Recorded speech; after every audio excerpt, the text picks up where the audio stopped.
Good morning. I declare open this hearing of the Senate Environment and Communications Legislation Committee's inquiry into the Communications Legislation Amendment Combating Misinformation and Disinformation Bill 2024.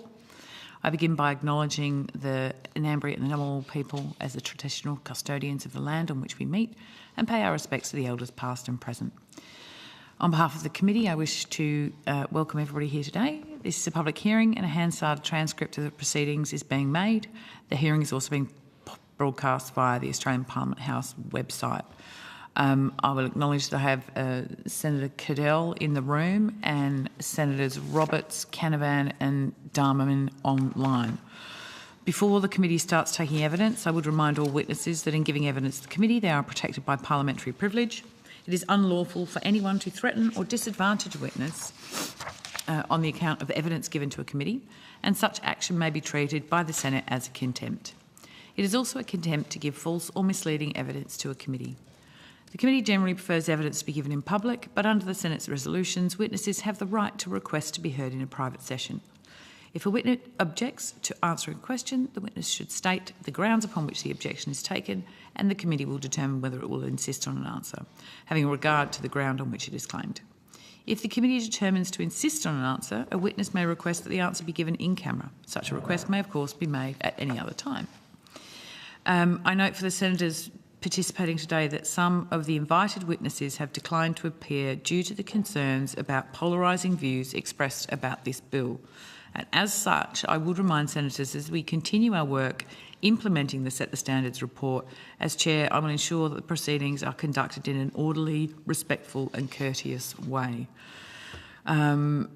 We've agreed to answers to questions on notice being provided by the 25th of October 2024. And I would now like to welcome our first witnesses from the digital industry group, Digi. And we have Dr. Duxbury online. Is that correct?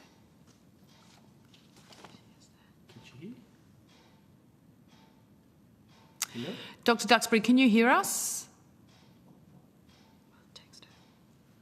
Sorry? We'll send her a message. Okay. Well, it appears that our first witness is not So we will suspend momentarily while we deal with our technical issues. I'm happy to ask Senator Roberts.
Due to some technical difficulties, we've shuffled the agenda, and we are going to start with the Uniting Church in Australia. So I would like to welcome the representatives here today and ask if you could put on record your name and the capacity in which you are appearing here today, and we'll start in the room. Dr Mark Zernzak, Senior Social Justice Advocate for the Uniting Church in Australia, Senator Victoria and Tasmania. Thank you. And online? Reverend Dr Robin Whittaker, Uniting Church Minister and Faculty on the Uniting Church's Theological College in Victoria and Tasmania. Lovely. Thank you very much for that. We will just go directly to questions, and we'll start with Senator Canavan. All right, thank you, Chair. If I'm coming through, sorry, just coming off mute. Thanks very much. Thanks for making yourself available at short notice. Can I just go ask? I think this bill. I suppose I'm a little concerned that the exemptions for religious discussion refer to reasonable. I believe the words are something like reasonable dissemination of religious views. I mean, how do you think reasonableness will be determined here under these provisions? I mean, I think in the way this will be implemented, I mean, effectively it requires, as we understand it, requires the text corporations to have codes and effectively policies that they implement in the way they will do content moderation around disinformation and misinformation. That means most of that will be done by algorithms that they will assign to do it, and where stuff is doubtful, it does get flicked off to human content managers who currently are unregulated and have a pretty tough job to do. I think, though, the provision that I would suggest under serious harm, though, that is the major safeguard in this, is that threshold of that it poses a substantive threat to Australia or severe harm to an individual. And it's hard to imagine the kind of content that a reasonable religious communication would have that would be seen to pose that sort of threat. I think our experience of tech companies is they tend to err on the side, more often than not, of actually being more permissive and actually resisting removal. So the one that springs to mind immediately that really shocked me was the Canadian Centre for Child Protection talking about trying to get a tech platform to take down an image of a 4-year-old girl with semen on her face, and the tech company refusing to do so on the basis that they argued they couldn't be certain it was semen that was on her face. So that doesn't give me a great deal of concern that the tech companies are going to do an over-screening. I do know other witnesses take the alternative view on that, but that sort of would be... I know one of the other submitters did suggest replacing reasonableness with good faith communication. Not certain that makes an enormous amount of difference, but if that would give more comfort, not necessarily opposed. I'll flick over to Robin to see whether she wants to add any further comments in that space. Thanks, Mark. I mean, only to add that we already have in our laws in various other sectors like governance, ways of thinking about reasonableness.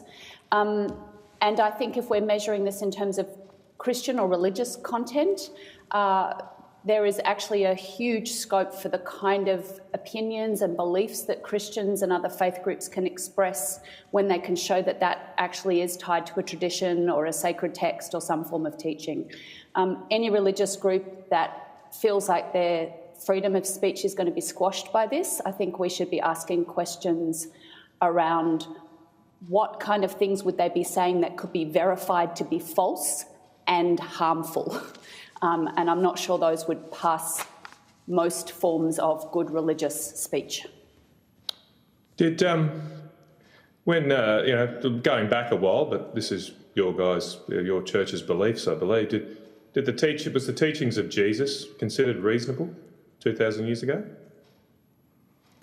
It's a really interesting question. I think a lot of Jesus' teachings obviously caused offence to some, Of course. Yeah, of course, we see that in the Gospels.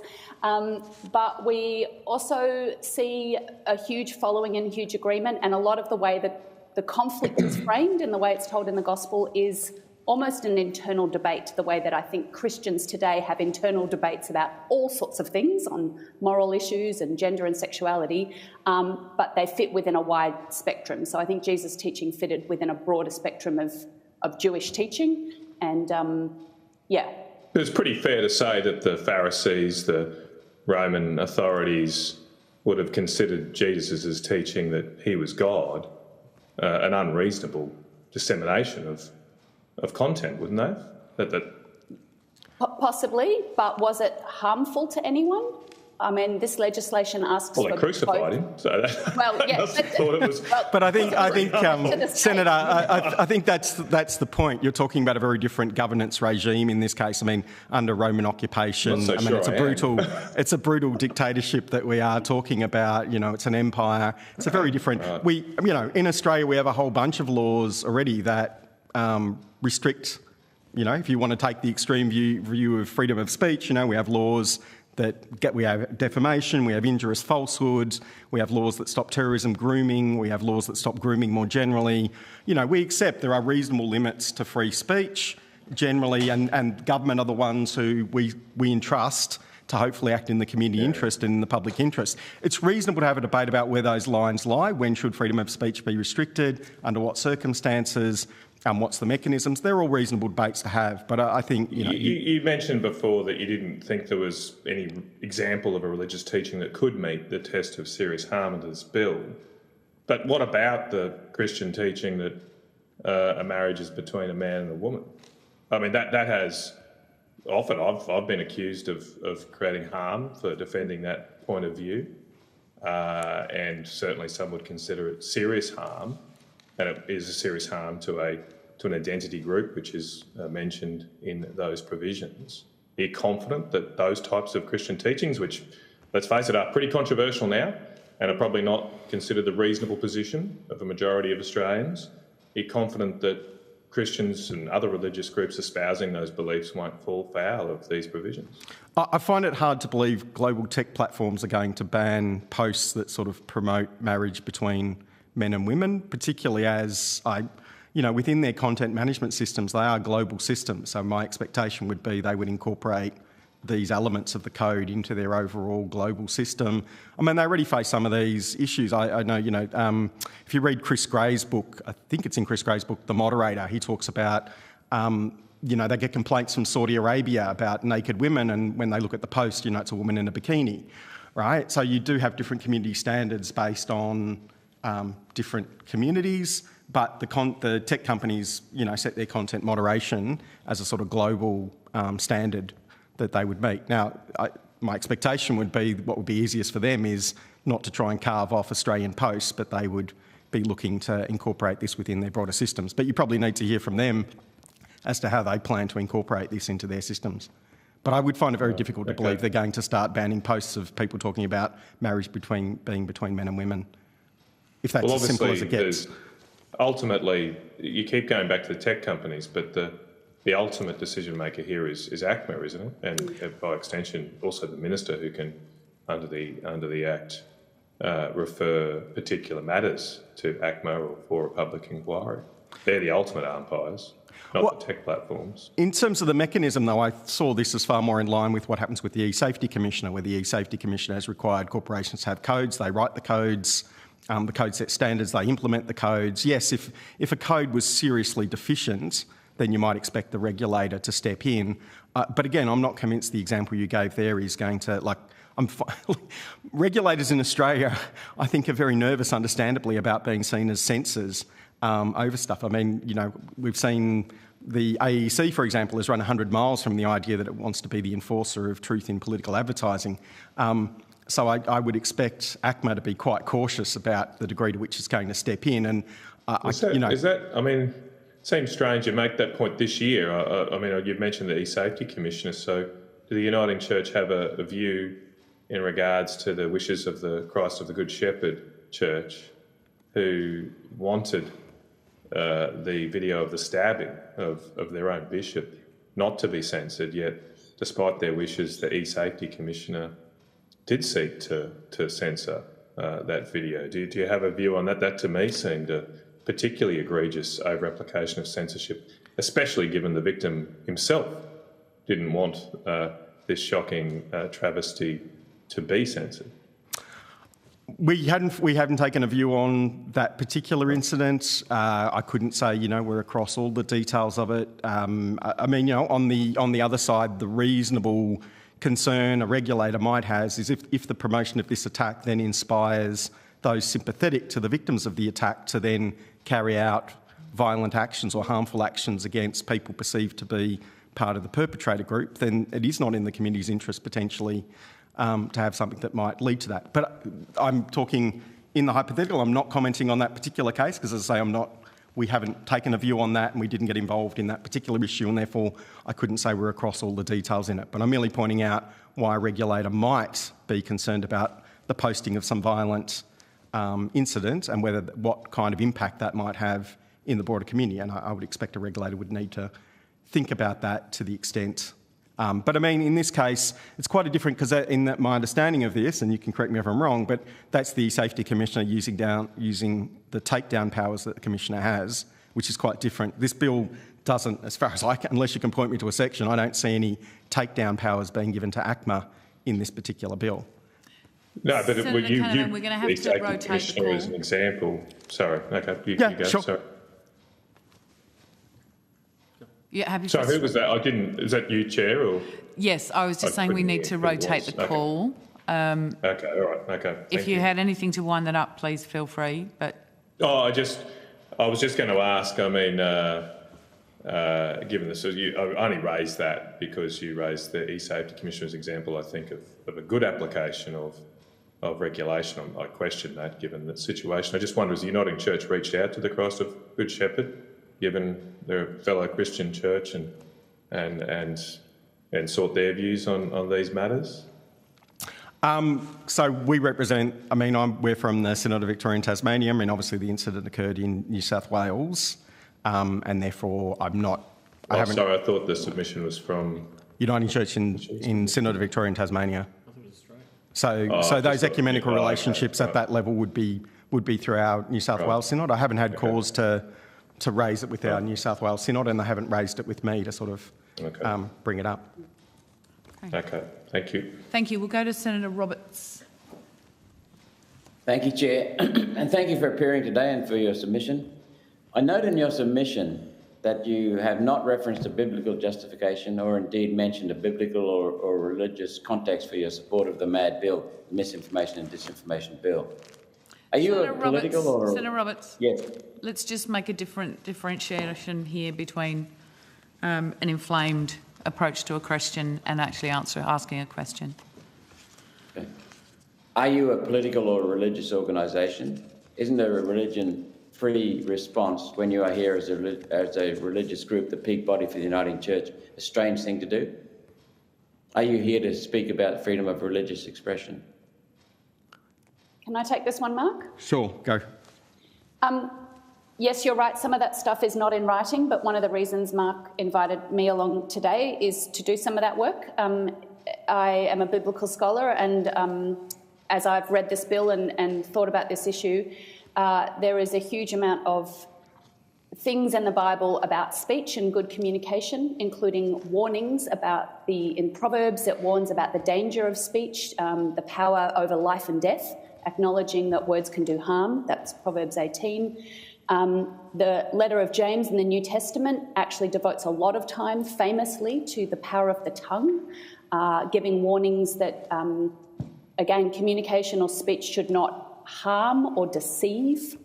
This is seen as anti-Christian to do such things, and there it's particularly paired with concern for the vulnerable in the community, that deceptive speech and hateful speech harms the vulnerable.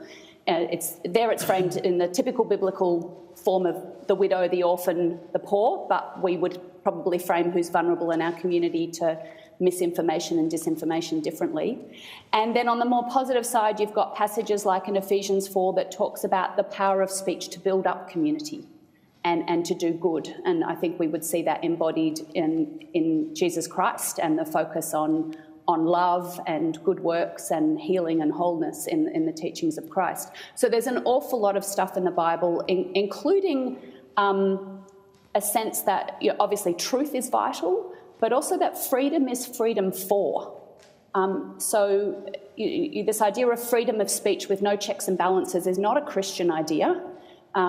We want to defend firmly the freedom of religion, practice, and belief, but freedom without any sense of consequence and freedom to harm is not a Christian freedom. It's freedom to do good, freedom to build up, freedom to speak truth. And I think that's the kind of theological and biblical framing we would want to give to this. Thank you. Your submission from the Uniting Church does not include the words religion, scripture or Bible. Excuse me.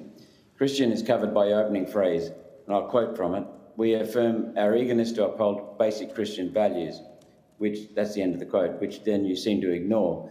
The bill is opposed by other real religious groups on the basis that it will be used to suppress fundamental Christian teaching, such as there being two genders, for instance. If you can look up for yourself the broader statement to the nation from the 1977 National Assembly, which was the inaugural assembly for the Uniting Church. That particular passage, I included that passage instead of the full statement simply for brevity and because it was the relevant passage to this particular aspect. If you look through the full quote, it contains both a commitment to the proclamation of truth and justice. It also talks about religious liberty. So what that passage is indicating is in the Uniting Church theological understanding of the Christian faith, there is a balancing between these different aspects within what creates for a good society and what aligns with our understanding of the gospel in terms of the way we should behave as Christians and the kind of society we should be seeking. And who does the balancing? Dr. Zernak?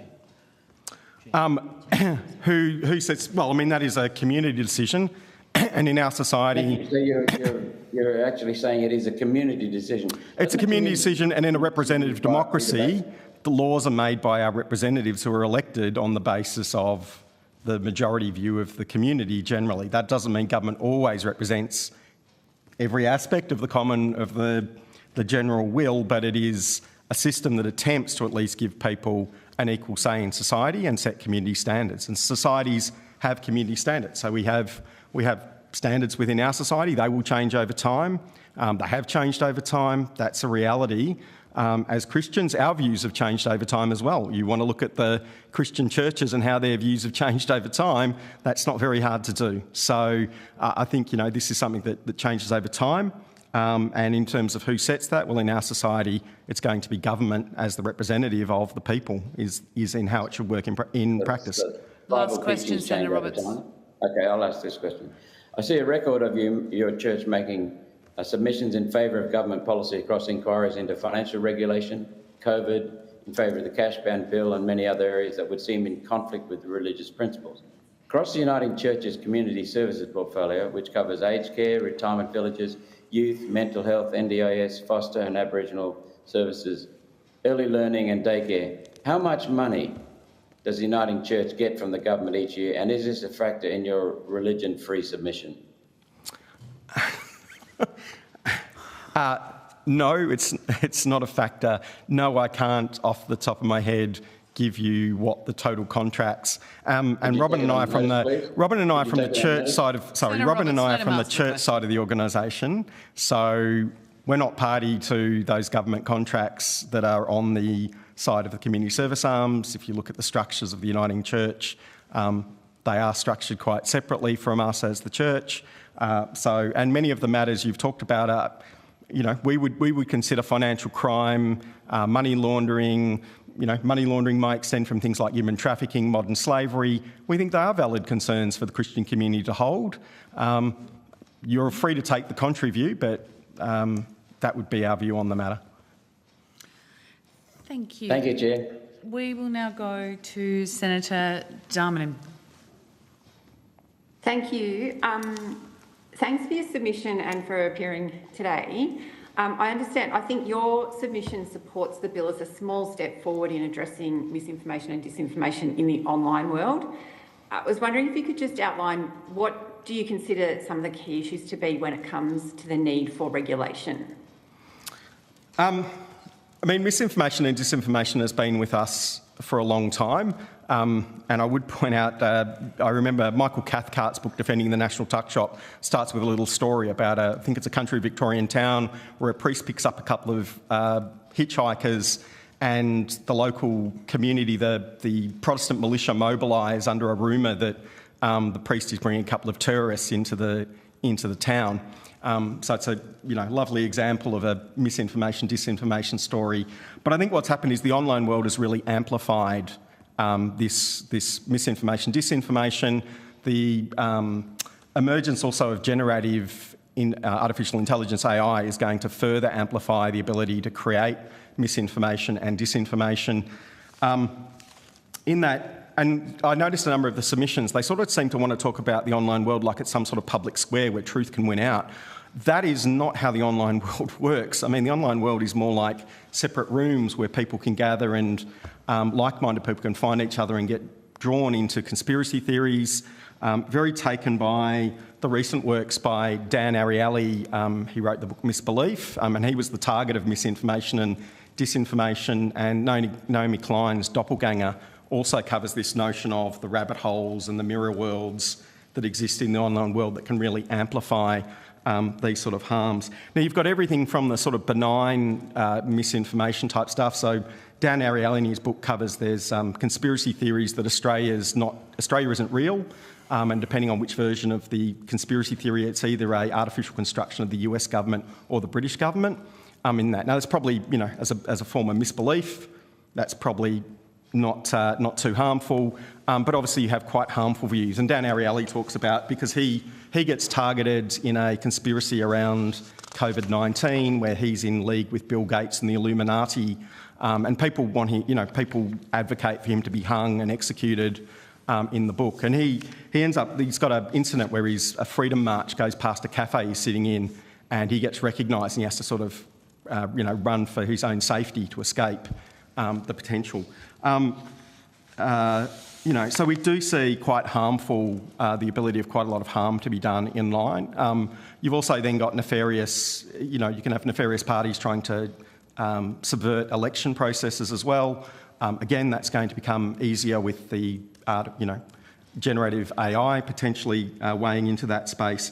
And then we've got a lot of the submissions also seem to have the view that currently there is total freedom online. That's not the case. The tech companies already do content moderation of various forms. And again, I'd point back to Chris Gray's book, The Moderator, which is a real hair-raising book about how content moderation currently in its unregulated or semi-regulated form works in terms of the short timeframes they have, the criteria which have applied. We paid for an investigation last year to check up on subcontracted content moderators out of the Philippines, and unfortunately the situation didn't appear to have improved in that time. So often you've got recruiting of people with low skills, they get trained in a short period of time, they're thrown into having to do this sort of content moderation very quickly, and a lot of them end up with psychological damage themselves as a result of that. So for these reasons, starting to move to regulating what the tech companies are doing, having more and a lot of the content moderation is under strict sort of concealment, secrecy. People who get employed in this industry are forced to sign non-disclosure agreements to not even talk about their work. So I'm not sure I'd want to leave it to the tech companies to be the ones to decide what content we can see and not see without some level of oversight. Thank you. That was a very comprehensive answer that covered a few different parts of other questions that I had. Just perhaps to go to the religious exemption issue for a moment, and I think you agree with the key definitions in the bill. I understand the Synod submission does outline that, with ACMA's power to register codes and make standards, as well as to pursue the enforcement actions in order to protect freedom of expression. that includes the exemption around reasonable dissemination of content that was touched on earlier around religion, for example. So just to be clear, are you comfortable with how that is framed now, and do you support the exemption for religious content in the bill as it's framed at the moment? Our view at this stage, as per our submission, is that feels reasonable. It feels a reasonable construction. As I indicated right at the beginning, not opposed. Like I know one of the other submissions suggested, well, instead of a reasonableness test, should it be a good faith religious expression?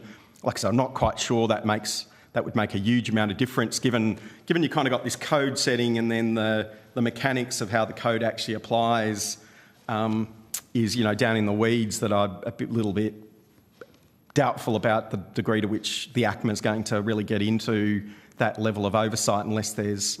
the safeguard on this too will be that there'll be complaints. So if completely reasonable material starts being taken down, and the tech, obviously I think the first port of call will be the person will probably go to the tech company.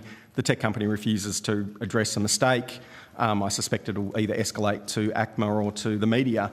And obviously, if we start seeing really very reasonable content being taken down, you would expect there'll be community pressure put on to actually see modification either to the codes or ultimately, whether the legislation might need to be further amended. But at this stage, it's hard to foresee that. I think, the big safeguard, I would argue, is under the meaning of serious harm, that it's G and H that seem to... Because a lot of people have sort of raised concern about the vilification clause there, could be seen as fairly broad, but then the vilification has to reach significant and far-reaching consequences for the Australian community or a segment of the Australian community, or severe consequences for an individual in Australia. Now, I realise some submitters are interpreting that as a very low bar test. I guess our view on past experience with regulators and with the tech companies themselves would be that feels like a high bar test from our point of view. But obviously, in practice, we'll need to wait and see which way that plays out, but I'm pretty confident it's a high bar test. Yeah, thanks. Last question, Senator Dunman. Okay, last question. All right. So in your submission, you've also, and I think in your earlier answer, I think it alludes to this idea that what you've said is that more will need to be done to address the flood of mis and disinformation if we are to seriously curb the online world and how it has transpired. What kind of things do you suggest when you're talking about that?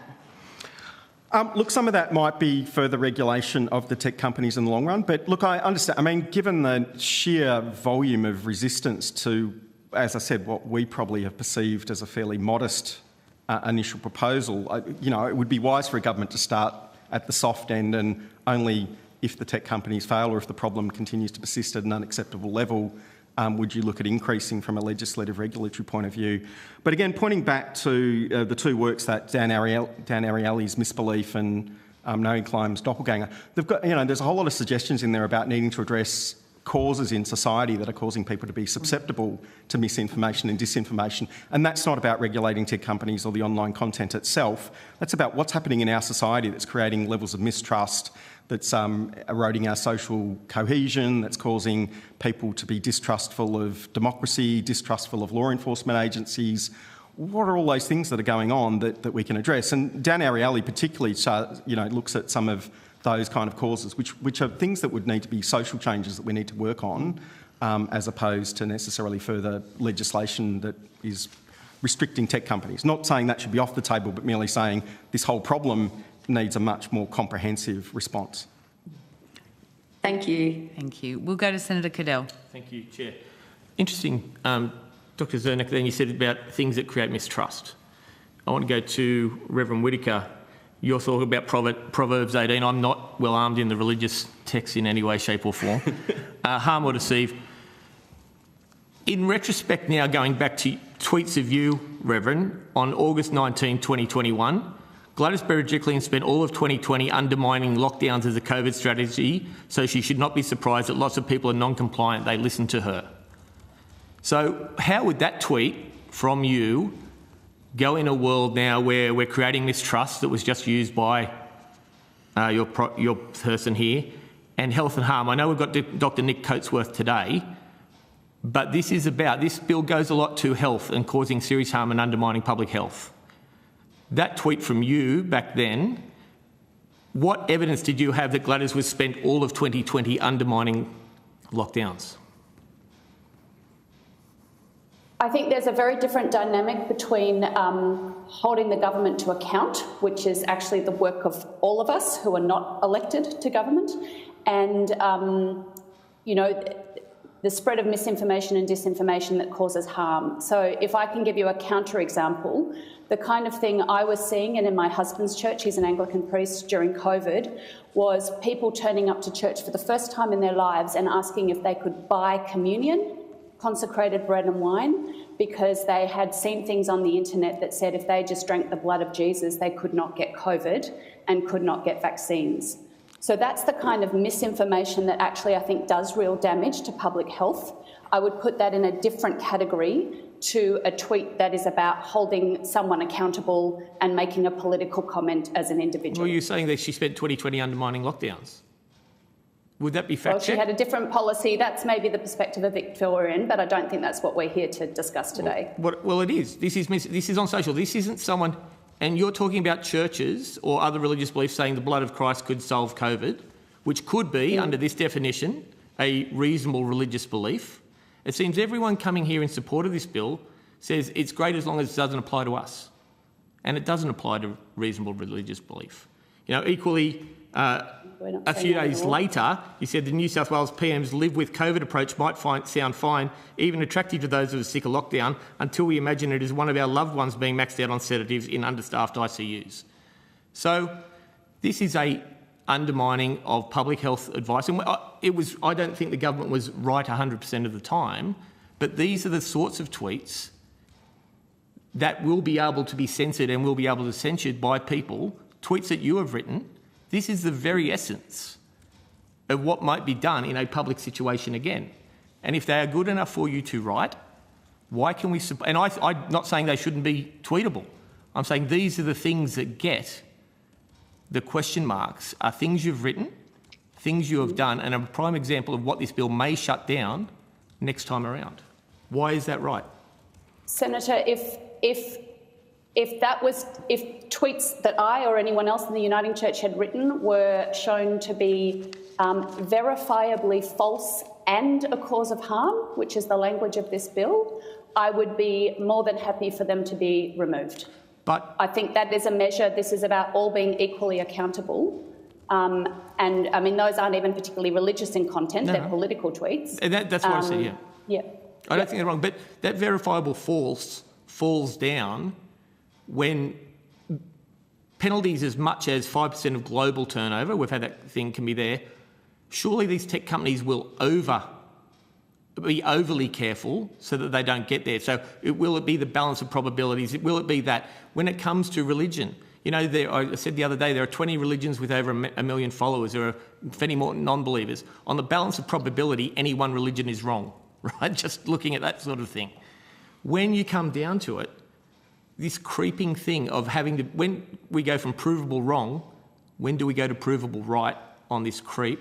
And you talk about the tech platforms are the ones that judge these. How will China and TikTok go, or other countries with different values? What's their acceptance of religion at the moment? How do you think reasonable religious views go in countries that don't support religion, that actually crush religions?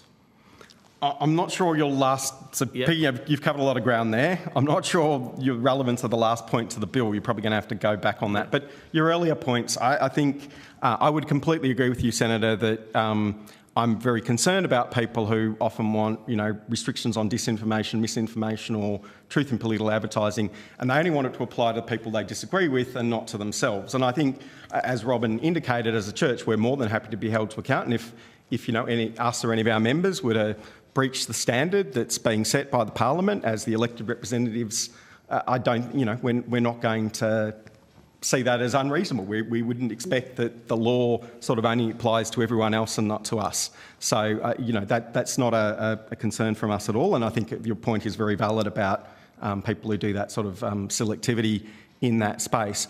I'm not quite sure, though, about the... I mean, in terms of the tech companies, my point was the tech companies are already doing content management. They're already deciding what stays up. Okay. But if you allow for, if I want to pull... I'm kind of conscious here that... I was very nervous coming to this hearing because I know I could become the target for... bullying, you can get death threats as a result of things you say that people disagree with. I can take comfort in there is protection as a witness to this inquiry, that if I'm targeted, I will come back to you and let you know. But nevertheless, I have been sent material recently basically saying that there were no women raped in the attack on Israel on the 7th of October, right? And I think that is harmful. I would take the view that is harmful content. I'm deeply disturbed by being sent that material as such and find that. On the flip side, I get one of the Israeli daily newspapers back in December last year. They'd done an investigation into, there was a website called 77 Virgins Uncensored, and it turned out, and this website was promoting, in the view of the newspaper, was inciting hatred towards Palestinians, referred to Palestinians as roaches. It was being run unauthorised by members of the Israeli Defence Force military psychological warfare unit. These are kind of harmful, I would suggest, these are sort of harmful contents that I think it's not unreasonable for a government like ours in a democracy where, we have elected by the people, for the government to play a role, in the same way it has on a range of other laws that seek to restrict free speech in the public interest. And we can debate where those lines lie. I think that's a completely valid debate to have, but I think an argument that says we should have no restriction on free speech, I don't think is in the public interest. Okay, thank you. Senator Sharma, I'm going to hope you don't have any questions because we're over time, but if you do... I do, but look, in the interest of keeping the hearing on time, I'm happy to leave them for now. Thank you, Chair. Cool. Just as long as I get some credit in the bank with you. I'll make a note. Thank you so much for coming and appearing in front of us today. We do appreciate your time. Senator Roberts. Yeah, I just wanted to make sure that the witnesses understood that they're taking a question on notice with regard to the amount of money that the government gives the Uniting Church. Certainly. We will provide you further detail on that. Right. Okay, thank you so much for coming. We really appreciate your time and really appreciate you being so accommodating in moving up the schedule to assist the committee. If you have taken questions on notice, they are due back by the 25th of October. And you may find there may be some further questions provided to you on notice also. The Secretariat will liaise with you about that. I would now like to invite Digital Industry Group to the table.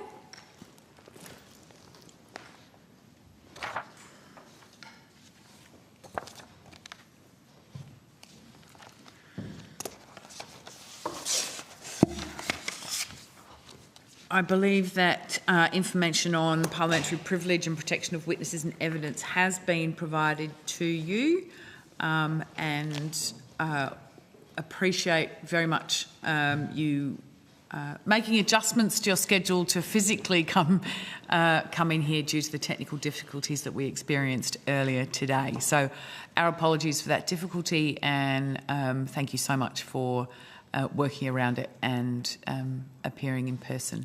If you would like to state your full name and the capacity in which you appear in front of us, that would be great.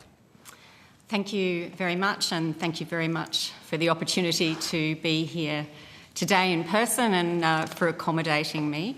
I'm Jennifer Duxbury, Dr. Jennifer Duxbury. I represent the Digital Industry Group, Inc., in the capacity of Director of Policy, Regulatory Affairs and Research. Fantastic. We'll go straight to questions. Senator Sharma. Thank you, Chair. Thank you, Digi, for appearing today. Can I just get a description from you of how the current code, the Australian Code of Practice on Disinformation and Misinformation, functions, and I note that you support legislation strengthening oversight, but you also describe how that code's working well at the moment. So I just wanted to understand your views in a little more detail on both of those elements. Yes, I'm happy to provide a little bit more information about the code. So the code is a self-regulatory voluntary initiative. It was put together by Digi at the request of government in response to government policy in the wake of the digital platforms inquiry, and it launched in 2021, so we've had around 3 years of operation now. It currently has 9 signatories to the code, and all of those signatories commit to implementing safeguards to protect the community from the kind of harm that can result from dis and misinformation online. And all signatories also commit to providing annual transparency reports which provide information about their efforts. There are also a range of other commitments in the code that are relevant to different signatories depending on their business model. For example, there are commitments around the transparency of political advertising that is carried on platforms. We currently have 4 series of transparency reports on the website which are available to view. And since the inception of the code, it's undergone a number of iterations to improve the code, to expand the commitments. For example, there are now commitments around transparency of recommender systems, and to improve the quality of transparency reporting. And that's an ongoing work in progress. So in terms of Digi's position, you support legislation that strengthens ACMA's oversight of efforts, but you have fundamental problems around the scope of this current bill, the Misinformation and Disinformation Bill? Yes, that is correct. I mean, we have consulted extensively with the government on the bill, and we acknowledge that there have been improvements to the bill since the exposure draft, but there are 3 key areas where we have concerns. And look, we acknowledge that this is a very difficult area to draft legislation. There are very polarised views on the subject matter, but it's really important to get the balance right between protecting the community against serious harm and also ensuring that the community is able to freely debate matters of public concern, and we don't think that balance is right. We think the definitions are too broad, and they really, unfortunately, put the digital platforms in the position of being the sole arbiters of truth online. We think the scope of services is too broad and catches a large number of very low-risk businesses, including small businesses, who are now subject to mandatory obligations like media literacy requirements. We feel that these are really important issues that need to be addressed. Can you just give me a few examples of what these sort of low-risk services or small businesses would be that would now need to fall within the scope of this bill? Yeah, I can give you an example. I mean, so for example, services that aggregate content are in scope, and there are large businesses that do that are, I would say, very low risk. For example, you can go online and find aggregated information about flights, travel information, for example. You have forums where hobbyists will share information about their hobby. So, for example, I follow a forum that is for enthusiasts of snow skiing. There are also smaller businesses that do more specialised aggregated information, for example, product reviews on agricultural or machinery or mining machinery. And I think that those sort of platforms really shouldn't be required to have a media literacy plan for their users. Okay. And just finally, when you talk about the unreasonable burden on platforms to be the arbiters of truth online, just given the potential penalties involved that ACMA can enforce, what approach commercially are the big platforms likely to take if there's a risk that anything could be construed as misinformation, might be construed as misinformation? Are they likely to leave it up, or are they likely to require it to be taken down? Well, I can only volunteer an opinion on that. I can't give you, I can't gaze into a crystal ball and give you a truthful or untruthful answer on that. I can only give you my opinion. My opinion is that the bill does contain some pretty strong incentives on platforms to take a very conservative approach. And there are two reasons for that. The first is, as I said, that the definition and scope of dis and misinformation is very broad, and particularly this idea that a single item of content that may contribute to harm in the distant future is in scope is very problematic when combined with the fact that there are these very substantial potential penalties for breach of codes and standards, which is why we think that the focus of the bill really needs to be squarely on disinformation, which is something that we can all get behind. So disinformation, just draw that distinction, that's sort of maliciously created and seeded content that is intended to deceive or create harm or social division versus an innocent opinion that might be wrong. Yes, that's right. Look, from a platform perspective, it's not always possible to judge the motivation of people online, but it is possible to detect whether there are disinformation campaigns in operation, and there are a number of indicators of that. In particular, platforms look to see whether there's inauthentic behaviour online. So are there spam, bots, is discourse being manipulated by artificial intelligence? Are there fake accounts, which are called sock puppets, spewing out information? That sort of evidence of coordinated activity is the kind of thing which is it's more objective, and it provides a much solider foundation for platforms to take strong action. Okay. Thank you so much. Thank you, Chair. Thank you. Senator Darwin. Thank you. Thanks for your submission, and I think you also acknowledge the government having made some considerable amendments since the introduction of the exposure draft. In one of your responses to Senator Sharma, I think you referred to being involved in consultation with the government on this. I just wondered if you could clarify what sort of consultation that has been in the development of the bill, and any comments that you have on that process. Look, I think it was a good process up to date. I mean, we were given the opportunity to make a submission on the exposure draft. We provide a very substantive submission with a lot of very detailed recommendations. The government reached out to us and discussed a number of those recommendations.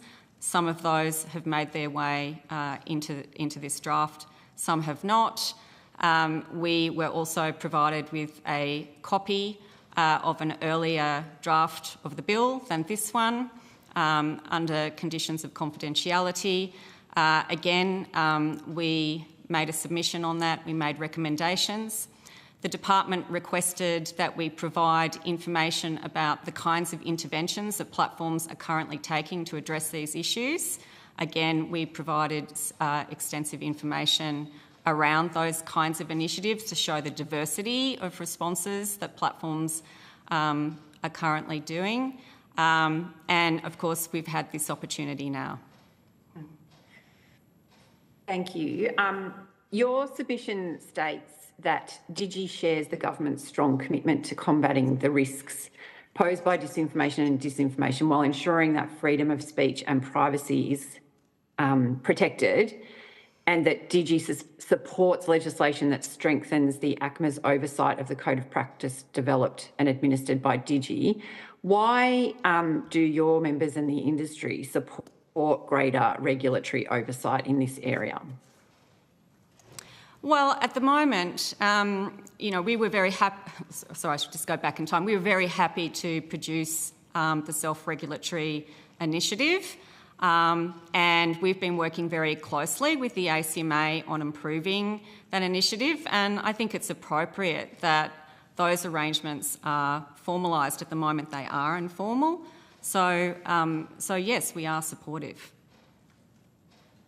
So is it because it formalises current arrangements that are already in place but they are informal? Is that kind of what you mean? One of the key advantages of having legislation in place that gives the ACMA powers to oversight the bill is that it does formalise those powers.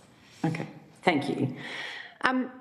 Just going to the comment you made again to Senator Sharma around only having the bill apply to disinformation and not misinformation. I just wanted to understand a bit more why that's the case, because as I understand it, social media and digital platforms already take actions in relation to misinformation, such as fact-checking, don't they? Mm-hmm. And so why is it, do we think that companies should be able to do whatever they want when it comes to misinformation if they're doing it already, but not have accountability for what they do?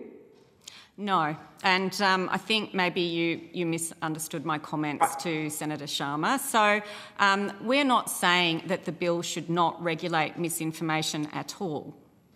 What we are saying is that the priority of the bill should be disinformation, so that those really stringent powers, which is around the development of codes and standards and the very heavy penalties for breach, should be confined to disinformation.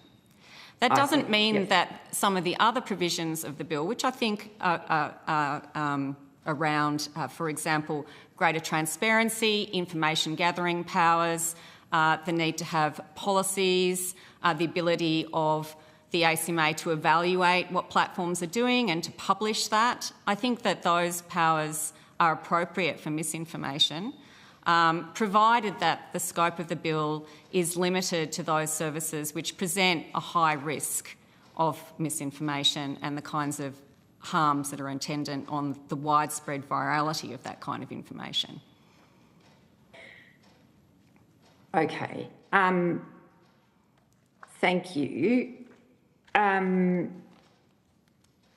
Your submission states that the bill leaves digital services solely responsible for assessing whether electoral materials are false or misleading and likely to harm the operation of an electoral process. I'm just wanting to understand how you come to that conclusion, because as I understand it, under the Electoral Act, the Australian Electoral Commission has responsibilities. So could you just explain that statement in your submission? Yes, I mean, the Electoral Commission has responsibilities in relation to electoral material, but there are currently no requirements on political parties or the distributors of electoral material to ensure that those materials are accurate. And indeed, I understand that this issue has one that has been long-standing history of being very contentious at the Commonwealth level. There have been many attempts to try and implement truth and political advertising laws. So far, they have not been successful, but there is a gap there. And so, yes, at the moment, the way that the bill is crafted, it does put sole responsibility on platforms for making judgments about the accuracy of those materials, whereas traditional media is able to distribute materials that are false and misleading, and political parties are free to create those sort of materials. And I feel that there's an asymmetry there that is not going to be helpful in combating threats to electoral processes. So I don't quite understand. As I understand it, the sorts of responsibilities that AEC has around misinformation in electoral material includes things around authorisations, informing voters about the sources of communications and correcting any disinformation. But what is your issue, that can't happen online? Or I'm not quite sure the gap that you're talking about. I think we have a different understanding of how the legislation currently operates, but I will say that the platforms have been working cooperatively with the AEC over the last few elections to address mis and disinformation content, but the way that they've been doing that has been under informal arrangements because the AEC doesn't actually have express powers of the kind that you've described. Okay. So does Digi as well work with the AEC in relation to elections? Digi was instrumental in putting together the original arrangements with the AEC, the first arrangements which enabled the AEC to work cooperatively with various social media platforms on this issue, yes. Okay. And doesn't your code already include harms to electoral integrity, noting that it is voluntary, and I think it covers political advertising, including that which advocates for the outcome of elections? So the industry is already making some assessments, is that right? No, actually the code exempts political advertising exactly for the reason that I've described, because there is this gap in Australian electoral law, and we feel that if Parliament wants to address that gap, it's open to Parliament to do so. We do, however, have commitments around transparency about the source of political advertising, and that is very similar to the approach that's taken in Europe as well. Yeah, okay, thank you.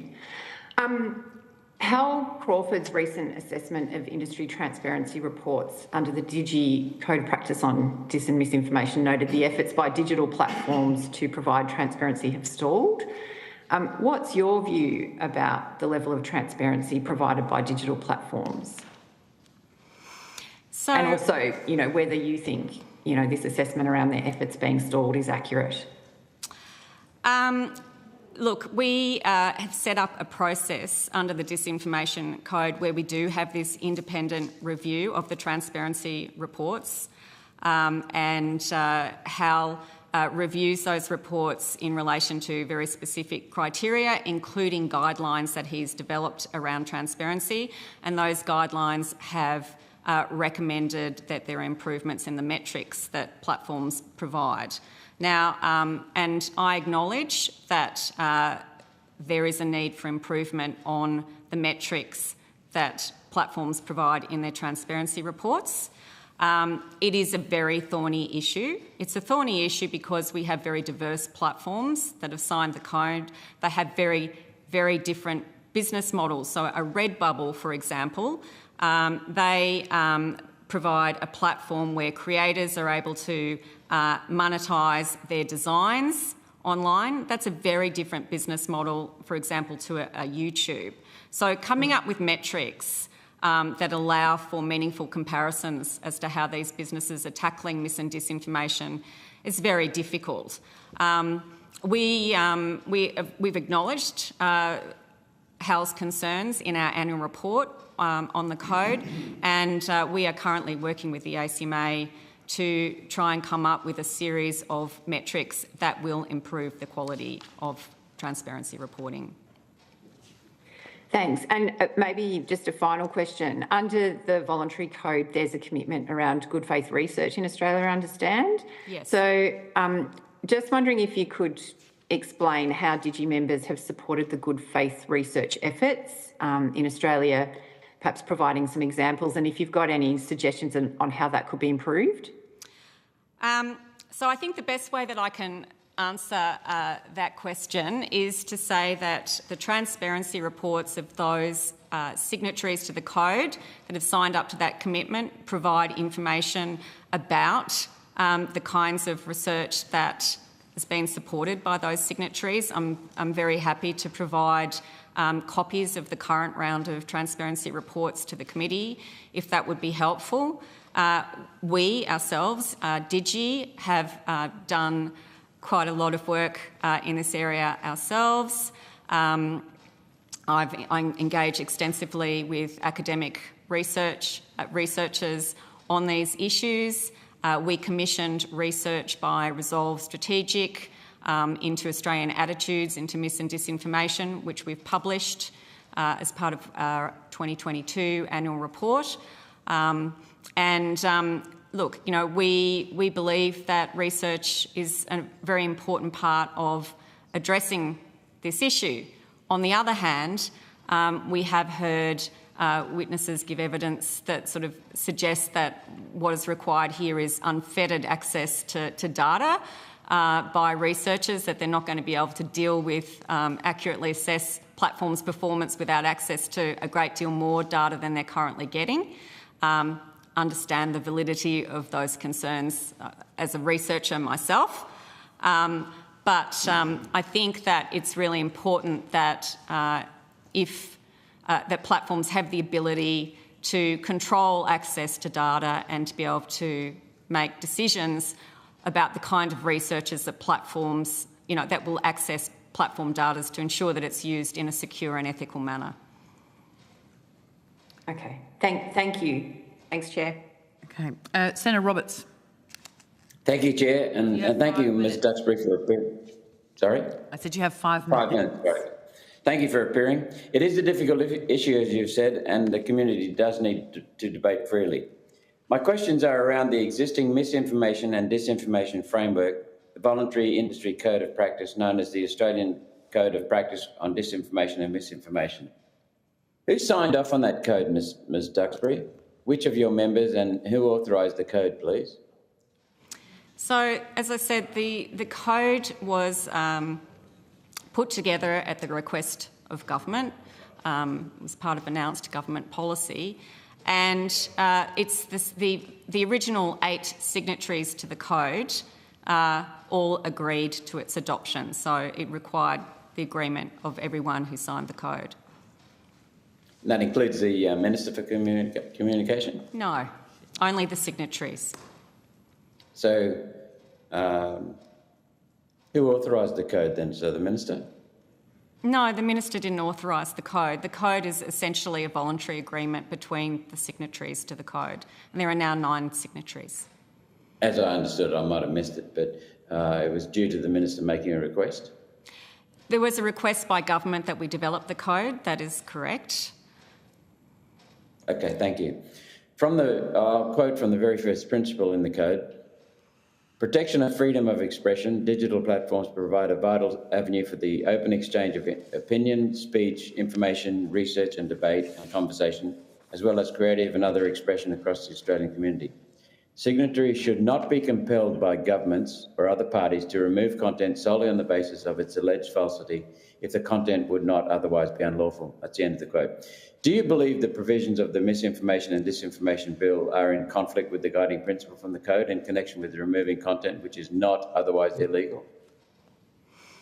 I think what I've said is that I think that at the moment the bill doesn't get the balance right between the need to address the potential harm of dis and misinformation and the need for citizens to be able to engage in communication online about matters of public concern. Thank you. From the code, clause 2.4, empowering users, quote, digital platforms should empower users to make informed choices about digital media content that purports to be a source of authoritative current news or of factual information, end of quote. Do you believe the legislation is in conflict with this provision by seeking to potentially ban entire accounts for spreading misinformation rather than simply letting the public decide if the site is reputable based on other user comments and features such as X community notes? So my understanding is that the bill doesn't specifically ban particular content. It will require platforms to implement measures, particularly under codes and standards, that are designed to safeguard the community from the potential harms that flow from this information. It's not specifically requiring the takedown of content. However, as I said earlier, I do think that there are some incentives in the way that the bill is designed which would encourage platforms to take a conservative approach to some kinds of content. Thank you. From the code at 3.2, your definition of misinformation is 3-part. First, the content is verifiably false or misleading. Second, it is spread using inauthentic behaviour. And third, dissemination is likely to cause harm. 3 elements to be met before action should be taken. Should inauthentic behaviour be a requirement in meeting the definition of misinformation? Is this how we distinguish between genuine opinion and misinformation? So I think the way that the code works is that the definition that you just read out, that will be the definition of disinformation, which is spread by inauthentic behaviour. And it's the inauthentic behaviour which is a key differentiator between disinformation, which we think should be subject to more stringent measures, and misinformation, where we think the measures should be a little bit more proportionate. Thank you. This will probably be my last question, given the time. Your definition of harm includes fine print, I find interesting, quote, harm which poses a credible and serious threat excludes harm that cannot be reasonably foreseen, end of quote. The Misinformation and Disinformation Bill doesn't have a time limit. An accurate opinion in October 2024 could be shown to be misinformation possibly years later. In your opinion, should the bill include the same limitation the code does? Well, we agonised over the definitions of mis and disinformation, and they were refined when we reviewed the code in 2022. Originally, we required that the false and misleading content posed an imminent threat of harm, so that it would be very proximate. We revised that so that it now only applies where there's a credible threat of harm, essentially a foreseeable threat. But yes, I mean, the issue that you point to is one that is of concern to us because of the idea that any content that contributes to harm is in scope, and that could be sometime in the distant future. And it can be very difficult to make those judgments, and often those judgments will be very highly contestable. Thank you. I've got more questions. If there's time, I'll come back to it, but I think my 5 minutes is up. But Ms Duxbury, before you go, I do want to express my appreciation for the clarity and the succinctness of your responses. Very, very clear. Thank you. Thank you. Thank you. Senator Cadell. Might be a bit of a love-in, but first up, thank you for your comprehensive submission. I know that my chief policy nerd has written at the top of everything I'm writing. Please thank them for their comprehensive and informative submission. So thank you for what you've put in here. Going over a few points, Senator Darminen's points about AEC versus online. If this bill was to pass now, and I've worked in campaigning, I would be able to send TV, radio and newspaper ads saying Senator Cadell kicks dogs without any civil penalty by the AEC. I could take the form, but I wouldn't be able to do it on your platform, would I? You'd be at a higher standard than all free-to-air and other communicative. I can't really comment on that specific example without looking more closely at the legislative framework for broadcasters and so on. But, I mean, in principle, yes, there is an imbalance there. The way that digital media is treated under the bill is different to the way that the expectations that we have on political parties and on traditional media are different to digital media. Okay. Thanks for that. Might be an animal cruelty issue. Yeah, no, but that's it. I have to take civil action if something's said in a political sense, not criminal. That would be, or something like this is different. There's no criminal action in this bill. No, I know. But as we go forward, you mention on page 20 of your submissions where you talk about your responses to the draft bill or the exposure draft to here, potentially still tightening around private messaging. I know private messaging has been better defined in this, and you note that. Are there still concerns around private messaging and how this affects this platform?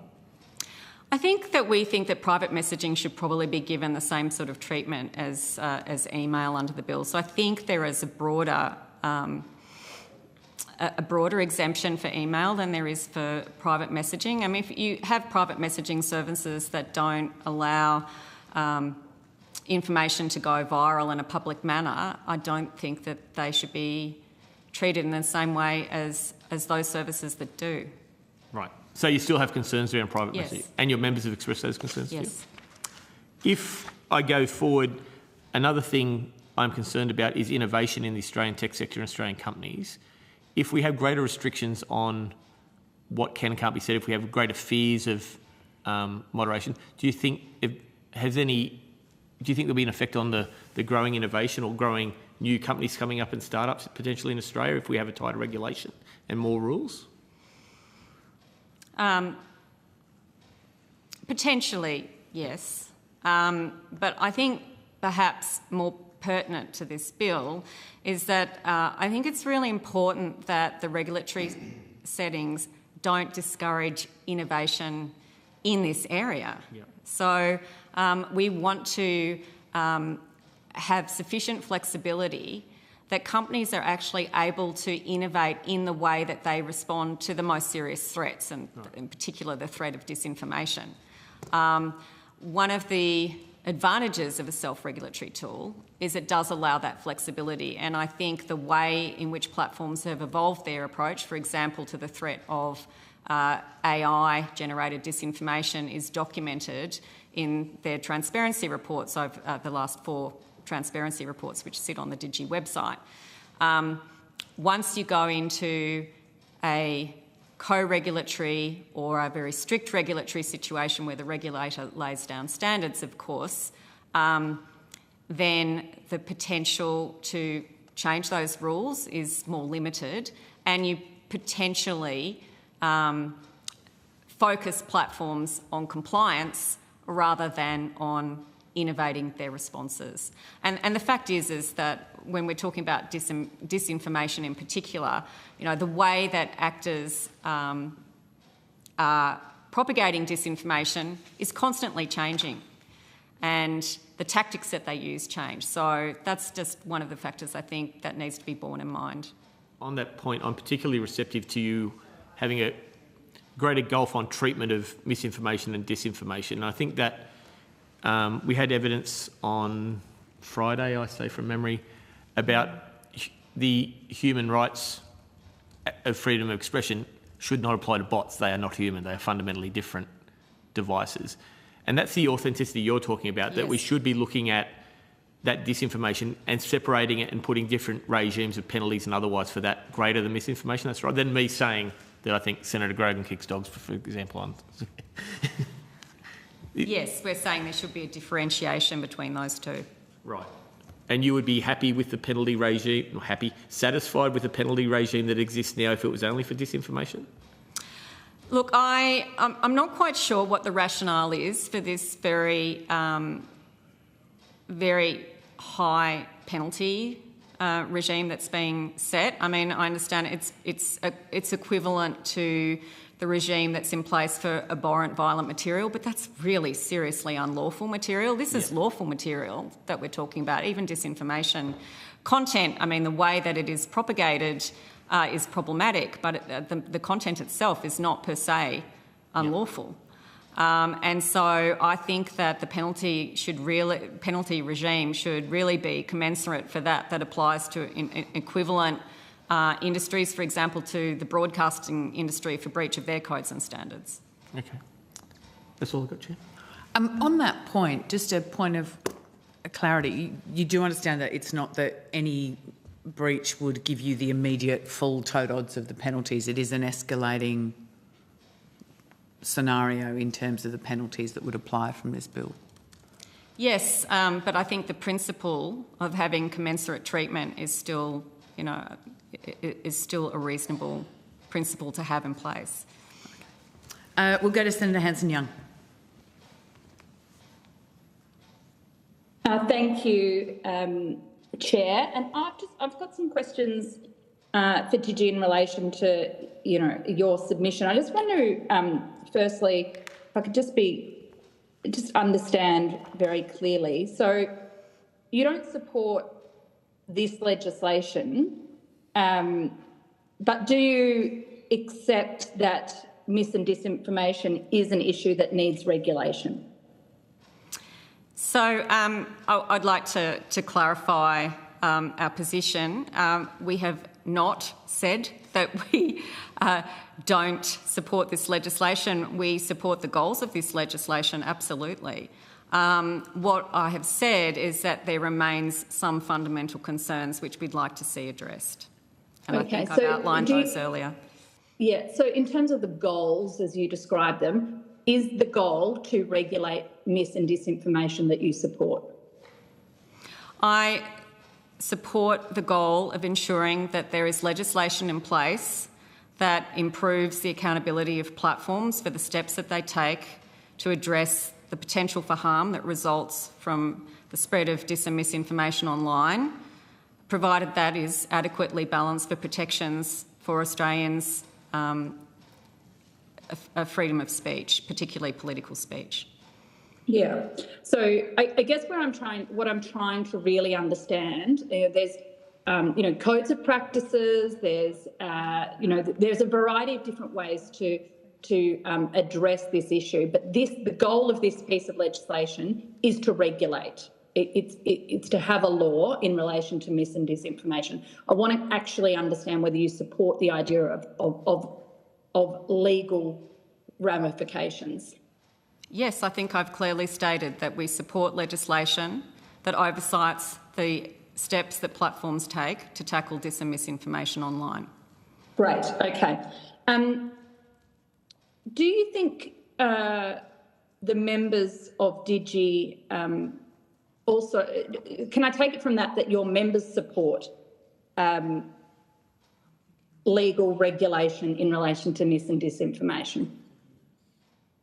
We are representing our members' interests in the making of that submission. Mm-hmm. And can I just check, X, formerly known as Twitter, they're not a member of Digi? They are a member of Digi.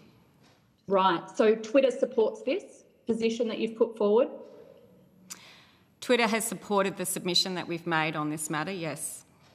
So they support the concept of laws to manage and deal with mis and disinformation? They've supported the submission that I've made to Parliament on this matter. Right, so let's just... there's a lot of mis and disinformation in relation to this bill and people's position and companies' position. So I'm trying to make it understand very clearly. They've refused to show up. They're not here. They're not fronting this committee. So I want to know from you as their representative, do they support laws in relation to regulating mis and disinformation?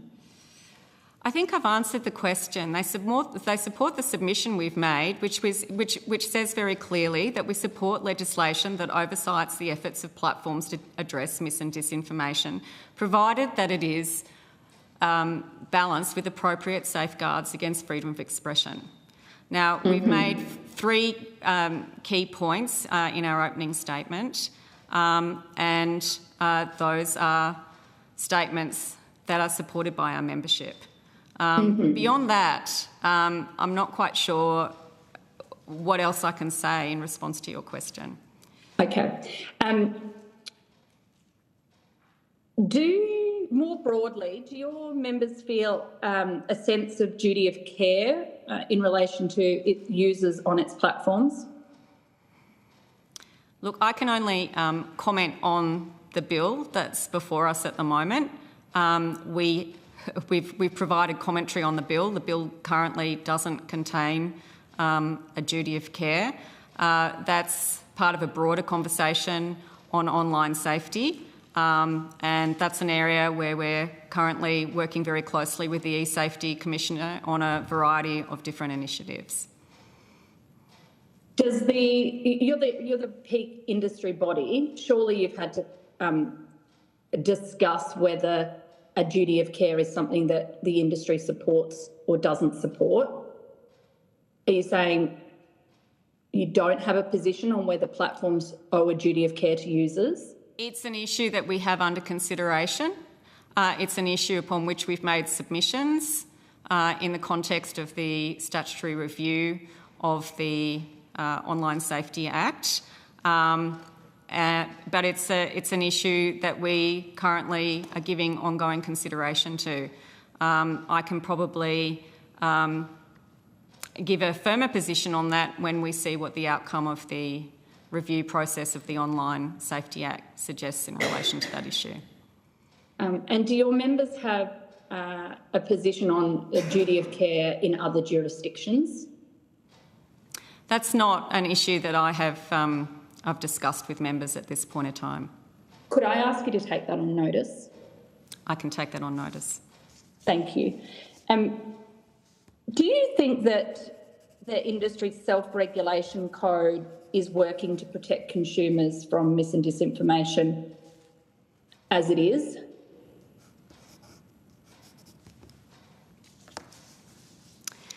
What I would say is that efforts to combat dis and misinformation are ongoing. I think that the work that we've done on the code is evidence of that. The code is improved. There's always going to be room for improvements. We're committed to making those improvements. And yes, I think it has had an impact, a positive impact. So you think, is the code working? The code is improving. I think the code is operating as an incentive to improve efforts by platforms to tackle dis and misinformation. But of course, the problem is much broader and applies to a far broader number of actors in the ecosystem than those platforms that have signed the code. To really effectively combat dis and misinformation online, we need a concerted effort from a broad variety of stakeholders that participate in the ecosystem. That includes efforts being made by news media, traditional media, by influencers, by digital platforms that are not signatories to the code, by politicians and others. Yeah. Do you think that your members, or are your members responding in a timely manner when incidents of disinformation are raised? Yes, I believe so, and I believe those efforts are documented in their transparency reports.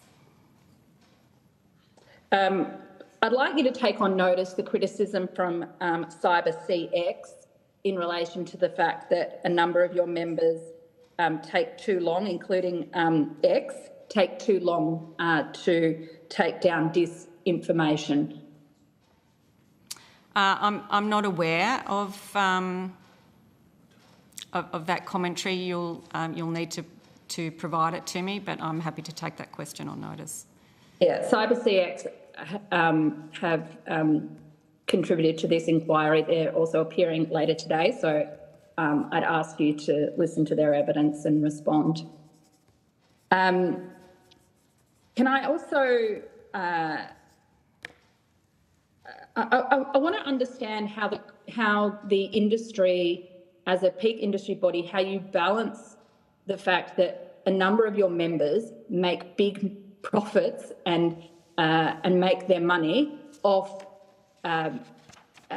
content when it goes viral, when it starts to be shared, thousands of times, hundreds of thousands of times, millions of times over. How you balance the inherent conflict of the money that your member companies like Meta, like X, make because of the dissemination of mis and disinformation. Where in the code or in the practices do you deal with that tension? So I'm not necessarily of the opinion that efforts to combat dis and misinformation is commercially in conflict with members' interests. I don't think that's right. I mean, platforms want their environments to be safe for users. They want users to have good experiences online, and it's not in their interest to expose users repeatedly to harmful content, and they implement measures under the code to safeguard against that. So I'm going to respectfully disagree with you there. Okay, well, maybe we could understand this. When content gets shared 100,000 times over, it's spreading. Who makes money out of that?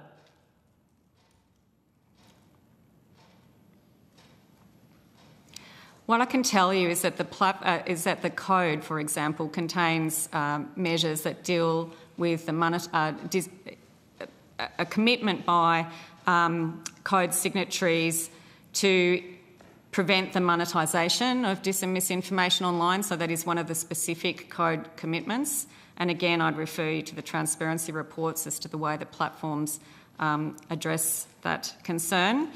And that when it comes to information that goes viral in the way that you describe, That is precisely the kind of situation that triggers an alert on platforms to go and take a look at that information. And for example, in the case of Meta, it is that sort of viral spread of information that will lead to that content being reviewed by fact-checking organisations and potentially labelled if it's found to be problematic. Do you think that mis and disinformation is a problem on platforms?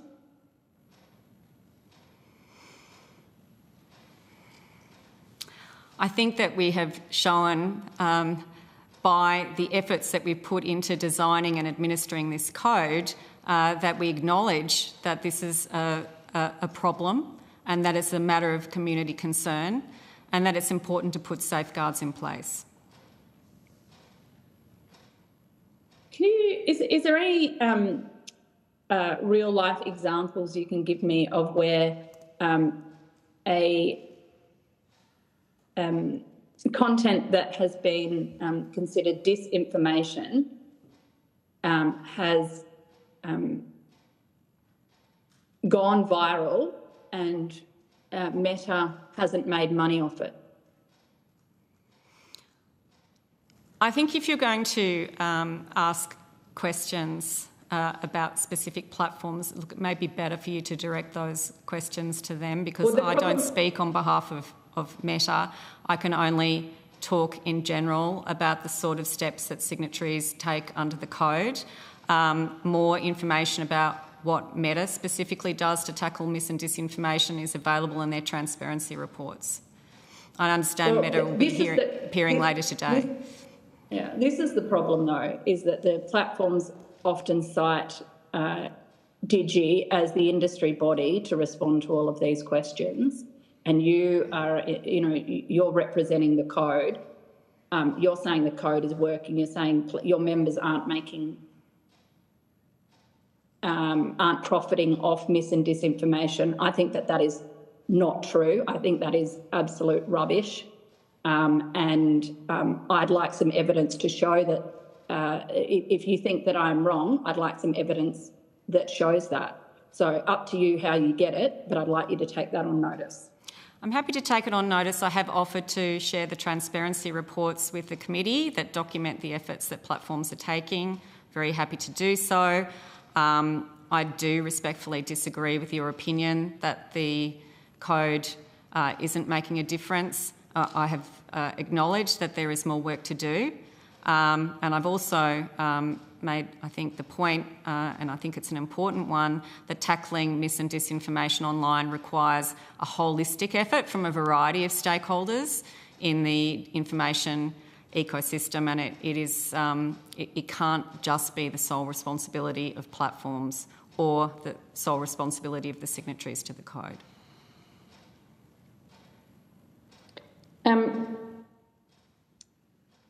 You've argued that the scope of services covered is too broad. What do you mean by that? So I think I've made some very specific recommendations about the way that the definitions could be improved, but the first problem with the definitions is this idea that any content that could contribute to harm is in scope, and what that does is it focuses the bill on individual items of content that may actually only be seen by a very small number of users and may not go viral. And I think that really, when we think about what is mis and disinformation, we think about content that has the potential to go viral, and it is that virality in a public context that has the potential to cause harm. So that's the first thing. The second thing is that we do think that the scope of harms is rather broad, and we think that some of the harms, are probably better dealt with elsewhere. So, for example, there's the inclusion of false information that essentially amounts to hate speech. Now, we're supportive of laws that regulate hate speech, but we don't think that hate speech should be only regulated where it's false. And we think that there is a need for laws of general application that deal with hate speech so that users know that it's not acceptable to put hate speech online. We think that that is better dealt with elsewhere. We do agree that it's important to protect the integrity of electoral processes, so we support the inclusion of that harm. We support the inclusion of health as well as a potential harm. We agree that it's important to protect vital infrastructure, so those things we can support. But some of the other harms that are in scope we think are too broadly framed, and in particular I'm not quite sure why harm to the economy that may cause damage to an individual is in scope. I'm not quite sure what is intended to be captured here. I don't think there are any examples in the explanatory memorandum. We're currently working closely with the government in the development of appropriate laws to deal with scams, and that is, an initiative that is currently in train. Beyond that, I'm not quite sure what we're trying to get at there, but it is quite concerning that potentially in scope are going to be statements of government on economic policy, and platforms are going to have to make decisions as to about whether those statements are likely to be accurate or not. You've argued that the powers of ACMA to request information from platforms is too broad. I'm really puzzled by this positioning from you, given you've argued around the fact that your members are prepared to be transparent. I mean, I take issue with that too. I've shown it's over and over again very little evidence of that. But if that is correct, if you're arguing that platforms are prepared to be transparent, why do you want to clip the wings and the ability of ACMA to request more information? So I think that the information gathering powers should be focused on the policy priorities of the bill. So it's appropriate that ACMA seeks information from platforms that will help them evaluate how platforms are going about addressing disinformation and whether they are meeting the standard that is set by the bill, which is that platforms are providing appropriate protections to the community against the potential harm from mis and disinformation. But at the moment, they are more broadly cast than that. I'd also note that these powers also extend to requesting information from individuals about misinformation on a digital platform. And, it seems to me that that is overly broad, and it potentially captures, for example, journalists and researchers and other people who are doing good work in this area, and I'm not quite sure why the government feels that such expansive powers are necessary. Well, I guess it's because over and over again the platforms have proven themselves to be secretive and dishonest. That's why, and they can't be trusted.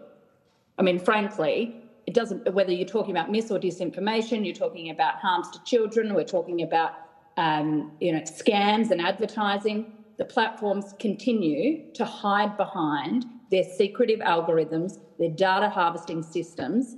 There is a complete lack of transparency. That's why your platforms, your members, cannot be trusted to do the right thing. That's why we need laws in place. Senator Hanson-Young, I'll ask you to start winding up now.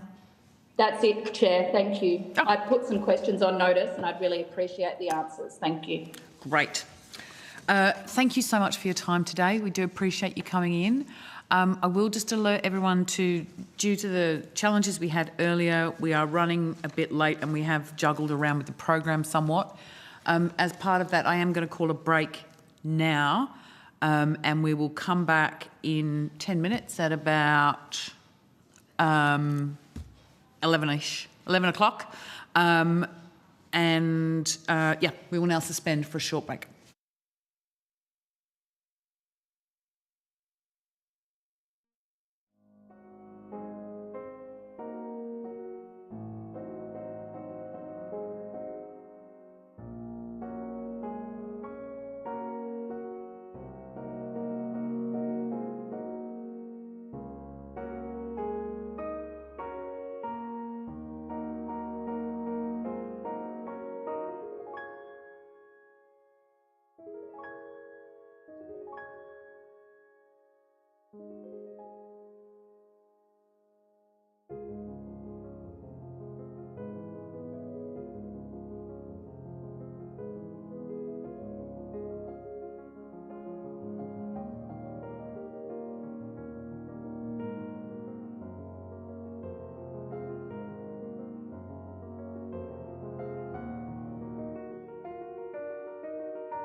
Thank you and welcome back. I now welcome representatives from the Australian Christian Lobby in person in the room and the Australian Catholic Bishops' Conference via video conference.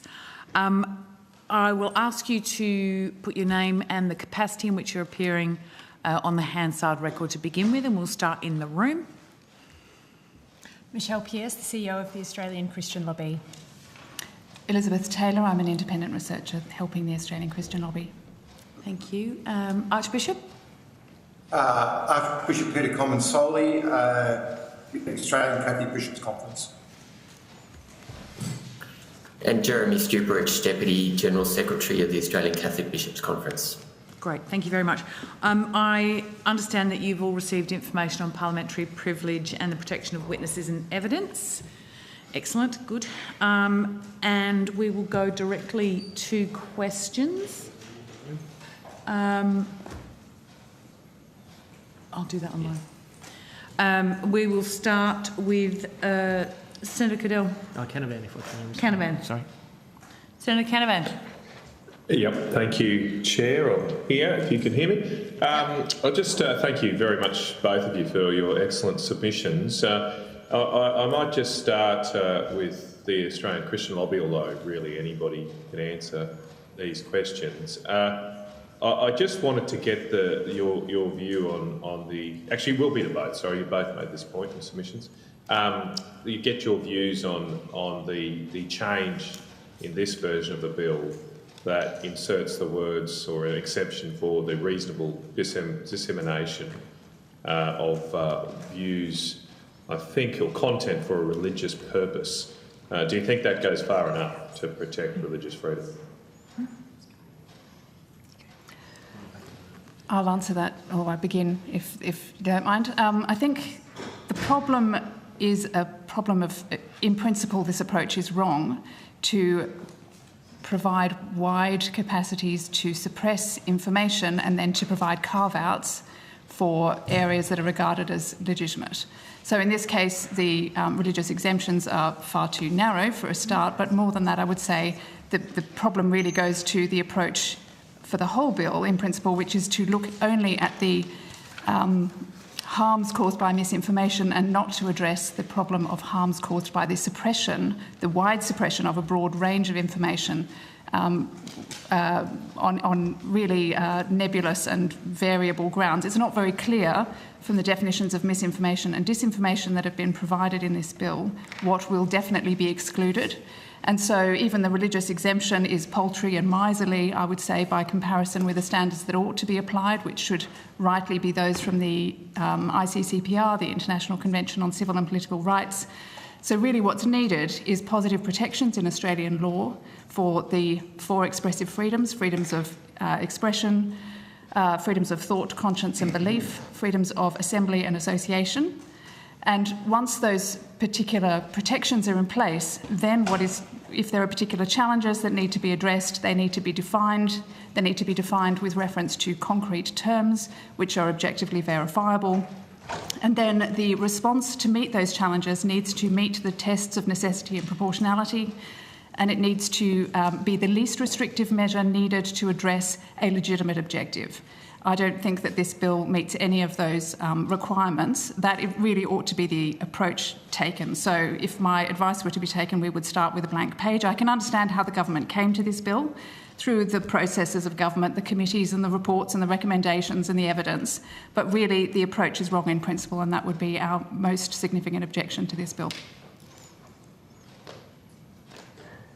Senator, you happy for me to offer a thought? You're muted, sorry. So, Senator Canavan... I was just going to add, if I could get your views on this issue, but in particular, I think the Catholic bishops have raised in their submission the problems of having a court decide what is reasonable when it comes to religious views. Thanks. Okay, so the particular question around this exemption around religious purposes, that it's now in the draft legislation is better than when it wasn't. So that's the first point to note. However, it remains very unclear what is captured under that expression. Is it just, for instance, matters that might be said by me, who has an official role within a religious context, or is it for anyone who may want to make some comment on, euthanasia on their social feed and being concerned about that?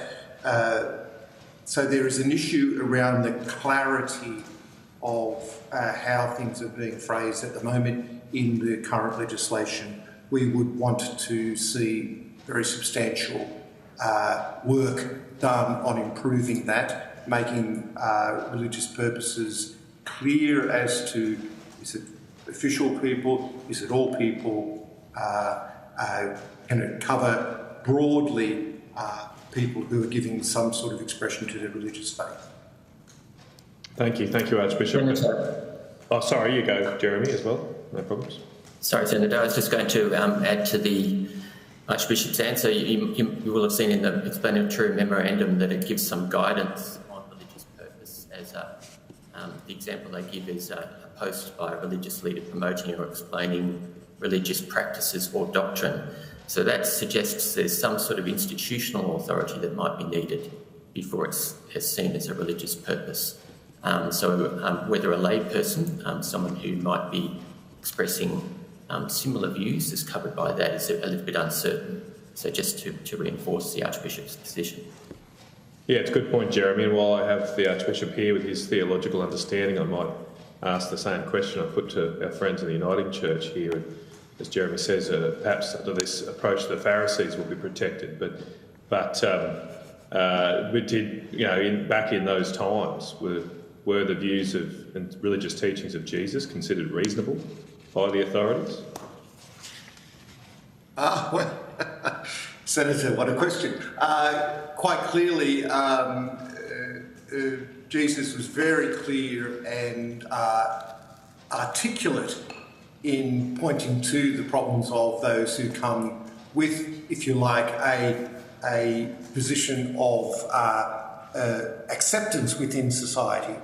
So certain positions might be have a majority position or something like that, and not being able to hear and understand a more nuanced approach to what is truthful is something that certainly Jesus spoke about. He was not very much loved by the Pharisees of his time.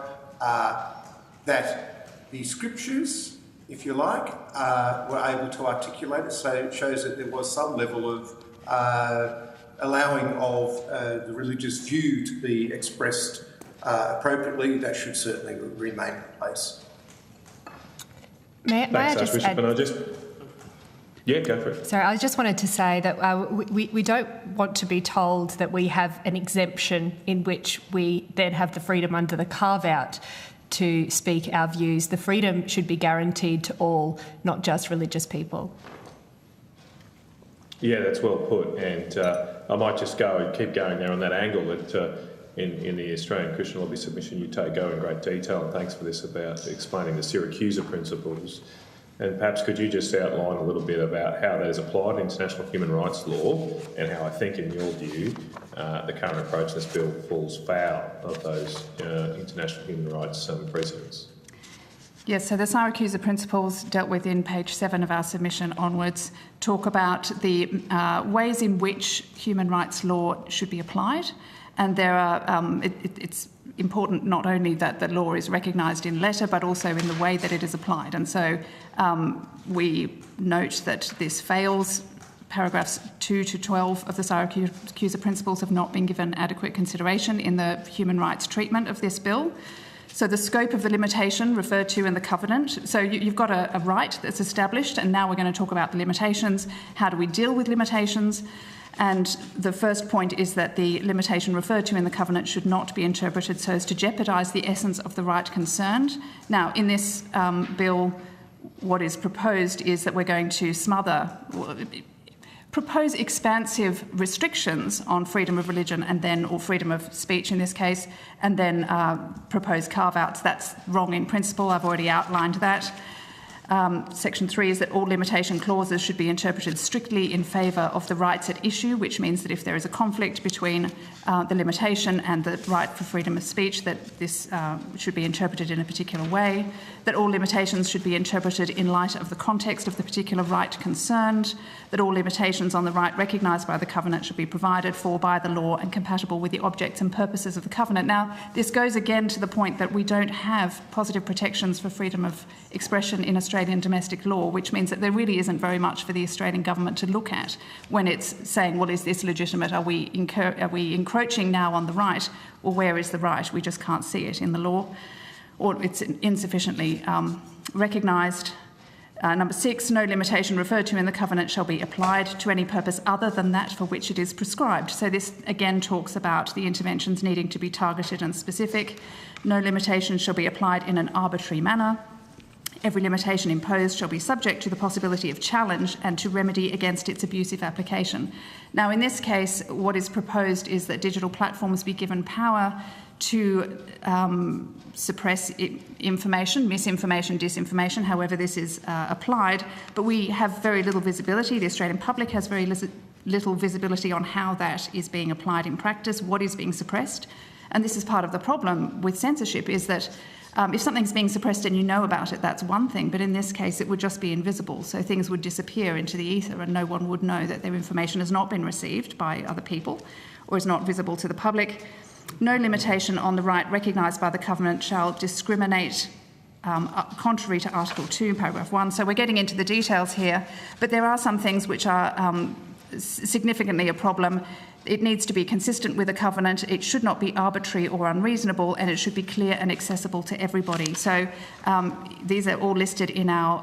and it should not be an abusive imposition or application of limitation on human rights. These are all listed in our submission at lengths, and we went to some lengths to put those in because it was felt that the bill itself, including its human rights compatibility statement, had not taken proper regard to the Syracuse principles. I mean, correct me if I'm wrong, it's been a while since I've read the EM and the human rights statement to this bill. Did the bill go through those principles in detail and outline, or did the documents, supporting the bill? No, I would say that the treatment... To outline how they've been consistent with those principles? There was a statement of compatibility with human rights which we would argue was significantly defective. And look, finally from me, Chair, if I could just get, I think the Australian Catholics Bishop Conference in your submission has raised the prospect of changing the exemption to include words of good faith. Could you just explain, do you think that will be enough though, given some of the views of the Australian Christian Lobby's put, would that be enough to protect religious viewpoints and freedom? I'd answer that by saying that there are perhaps 3 key questions that are not being yet fully developed. There's a question around, is this actually needed? A serious question of what is it that's needed in this case? And we have a kind of an expression from our perspective, in essentials, unity, something needs to be said. In the non-essentials, liberty, and in all things, charity. But it's a good summation of what I think is important. So there's a question around, is this actually needed, and what is it that's needed? Secondly, is then what is being said clear? You've raised as one of those questions around the issue of religious purposes, and has the draft come to a better landing on that? I think there is more to be done. We've put that in our submission, and where that might be more tightly clarified. So that clarity question is a big one. And the last one is the question around, is it protective enough? Is this bit of legislation able to certainly give expression to what might need to be prohibited, but that needs to be quite explicit and well defined and limited, and to then enable the protective dimensions that I hear the ACL is talking about. Thank you, Chair. Thanks very much to all. Thanks very much. We'll go to Senator Roberts, and Senator Roberts, I'm going to have to restrict you to 5 minutes. Thank you, Chair, and thank you all for being involved today. And I appreciate particularly the Australian Christian Lobby's opening statement, what a fine summary that is. From your submission, though, to the Australian Christian Lobby, quote, the bill is flawed in principle as to damage Australian society and the functioning of Australian democracy. Australians must be free to access information and engage in the public discourse that shapes political opinion. It is essential that Australians should be able to express personal views, to critique the evidence and arguments of others, and to act in accordance with their individual conscience and personal beliefs. That's the end of the quote. Is the government's attempt to control speech they don't like an attack on the very foundations of our democracy? To the Christian Lobby. Absolutely. Part of our democracy is the freedom to be able to speak our opinions, even when they are unpopular. This is an attack on freedom of expression. Just religious people shouldn't have the right to say what they want to say through a carve-out. All people deserve this right, and it's what is celebrated within our democracy is freedom of conscience, freedom of speech, freedom of expression. What has been said in the bill to justify the limitation of this freedom as achieving a legitimate aim. That legitimate aim is to reduce serious harm. The very definition of serious harm is broad, vague and subjective and really limitless as to what DPPs will determine as mis and disinformation, and given the fines that they're threatened with, will no doubt over-censor.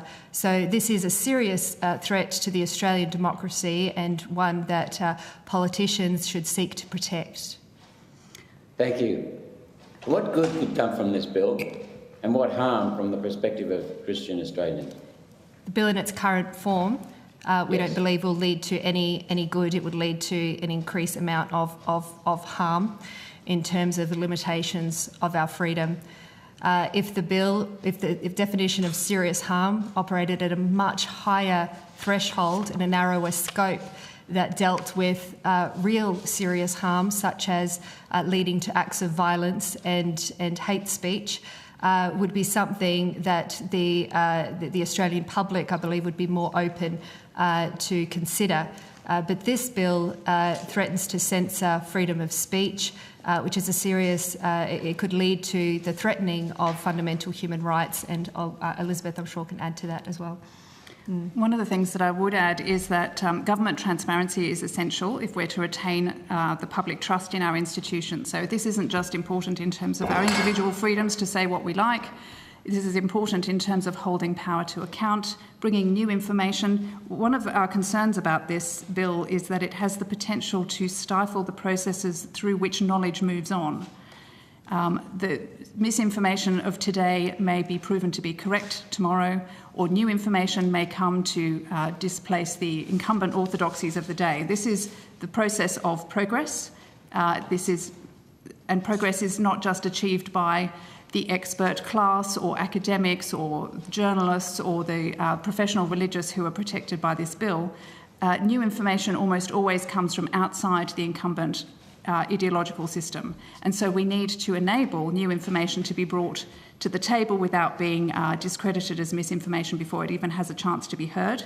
So more than that, it is important that this information, we're also concerned, I just want to raise this, that the definitions that are used, that are familiar to the Australian public, hate speech, vilification, these were formerly tethered to objectively identifiable high threshold definitions.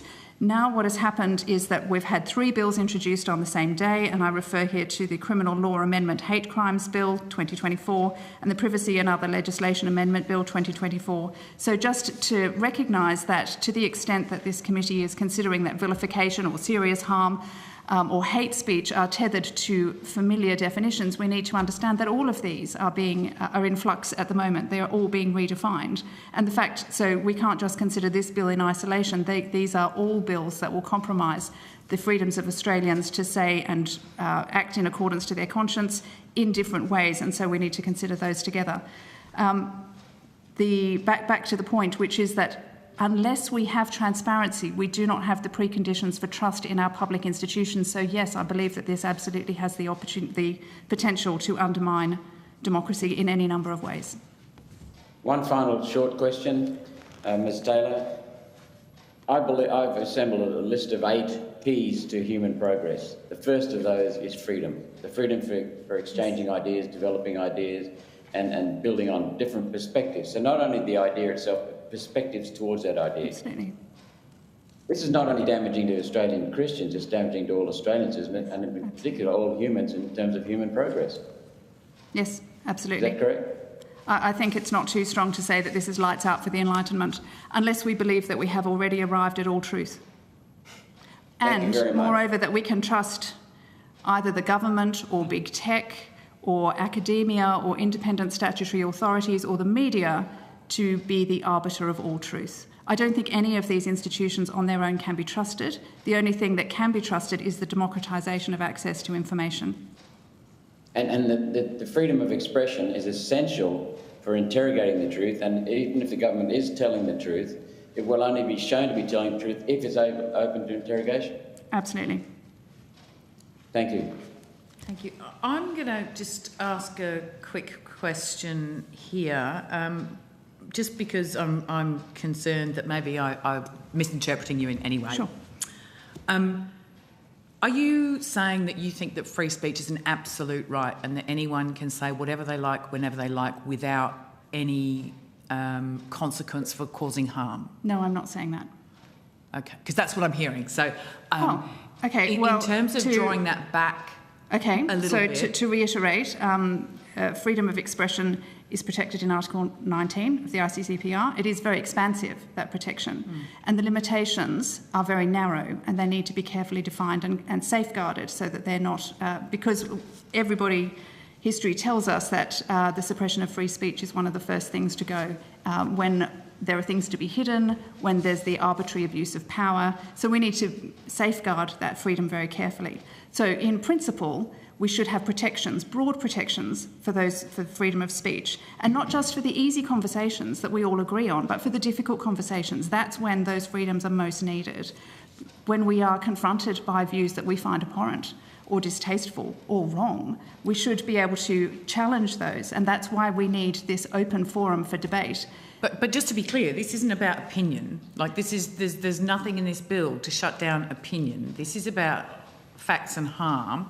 And yes. I would also be very clear for the perspective of the Archbishop here as well. I'm alert to the fact that I think you have to leave us at 11:30.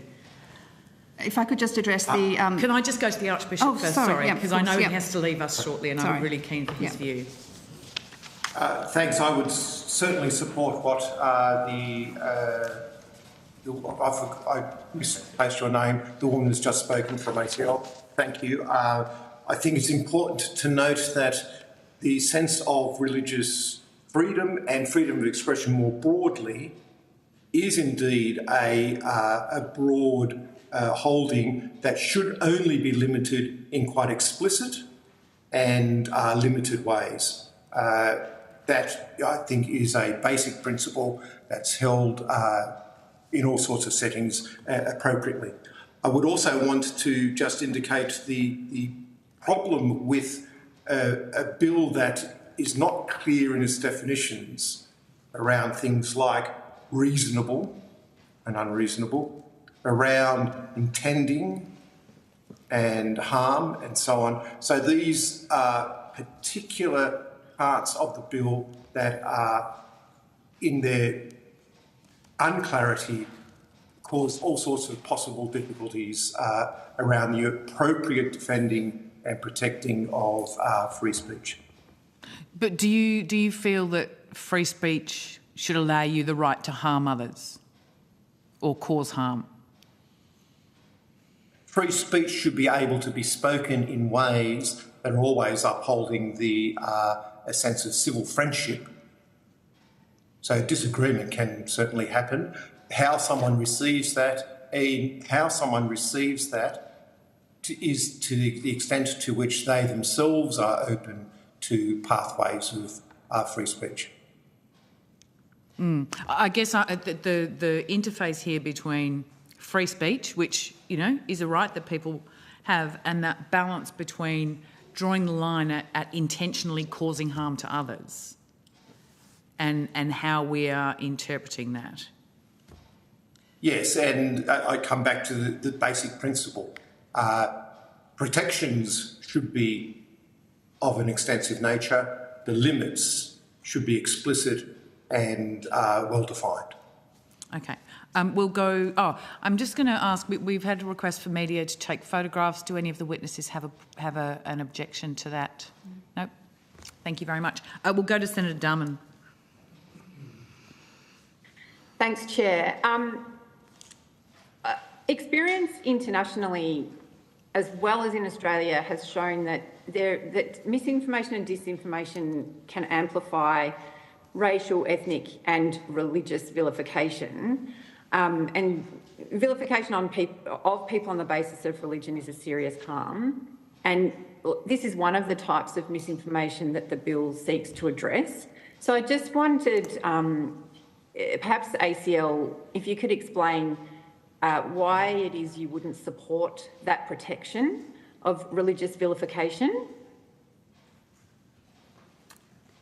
We believe that there should be a freedom of discussion around sometimes how the conflict of the ideologies of certain religions conflict with Australian values, that this should be an open and free discussion to be had, even though it could be controversial. It's an overreaction to censor contrary opinions. Discussions around multiculturalism and assimilation have long been part of the Australian debate, and it's about Australia finding its place in a globalised world and maintaining, whilst maintaining our identity. So I note that the explanatory memorandum provides examples around the criticism of Islam and Muslim people and how this could lead to serious harm. I think there are things that should be free to say about Islamic ideology, just as we would welcome the criticism of Christianity as well. And that debate should be had in the open square without the threshold of vilification being so low as to perhaps just causing offence, that then the DPPs would see that as misinformation and remove that and limit the freedom of articulation, freedom of speech. And the Archbishop, do you, what is your view about the religious vilification exemption? Is it something that you're supportive of? I know you have said some comments earlier about definitions, but did you want to make any further comments? I might invite Jeremy Stuperidge to respond to that one. Thank you. So we haven't commented on that in the submission. We have been, the Bishops' Conference has been open to considering vilification legislation in the past, just because we know that there are particular concerns from the Jewish community, from the Muslim community, and so we've considered that there. On our own behalf, we think most of these issues can be resolved through dialogue and through talking through disagreements with people, and we're hopeful that will be sufficient for us. So we haven't commented on this particular provision, though. So can I then ask for both of your organisations? We've seen that material can vilify people at speed and scale online, sometimes by foreign actors, bots. I hear what you all say about conversation and, exchange of ideas and beliefs. But what about the spread of complete mis and disinformation that is generated by actors that is far from that description that you talk about? That would be, religious harms can be picked up by that kind of activity. So how do you think platforms should be held to account for that sort of content that spreads at such speed and scale that harms people in that way? The issue is how serious harm is interpreted. And at the moment, there have been cases where simply for stating that drag queen story time in libraries is not good for children has been classified as hate speech or vilification.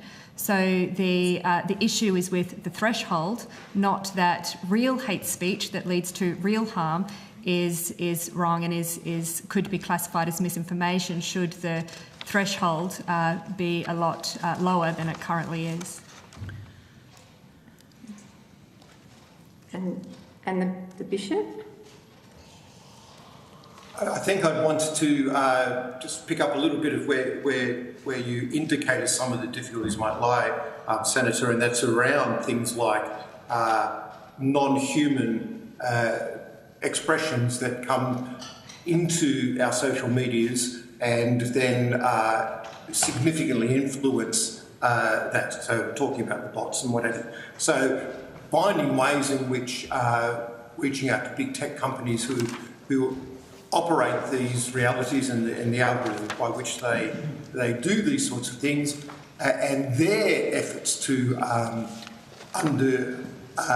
overcome where non-human realities and AI are manipulating the particular social, political and economic perspectives that are at play within our society at the moment. So there's an example of something that would be explicit and also limiting in its framework such that a protection may come about for real humans. Thanks. So, I mean, I take from both of those things that, in principle, subject to definitions and making the threshold high, that the platform should be held to account in some way for that kind of activity. Have I got that right? Yes. It's important, yes, but it's important to name what is the activity. Yeah. If it's activity that's generated in a non-human context, for instance, that's different from activity generated in a properly human way. And yes. There needs to be a pursuit here around how we articulate what is truthful. Mm-hmm. That's right. I was just going to say the bill in its current form, in its current definitions, with serious harm being so broad, vague and subjective, means that all of the definitions provided to serious harm, with the examples provided, operate at such a high threshold that I'm sure it will go beyond even the intent of the legislation with the DPP's over-censoring information. Thank you. So just, I think it was referred to just a moment ago about the platforms needing to kind of monitor some of this. So, I mean, right now,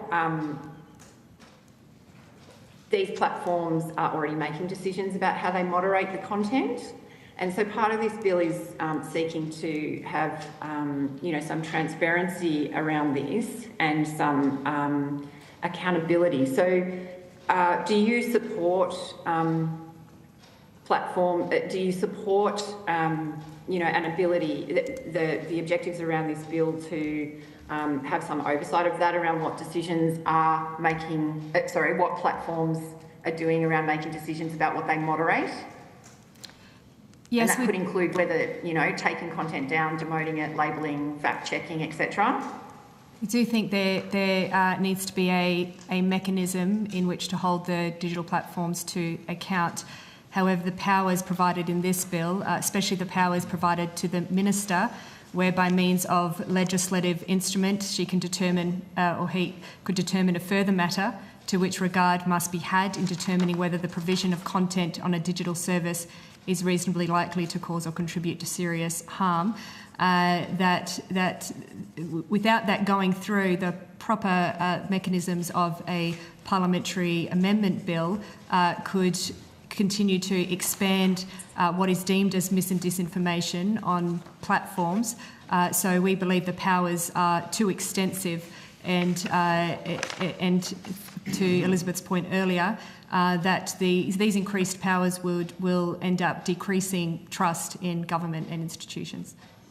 Could I also add that I think the focus on transparency about content moderation is only one part of the problem. I agree that we need transparency in what digital platforms are doing, and I am very interested in the research being done by Dr. Robert Epstein, which shows not just what is suppressed, but what is promoted.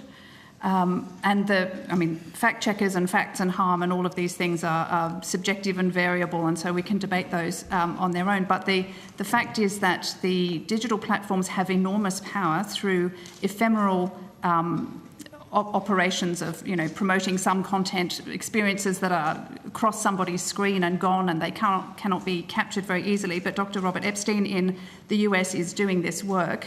I would refer the government to his information, which shows very clearly the potential for these digital platforms, simply through bias in their algorithms, through nothing that's overt or obvious, that they are able to shift public opinion on any number of issues in a profoundly important way, including a vote-shifting way.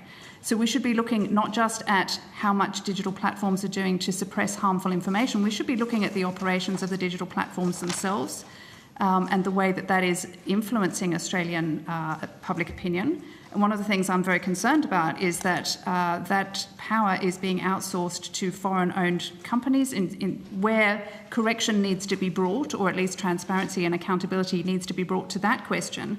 This bill looks only at the problem of content moderation and therefore incentivises behaviours, potentially incentivises behaviours which are already problematic. Okay, so you... Sorry, yes. Yep. Add something there. I think there is an important point here to be emphasised around how the legislation might articulate things around not so much what the content is, but who is making the decisions around truthfulness, around fact. These sorts of questions are being, at the moment, answered by these large social media providers, by and large, by other agents in say, academia or in business or even in government, dare I suggest. But the legislation itself does not deal with this in any articulate way, that the issue around who would be making judgments around what is truthful, what is fact, not so much the content itself. Yeah, okay, thanks. So I take from... Who? Yeah, that more transparency and perhaps in ACL's case, expanding the responsibilities on platforms to do more than what's currently proposed is what I'm hearing from all of that. Thank you. I'll leave it there, Chair.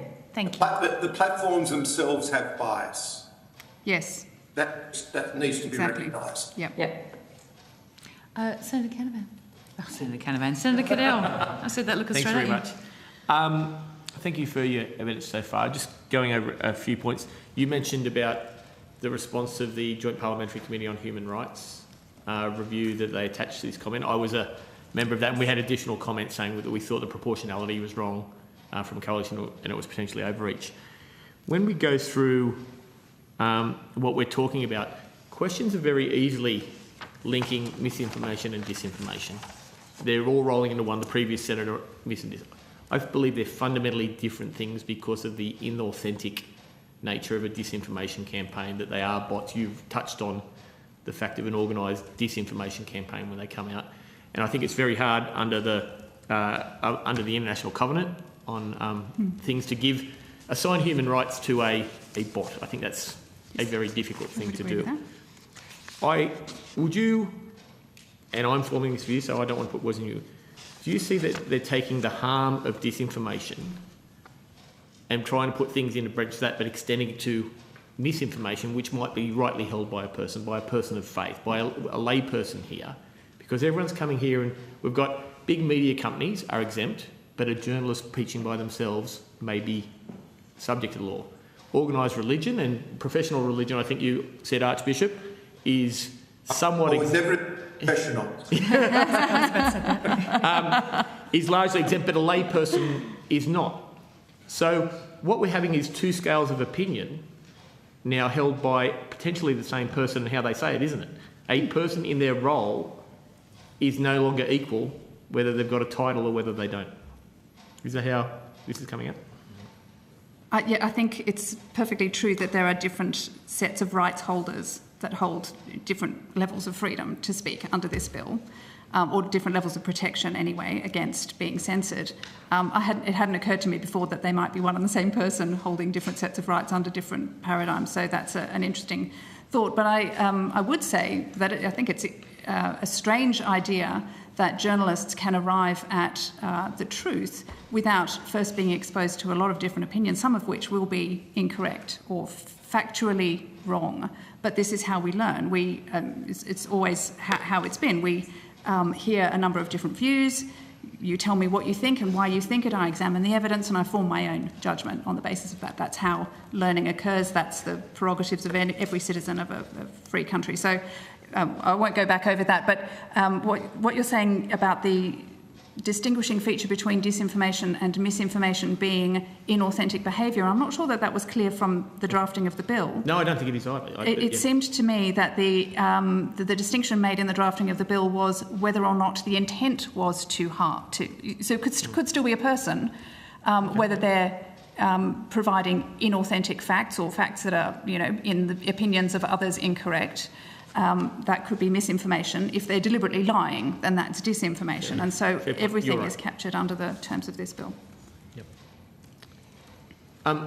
Archbishop, to you. So you're in your work thing now. You comment on something, on a belief of your value system.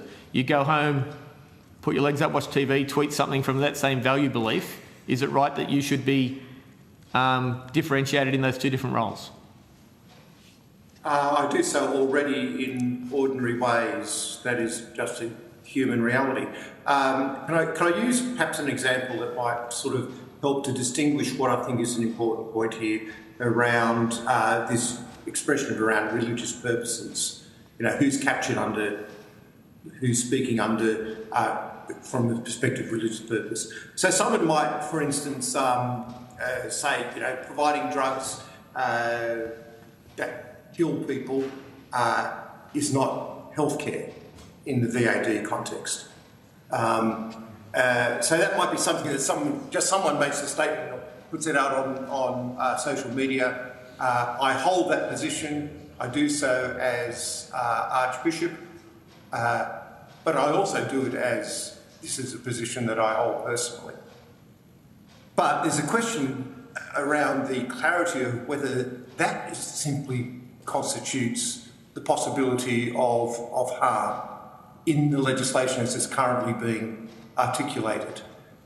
So it might be interpreted as information that's deceptive because every state is now legislated for this. So it might be considered deceptive to say that toxic drugs that kill people is not healthcare.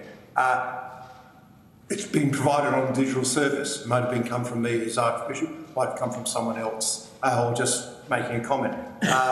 It may be considered that it could cause harm to others by stating that. So I'm just using this as an example to articulate the unclarity at the moment that exists in trying to articulate something that would be fair, but not so restrictive that no one can speak. What's coming through with the different status is this is a bill that supports might is right. The bigger the organisation, the more organised the group, the more rights you have under this bill. Given that there are thousands of religions, 20 with over 1 million practices, you can't all be right. Do we run the view of a thin edge of the wedge where suddenly views of other religions are, and I'm not sure that someone arrived in a spaceship and buried gold tablets, but views of other religions are diminished because they don't have the same right, they don't have the same coverage, they don't have the same acceptance in community, even though they may have a fair value point, and we're gathering online now in communities to be around like people. Are those forums going to be censored because not all the people who participate in them are doing so for a religious belief, they're doing it for a personal association with beliefs? I would certainly want to leave you with the impression that all of those that you've just talked about ought to be able to have the protection of speaking so that they are speaking towards what is truthful. Right.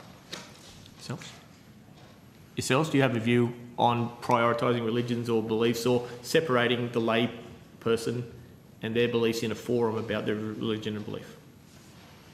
I don't necessarily see that there's an important distinction to be made between religious and secular ideology. I think that we should not have laws that protect ideology. Everything should be open for discussion and on equal terms. And I take your point about the suppression of minority or unpopular viewpoints. We should definitely make sure that we're not setting up a situation in which that is the norm. Because then, you know, for all the reasons that we've already stated. Okay, thank you, Chair. Great. Thank you very much for coming and sharing your views with us today. We will, any questions you've taken on notice are due back by the 25th of October. Secretariat will liaise with you about that. But thank you very much for your submissions and coming and sharing your views. Thank you very much. Thank you. I would now like to welcome the Australian Electoral Commissioner, the Safety Commissioner and the Human Rights Commissioner. And for those in the room to approach the table. Are they all in the room?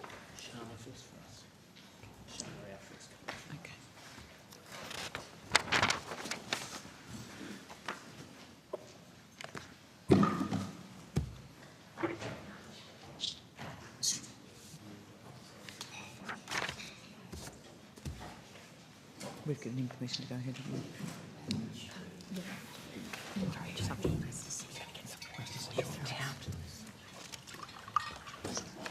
Now, while we're just waiting for everyone to get settled, can I just check in with the witnesses? Do you have any objection to the media being in the room?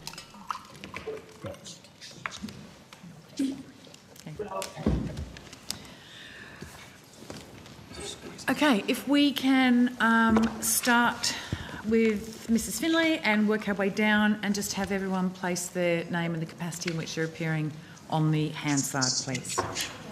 Thank you, Chair. My name is Lorraine Finlay. I'm the Human Rights Commissioner here on behalf of the Australian Human Rights Commission. Thank you, Chair. Toby Dagg, General Manager, eSafety. Thank you, Chair. Julie Inman-Grant, Australian eSafety Commissioner. Tom Rogers, the Australian Electoral Commissioner. And Jeff Pope, the Deputy Electoral Commissioner. Excellent. Thank you very much for coming. We will go directly to questions. We'll start with Senator Hanson-Young. And Senator Sharma, maybe you'd like to pop yourself on mute. Thank you. Karen, can I go next? Is that all right? Oh, certainly. In which case, Senator Sharma, you can take yourself back off mute and you can have the first run. All right. Thanks so much, Chair. If I could start with Mr. Rogers from the Australian Electoral Commission. I noted in your submission that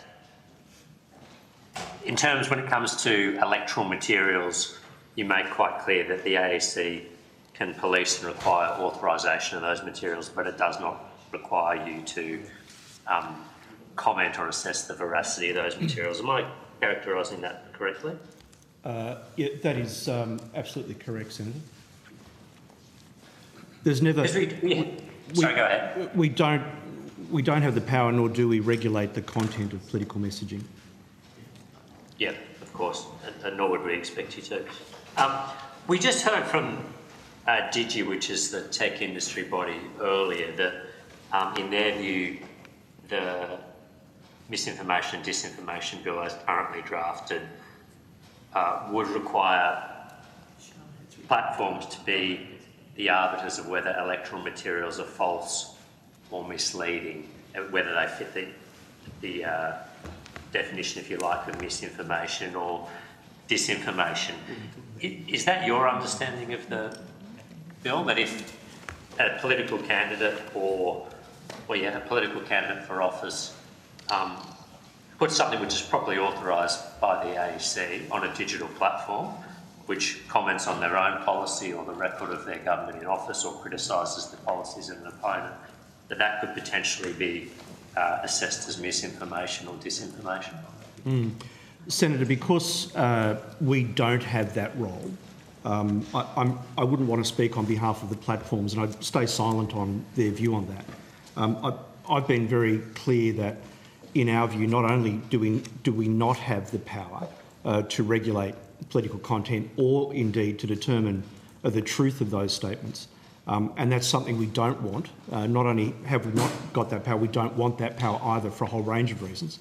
As I've discussed in front of various committees, our role is to look at the electoral process rather than the truth of statements by candidates about other candidates or party platforms. So I can't give you an answer on what the platforms think their responsibilities might be under the law. No, I understand. It seems an extraordinary situation where we could have the digital platforms policing political speech and holding up policy statements as misleading or misinformation when the AEC itself does not seek or indeed have that role itself. Could I just ask you briefly, you do maintain a disinformation register, don't you, which is largely concerned with the integrity of electoral processes or false information about the conduct of elections. Would you mind just expanding a little on how that process works? Absolutely, Senator. It's one of a suite of things that we do to deal with disinformation and misinformation about the electoral process, where we see a piece of content that is clearly factually wrong about the electoral process. For example, if someone came out and said, guess what, voting is no longer compulsory, we would absolutely put that on our disinformation register because that could mislead voters. We'll put on the register what it is and what we're doing about it and what the truth is. We'll also put some sort of post on our various social media platforms pointing to what the facts are about that situation. But again, it's very tightly defined, Senator, around the electoral process.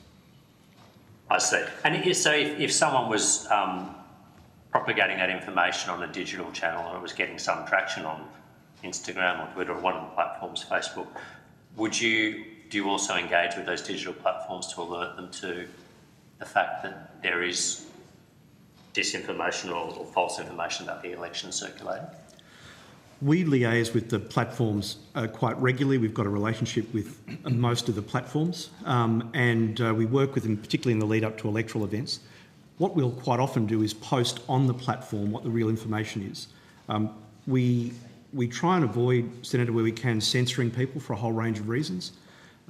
Yeah. I don't want to get dragged into the kind of free speech debate, but if I might for a moment, some of the misinformation, no matter how tinfoil hat wearing insane I think it might be, the people that believe it very deeply, and we just need to move very carefully when we deal with some of those issues. So we try and persuade, educate, correct the record. Where we do ask for information to be removed by the platforms is where it's something like threats to staff, deliberate threats of violence, which we think obviously are beyond the pale. And so we work with the platforms. I know Digi appeared here this morning. We've had agreements with the industry before brokered with Digi about escalation points and how we might move. But we're very, very cautious about how we deal with those issues. So your preferred approach, and I don't want to verbally hear though, is to correct or contextualise or directly address misinformation, disinformation, rather than to seek to have it taken down. It's rare that we seek to censor anything, Senator. It's more often that we point out what the information is. And it doesn't mean that we're soft on this. If you are deliberately putting disinformation about the electoral system, we'll come out and say that it's wrong. And we'll do that with the fairly extensive reach we've got through our social media platforms and even our media work as well. And we'll put it on the disinformation register, and quite often that information is then picked up and amplified by mainstream media and indeed others on social media. And it seems to work relatively well. All right, thanks, Mr. Rogers. And could I just turn to Ms. Finlay from the Australian Human Rights Commission, if she's there? Yes, Senator. Hello, good morning. Thank you for your submission and your opening statement as well. I just wanted to touch on a couple of elements of your submission and just seek to clarify or confirm them. I think you mentioned that it's your understanding, based on the reading of the explanatory memorandum, that the term misinformation and disinformation would expressly include opinions, claims, commentary and invective. That's your reading of the explanatory memorandum. That's correct. It's expressly stated at page 44 of the explanatory memorandum that the definition of information encompasses opinions and commentary, amongst other things. Okay. And also, just turning to your submission, you flagged that it's unclear whether organisations such as think tanks, non-governmental organisations, civil societies, international bodies would be excluded under, excluded dissemination category because it's not necessarily academic or scientific. Was that roughly right? Correct, and it's one of the concerns we have about excluding content based on the source of the content rather than the nature of the content, in that when you start to draw those lines, we heard in the evidence before, it raises a variety of questions that creates uncertainty about what the scope of the legislation is, and that uncertainty, in our view, the real harm of it is it leads to the potential of over-censorship, whether that's by the platforms or indeed by individuals or organisations who might choose not to engage in speech that they otherwise would because of a concern about whether they would be protected under the legislation or not. Okay, thank you.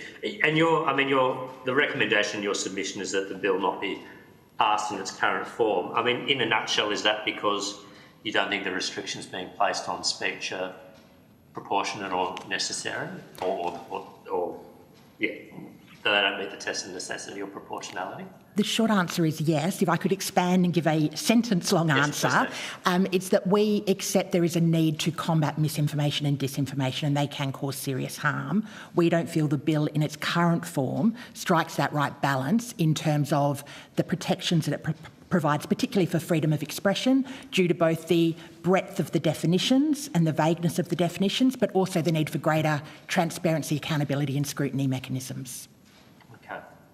And I noticed in your submission you also talk about quite a low threshold for the serious harm test.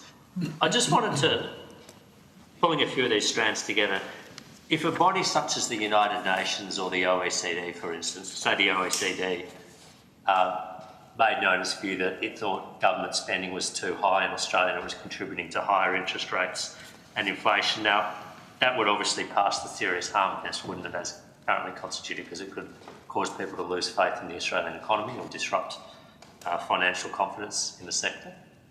Potentially, Senator. Potentially, yeah. And a body like the OECD would not, in and of itself, necessarily fit the category of excluded dissemination? On our reading of the legislation, possibly not. Okay.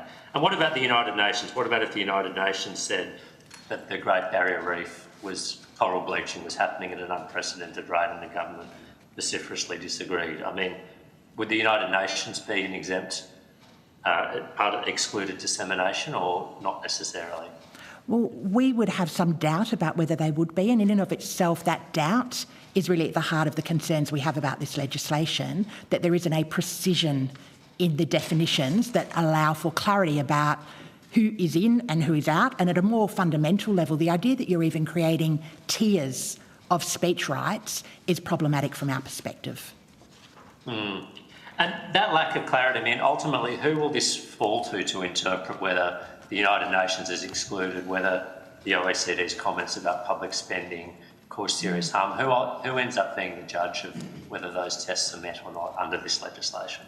Well, there are a number of different potential judges in different forums, Senator. So immediately it will be the platforms, and then ACMA has a role to play in terms of making those judgments, potentially courts down the track depending on how the legislation's interpreted. But at the starting point, the initial judgment will be made by the organisations and individuals themselves about whether they're prepared to post certain things or engage in certain speech based on uncertainties around the legislation. And that's a harm that we say is very real based on the current drafting of the legislation, but it's a harm that's actually very hard to measure because we simply don't know to what extent that self-censorship might occur.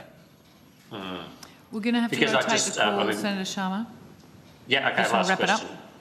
Wrap it up. We heard from Digi before. I mean, admittedly, this was speculating, but to paraphrase them, they thought that the tech platforms would take a highly conservative approach to these things because there was no particular upside to keeping content on there that might fall in a grey area, but significant downside given the penalties involved. Would you agree with that assessment? And then I'll leave it there, Chair. Noting that it is speculation and I certainly can't speak for the platforms, we would have that concern simply because there are clear incentives built into the legislation that are designed to encourage a conservative approach to be taken to implementation. Okay. Thank you, Ms Finlay. Thank you, Chair. Thank you. We'll go to Senator Hanson-Young. Thank you, Chair. First of all, some questions to the AEC. And I've been listening intently to your answers to Senator Sharma. I'm interested as to how you see this particular bill and its in relation to your role and capacity in relation to mis and disinformation and the intersection with truth in political advertising. I missed the last bit of that, Senator, but I think you asked, if I might, about the interplay between what's proposed here and also the proposed bill with truth in political advertising. Is that? Yes, correct. That's right. The question. Well, look, the first thing I'd note is that the thresholds that are proposed in the current bill are relatively high. I think it would be, just based on our reading of it, relatively rare that we access the provisions in this bill with the thresholds that have been set. And I understand why those thresholds have been set. I'm just saying that it will be rare for us to access those issues, particularly if you read it, that targeted at serious harms with significant and far-reaching implications for the community or a segment thereof. That's a high threshold for us. We've been very clear all the way along that if Parliament asks us to fulfil a role with the proposed legislation with truth in advertising, we'll absolutely do it. Whatever Parliament asks or tells us to do, we'll do it. However, we've been very clear that we think giving the AEC the responsibility for determining truth in political advertising will really damage our reputation. That reputation, that trust piece is critical. In fact, it's the number one thing that we should really be building to make sure that citizens trust the outcome of elections. All democratic outcomes rest on that point. That trust bit is so critical. When we have to pronounce on the truth of a statement by a candidate about what another candidate or party might be doing, it's really going to damage our neutrality or our perceived neutrality. So we've advised that we think it's a bad idea. I'm not saying it's a bad idea for anyone to have it. It's definitely a bad idea for us to have that responsibility. Interesting. Okay. How do you think that this piece of regulation of mis and disinformation would help you do your job? Well, perhaps I'd start off, Senator, by saying obviously we always welcome anything that attempts to protect the integrity of Australia's electoral system. However, as I mentioned before, the threshold on this is fairly high, and it would be, I suspect, rare that we would access the provisions of the bill. I would point out that we are already doing pretty good work in dealing with mis and disinformation about the Australian electoral process. We've got a reputation management system which helps guide us. What we spoke about before with our disinformation register is part of that. Our work with the social media companies, the work we've been doing to build trust in electoral outcomes. Our own research shows that 9 out of 10 Australians trust the AEC to count the votes as cast, which is an incredible result internationally. And we're also running a national campaign, Senator, called Stop and Consider. That campaign is one of the few, if not perhaps the only, digital literacy campaign currently being run. We run it at election time. It's highly effective. We're getting about 20% recognition in the community. It's cost effective. It costs, I think, about 2 cents per elector. Of the 20% of citizens who view that content, large numbers tell us that they do amend their viewing habits as a result. To be clear, it's not stop and consider the facts of the information. It's stop and consider the source of the information. It's been picked up nationally. Each of the state electoral commissions now runs a version of that. And it's been picked up internationally, as we understand as well. So it has great salience in Australia. We think that much more needs to be done with the digital literacy skills of our citizens. That's a critical thing we're working on. So that's what we're currently doing. It seems to be working fairly well. I'm sorry for the long answer, but just while I've got the floor, last year the APSC, the Australian Public Service Commission, survey on trust and satisfaction with Commonwealth agencies had the AEC as the #1 trusted agency, and so we'd like to keep that, and therefore we'd like to stay out of the bit about truth in political advertising. I'm sorry for the long answer, Senator. No, that's fine. Thank you. Do you think that this regulation, as it's currently drafted, and based on what you've considered, do you think that this would have made a difference in relation to the type of information that was freely flowing online in relation to the voice referendum? It's pretty hard for me to speculate backwards, Senator, on something like that. I think that, let me give a generic answer and let me make it even more generic and not talk about that particular event, but let me talk about elections more broadly. We see claims from all sides of elections that the other side has said something that's fundamentally wrong and that people disagree with.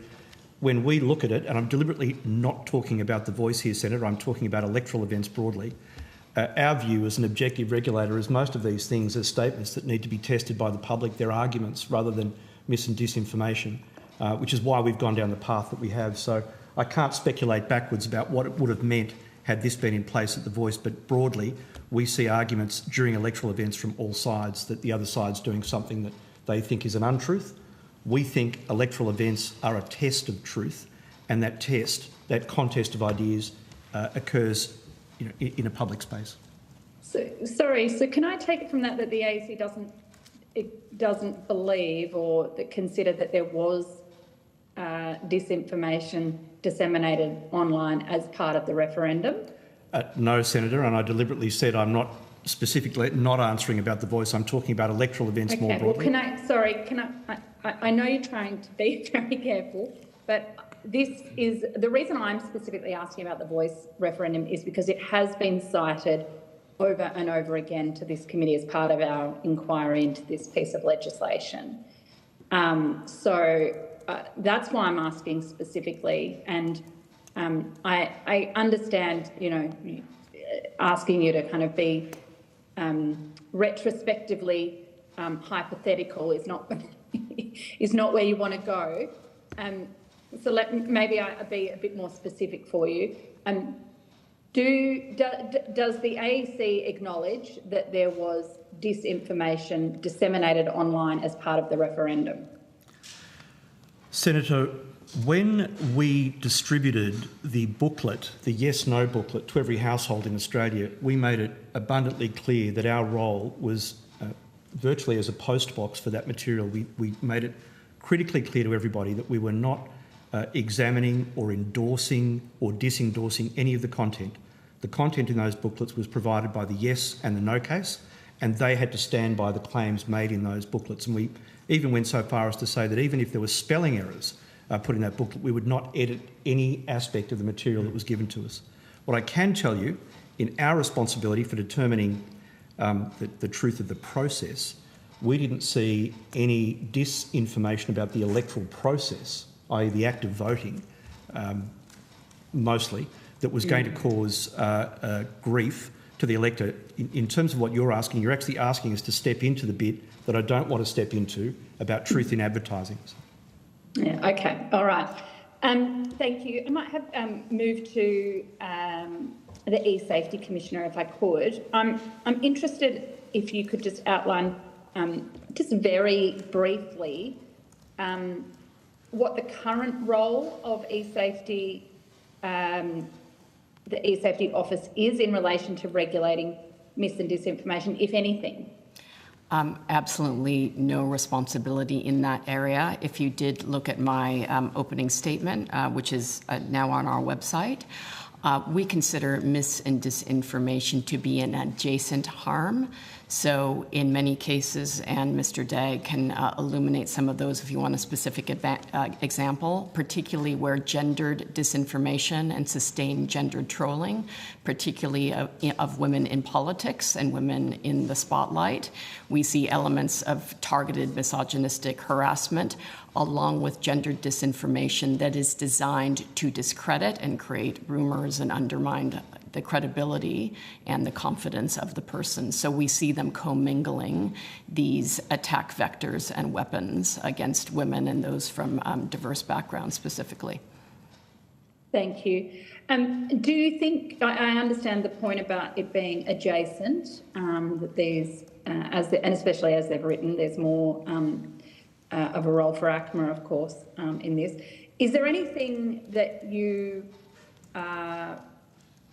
perceive that lacks in terms of your powers that would help to deal with misinformation in the work that you do? Well, as you probably know, Delia Ricard, PSM, will soon be releasing and tabling her Online Safety Act review. We've certainly provided input through the submissions process about where we think things are lacking. We have not requested any specific additional powers in this area. We're confident that the ACMA has this under control, and we do see the synergies that they have in their function with media and news generally. What I would say is where there are synergies are certainly in terms of the codes processes and how they run, and where we'd like to see more efficiencies with the codes processes, and also with our transparency powers. And as I said in my opening statement, most of these platforms, just as they have policies against online abuse, harmful content, and conduct, they also largely have rules around mis and disinformation. They treat them in different ways, but ensuring that they are enforcing the policies they set for themselves and getting more transparency in their systems and processes in terms of how they deal with all of these issues seems to me an important thing to have happen. We've been able to use our transparency powers to great effect to show both what companies are and are not doing with respect to things like child sexual exploitation material, and we could see similar benefits if we can actually see what's happening under the hood in terms of how these companies are dealing with this range of issues. Thank you. On that point, I'm not sure if you caught the evidence given to us by the representative from Digi earlier today, but I asked specifically why they were so resistant to the powers of information access and gathering from ACMA, and they effectively argued that they're already the platforms are already transparent enough. I think that's rubbish, but I'd be keen to hear what your view is. Well, I believe, as again I said in my statement, transparency is the best sunlight. We can't have accountability without meaningful transparency. And my experience, having worked 22 years in the technology industry and now almost 8 years as e-safety commissioner, we absolutely do, as the e-safety commissioner, need powers to compel very specific questions, to very specific answers to specific questions around what they are and are not doing, because for the first 6 years of my tenure, I asked the same questions and couldn't get the answers without those compulsion powers. Senator Hanson-Young, I'll ask you to rotate the call once you've finished. I've just got one more, actually, Chair, if that's okay. Certainly, that's fine. Thanks. And we can come back to you as well. Great, okay. It's to the Human Rights Commission, actually. I'm interested as to whether you see this bill as an improvement on the exposure draft, and whether, if that is the case, because I know you had concerns about the exposure draft, whether you think this bill could continue should pass Parliament in its current form, or that it is still in desperate need of amendment. Thank you, Senator. The short answer is yes, we do think it's a clear improvement. And if I can give one example, the fact that government is no longer exempted from the regime of misinformation and disinformation is a positive change that's been made in the bill, and there are a number of others that we've gone into some detail in our submission. However, we do think the detail of this bill matters, so it's not the case of passing a bill that has made some improvements but still doesn't strike the right balance and then perhaps looking at further amendments down the track. We think it's critical to get this right from the start, and that while the bill has moved in a positive direction with those improvements, our assessment is it still doesn't strike the right balance in its current form, hence our recommendation that it shouldn't be passed in its current form. Okay, thanks. Chair, happy to rotate. Thank you. Thank you. We'll go to Senator Pocock. Thank you, Chair. Thank you very much for your time. I might start with a question for Ms Finlay and Ms Inman-Grant. One of the things that's become, I think, very clear through this inquiry is the broad agreement that bots and non-human actors don't have freedom of speech. They don't have any rights that extend to humans and shouldn't be allowed to impersonate humans. Given the huge role we're seeing non-human actors play in creating disinformation and then spreading it online, getting things to become sort of viral and trending, what should be done with this, and what are the tools that are available in actually stopping bots from doing that and potentially removing them?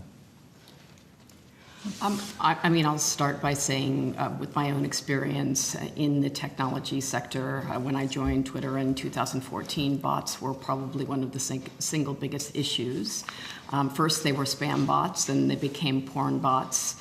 Now we have botnets or bot armies and bots that are proliferating dis and misinformation. And there was just a study done in the US last week saying that some of the Russian-inspired bots that were active during the 2020 election are still all over X. When we get back down to platform responsibility, when there is inauthentic behavior, when there are coordinated attacks, they do have the tools and the signals to be able to pick this up, and they should be remediating those harms from my perspective. I'd also turn to generative AI as another potential scary vector for weaponization, particularly in the context of elections. Of course, we see deep fake image-based abuse on a regular basis, but we've saw in the 2020 election, and it's being used today in multimodal forms, whether it's audio of fake audio of Joe Biden telling people not to vote, or showing people doing and saying things that they didn't do or say. The challenge with that, and with manipulative chatbots that we already know hallucinate, prevaricate, and can manipulate, is they're running rampant without adequate guardrails, and this is why safety by design is so critical. Everybody's been rushing to get first to market to get these powerful AI tools out there. Very difficult, as you know, with the naked eye to be able to discern them. There are probably a handful of deep fake detection companies that can do this, but you can't necessarily fight AI with AI. It requires a lot of technical and manual assessment to be able to do that. So by the time a deep fake goes viral, and this is where the rapid velocity is such a problem, to be able to correct the fact through counter speech, which I agree with, when it's statements of fact, or you can counter that. Very much more difficult to do when you're dealing with a manipulative chatbot or with deep fakes that go viral. And if just to follow up, and then I'm keen to get your perspective, but if social media companies can identify non-human actors, why aren't they being deleted? I mean, that's a good question. Recidivism is a huge issue we've raised with a number of the major platforms with respect to a number of issues, and that also includes fake and imposter accounts in the tens of thousands. For instance, with respect to sexual extortion, we've sent intelligence reports to platforms saying we see 10,000 fake and imposter accounts with the same photo. If you use a little bit of AI, we have the kill chains and we have the scripts that you could use to prevent these organized criminal organizations from targeting young men. You need to tackle the fake and imposter account problem. None of them have done so adequately, in my view, and we've never gotten a straight answer as to why, but a cynical view that some scientists put forward is that probably 25% of the accounts on some of these major platforms, which attract advertising dollars today, are fake imposter or bot accounts. And if they actually erase those, that directly affects their bottom line. Thank you. That's really helpful. I mean, I find it extraordinary that the government wants to give these companies, who most Australians don't trust and think they're pretty bad faith actors, these powers to be the arbiters of mis and disinformation and somehow clean it up. But Ms Finlay, I'm interested in your perspective on bots and non-human actors. Well, if I could perhaps make 3 points to build on what the E-Safety Commissioner has said. The first is we would agree with the evidence that's been given broadly about bots and human rights. Human rights, by their very definition, reside in humans. But secondly, in relation to the arbiter for truth point that you just made, one of the concerns that we have about this legislation is recognising that decisions do need to be made, but we don't want any one body, whether that be a social media platform, a digital platform, a government agency, or anybody else to be the sole arbiter of truth. And that means that whenever these frameworks are put into place, there needs to be that transparency, accountability and scrutiny around their operation to ensure that there is that contestability.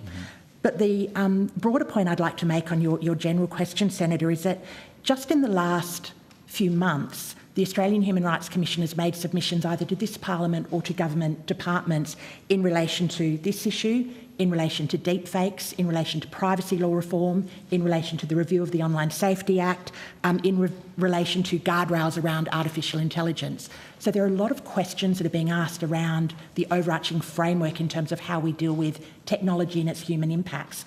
One of the concerns we have is that at the end of all of this, we need to first of all have a conversation that leads to action and actually regulation taking place or firm policy proposals being brought to life. But secondly, we need to have a coherent framework. And so dealing with these things in isolation raises concerns for us about the consistency of the framework that we'll end up with and the concerns that raises for the ability of individual Australians to actually be able to engage and understand the laws that they're meant to comply with. And then the final point I'd make just quickly is to go one step further than safety by design, which is something we think is incredibly important, and to say there needs to be human impacts and human rights put at the heart of all of our discussions around technology, because ultimately technology is meant to advance humanity, and so that needs to be at the front of all of our considerations. Thank you very much, that's helpful. Mr Rogers, I'm keen to ask you a little bit about deepfakes, and I really accept what you're putting forward as AEC not wanting to be the arbiters of that, and you just essentially going by the law. I'm interested, as it currently stands, if someone was to create an election ad that had a deepfake of a politician saying something and then an authorisation at the end, you would currently have no powers to do anything about that?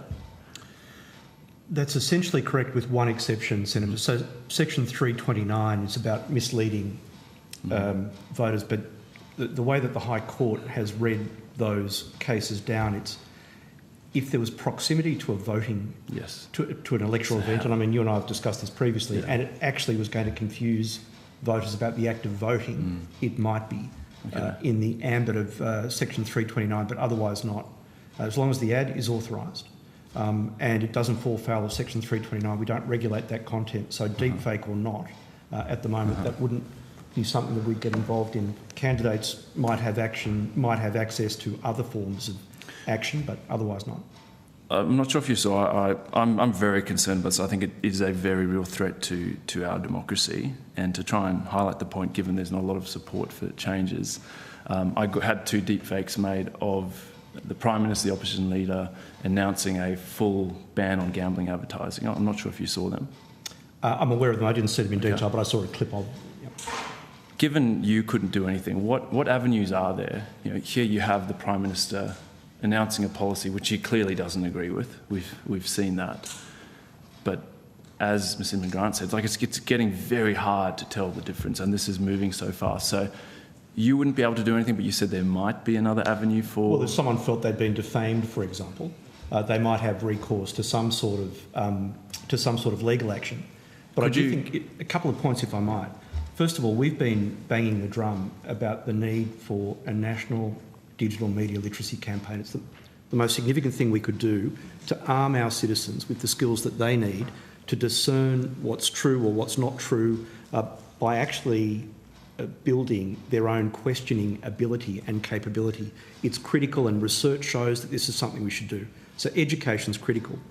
The second thing is we're watching very closely what's going to occur in the US. That's going to be instructive for us, and I know that the Senate Committee on AI, I think, has delayed its report until after the US election to see what occurs there. In the room with us today, we've got the CEO of the UK Electoral Commission who's visiting. We've been talking to them about what they saw with AI at their very recent election. And if I say the wrong thing, he might peg a pencil at me, but effectively they did not see a huge amount of AI, nowhere near what they thought they were going to see. And as you know, the video stuff at the moment is still not fantastic. It can still be picked up. Audio is much better. But they didn't see a huge influence from AI-based political content. And I think if you read some of the international research, it's pretty much the same around the world. I'm not saying that may not happen, but at the moment we're not seeing that impact. I was reading an article from the MIT Tech Review where they were positing that there hasn't been the impact. Maybe we've overblown it, because in their view, and there's one quote that I'm just reading out. They said that voting behaviour is shaped by a number of things: gender, age, class, values, identity, socialisation, and information, regardless of where it comes from, whether AI or human is just one factor that influences that. So we're watching closely. I think the US election will be critical to see what happens with deep fakes, if I can use that terminology, but at the moment that's not something we're looking at. May I just add something? I was at Cornell Tech a few weeks ago with a former Google product manager, and they were running some tests around a very powerful new tool without a lot of guardrails called the Reimagine feature. And he tested it by saying, show me a picture of a school where voting is happening, and show me a picture with ballots all over the ground. It popped out in a second. Show me a picture with fire and tar coming out of the election booth. It created it. And then he said, show me one with an explosive device and men with AK-47s. So again, it's not just deep fakes, it's generative AI and the ability to create with a single prompt these kinds of misleading and obviously factually untrue images to deter people from actually voting. Thank you, that's helpful. And Mr. Rogers, I take your point about it being one factor or information stream, but in that Senate AI committee, which I sit on, we also have heard from experts that they believe by 2030, over 90% of all content online will be AI generated. And so then what? And I'm concerned if we're not actually getting ahead, not even getting ahead, just trying to stay up to date with what's happening. I think we agree with you on that, Senator. Staying up to date, watching closely, which is why I think the rest of this year, this is the year of elections, more elections this year than ever before. We're watching closely, analysing, and I also think what you said previously about inauthentic behaviour is a problem. That's something that we're loath to censor any human, but as you've said, bots don't have the same rights, and I think that people deserve to know whether they're interacting with a human or with a robot online. So. On that, and I know we're running out of time, just finally, my last question, Mr. Rogers, was about voice agents. And I've seen around the world jurisdictions are banning the use of voice agents in elections. So you have a voice clone hooked up to a large language model, and then you'll feed it a script based on maybe your party's policies or some dirt on the opponent, and you can essentially unleash these voice agents to call people, interact like a human. As Ms. Inman-Grant said, it's becoming incredibly hard to actually tell the difference.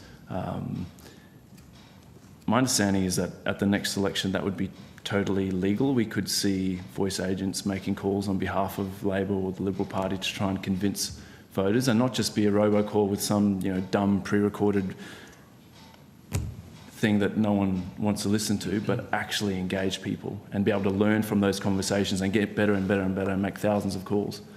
Is that a fair assessment? I think if I talk from the Commission's perspective, there's two things. First of all, as long as those messages are authorised, they wouldn't fall foul of the current provisions in the legislation. But just one note of caution, if I might. Also, some of these tools, if I articulate this badly, forgive me, but they're actually benefits to democracy. So for independent and small candidates able to lawfully use AI tools, for example, a voice agent to translate their material into languages, like genuine material, to access marginalised communities to spread their message in a way that they would not otherwise be able to do because they don't like the resources of the major parties. Very conscious that when used properly, some aspects of those tools are actually democratic tools because they're assisting candidates engage with their communities, and we think that's important as well. So when we're looking at how we may in the future regulate some of these issues, we need to be careful that we don't forget that there are some great benefits that might flow from this as well. Potentially, but just to clarify, where would, if you have a voice agent making calls, then it's not a robocall, it's not pre-recorded, it's hello, how you doing? I'm a robot interacting with you effectively. Yes. Yeah. Where would the authorisation sit under the Electoral Act? Well, as it currently does, those matters are regulated at the moment under the Electoral Act. There need to be an authorisation. Sorry, but if you're having a 15-minute conversation with a voter, when does the voice agent make an authorisation? Sorry, Jeff Pope, Deputy Electoral Commissioner, Senator. Currently under the determination at the start of the call. So if you're voice banking at the start of the call, you have to disclose that you are. That's correct. And that would extend to non-human actors under the legislation. Senator, I'm going to give you an interim answer, which is yes, but it's a complex issue, and I might actually I might just view that a little more deeply and come back to you with a very detailed answer. Thank you very much. Yeah. Thanks, Chair. Thank you. A lot of the questions I had for you have been answered, Mr. Rogers, but would you say that this bill is complementary to the work that you do? Senator, I mentioned before that I think the thresholds that have been outlined are very high. It even describes them as very high thresholds. So for most of the stuff that we deal with, we just won't access those thresholds. The information we're dealing with, highly unlikely to reach those thresholds.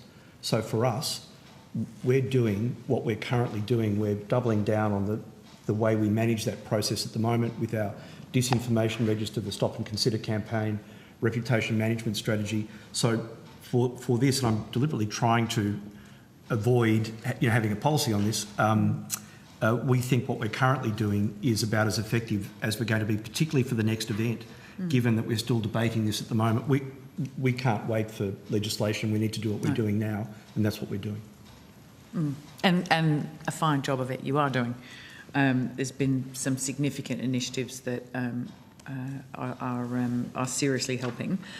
Do you think those thresholds are too high?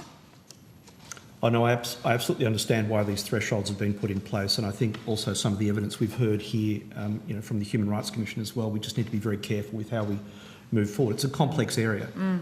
Senator, I'm conscious I'm not providing, an answer on how to do it, but I'm talking about what we're seeing in front of us at the moment. No, I think where you draw the lines is very challenging, and obviously there's a lot of dissent and discussion about where you do draw those lines and what is appropriate.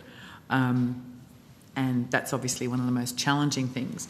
But maybe I could take you to the issue of transparency when it comes to working out whether platforms have the appropriate mechanisms and policies in place, which is one of the key things in the bill here.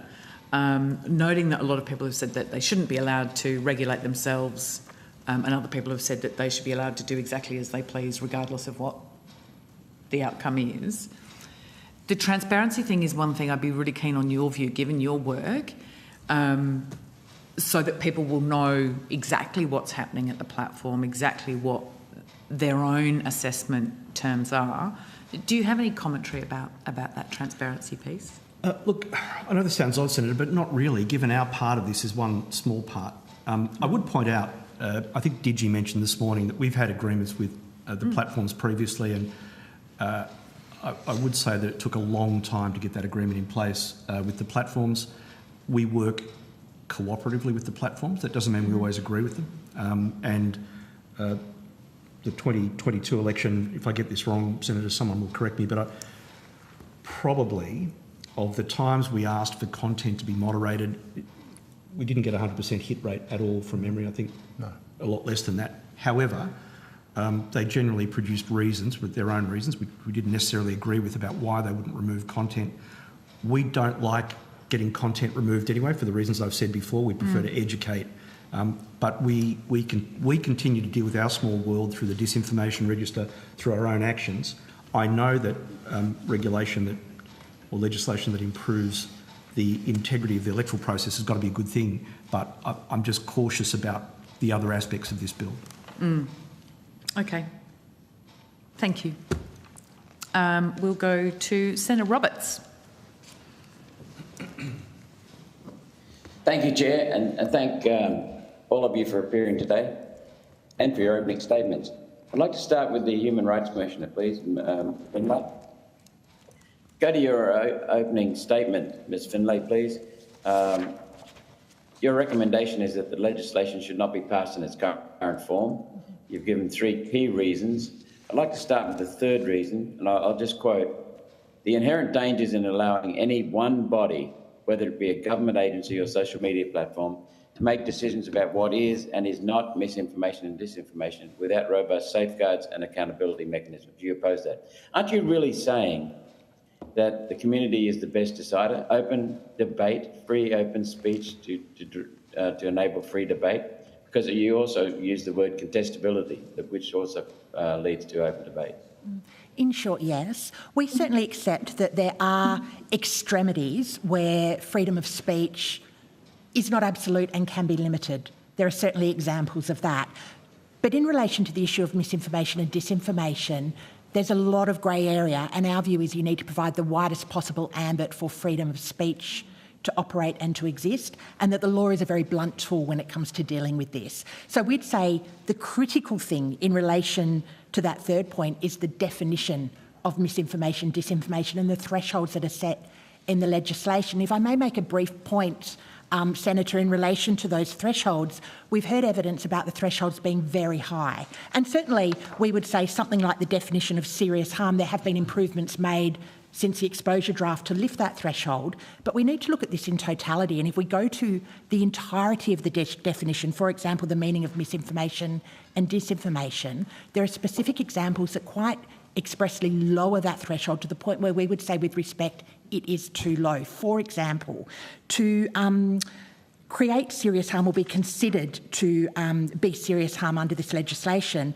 the definition provided in the legislation is that the content is reasonably likely to cause or contribute to serious harm. So the first point to be made is it doesn't actually have to result in harm, just reasonably likely to. But the second point is it doesn't actually have to cause, it's just contribute. And there's no minimum threshold set around the level of contribution. So we're dealing not only with issues that in and of themselves are contestable, we know from page 44 of the explanatory memorandum encompass opinion, but issues that might only contribute to harm at whatever minimal level it's decided the legislation will be interpreted to reach. And in our view, that lack of specificity, apologies, Senator, creates legislation that is too vague, too imprecise, and that ultimately, therefore, places too severe a burden on freedom of expression, despite us acknowledging the real importance of combating misinformation and disinformation. So it's ironic, Ms Finlay, that we have a very broad definition that enables someone to take a very specific, narrow angle, the arbiter, whoever that is, to take a very specific, narrow definition and hang someone on this. That's one of our concerns, Senator. Okay. You're talking about the second key concern is the need for strengthened transparency and accountability protections. Doesn't that also point to free and open debate, which is by definition transparent and open? It does certainly, but it also points to some of the issues that Senator Pocock has raised in terms of transparency and accountability around the way that digital platforms operate. And in particular, one of the issues we've raised in our submission is the importance of not only having platforms with clear standards that they're enforcing, but allowing independent research access to ensure that there, again, is that contestability and that external scrutiny applied, and that we don't ever have a situation where issues of speech, where reasonable minds can disagree on where the line should be drawn, being decided by any one body or any one group. Right. What about more transparency in terms of a human right perspective? Should we have more transparency as to the way social media companies, tech platforms, arrange their algorithms so that we know what's in and what's out? Because at the moment we don't. The short answer is yes, because again, one of the challenges in really understanding the balance that's currently being struck around safety and freedom of speech is not actually knowing how some of these decisions are being made, how the algorithms are operating, and so therefore people not actually knowing what's in or out of scope, what's currently being censored or isn't being censored, and it's really difficult to then know where the line should be drawn because we simply don't know how that's operating at the moment. So we've had videos that have been okay for 12, 15 months and suddenly taken down because presumably the algorithms changed. And, you know, so exactly as you just said, where is the line being drawn? And isn't that a human right to know that, so that when I do speak, I can speak freely within certain restrictions, knowing that what those restrictions are? Well, and in addition, Senator, not only where is the line drawn, but how is that decision being made, who's making that decision, and how do I contest or challenge that decision once it's been made, or where do I seek a remedy? And the reason this is so critical in relation to freedom of speech is because when there is that uncertainty, when there is that vagueness, the risk is that people wanting to stay on the right side of the law will censor themselves. And we simply don't know the impact of that in terms of how much that's occurring already. And again, there is a place for the law, there is no doubt about that, in terms of ensuring that those extremities of speech are regulated. Freedom of speech is certainly not absolute. However, we should be aiming to provide the broadest possible ambit for freedom of speech. And I think we do need to be potentially concerned that in trying to address what is a real issue around misinformation and disinformation, we don't risk undermining the very democracy that we've been talking today about needing to protect.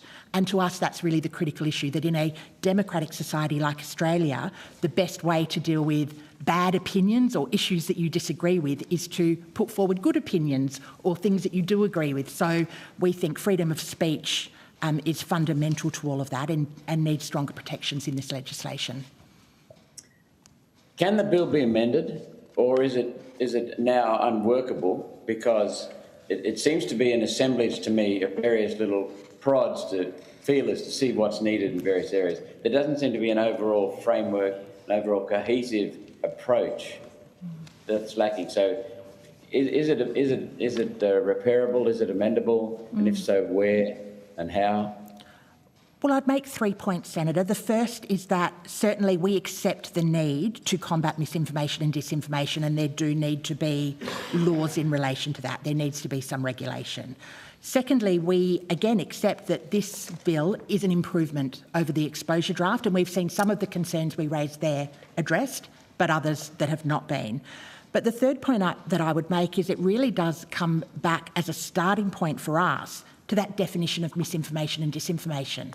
If we can't clearly define what the problem is, it is very difficult to come up with a legislative response that will strike the right balance in addressing that problem. So the heart of this for us is starting with a very clear, precise definition of exactly what mis and disinformation are, noting, and this will be my final point, that there has been a conflation in this debate about things that we don't like online and trying to bring them all under the umbrella of misinformation and disinformation. And we'd make the point, for example, we've had some discussion today about hate speech. That's dealt with separately under separate legislation.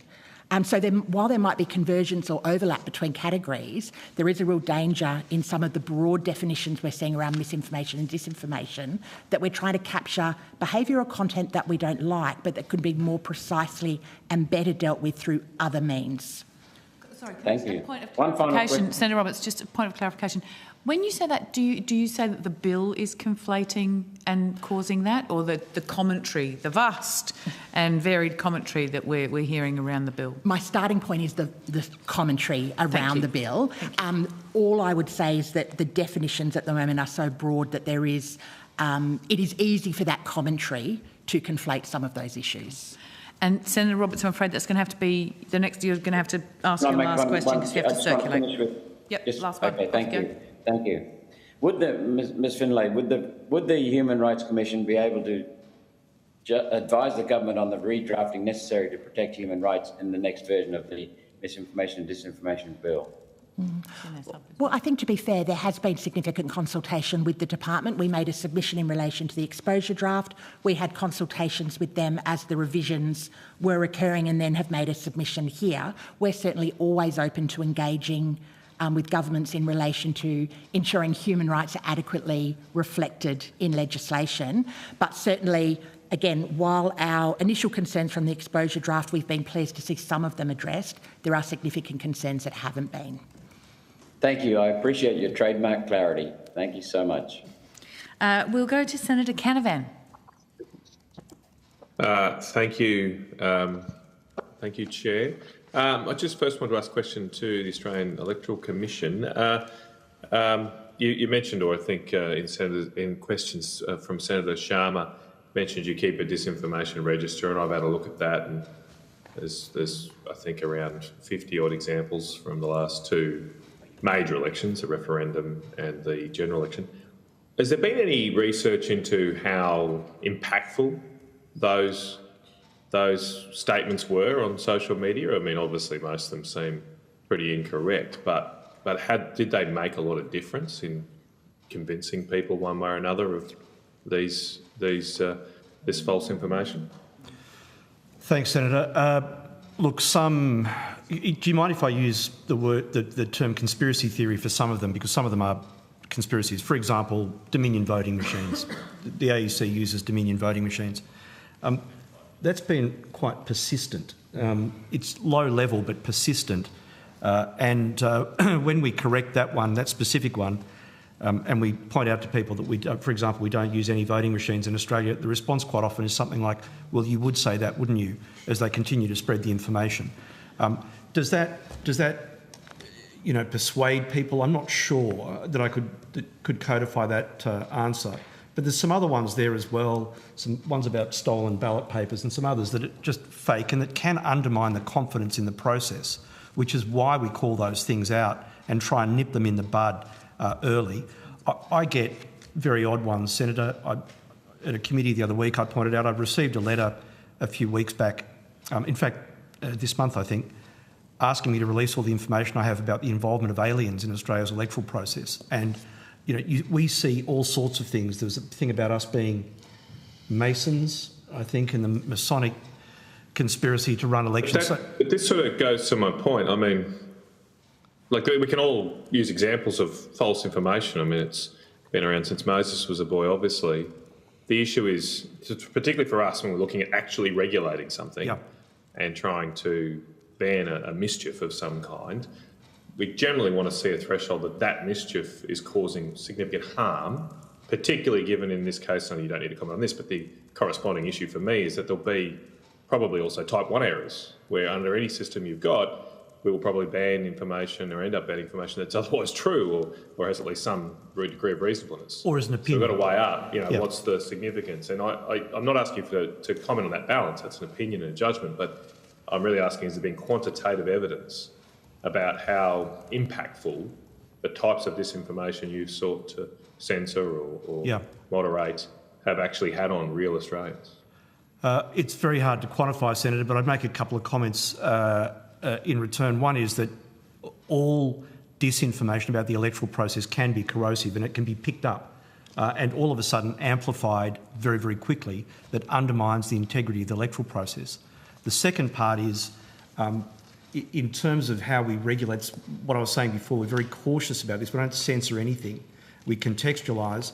But given we've managed to achieve the trust ratings with the community that we've managed to achieve, we think that the suite of things that we've done from the disinformation register all the way through to the communications education has made a difference to that trust. So I can't unpack that for you about whether a specific piece of disinformation had a huge impact on the election. But if I might give you an odd example from 2016 with a mad conspiracy theory called VONC, Vote of No Confidence.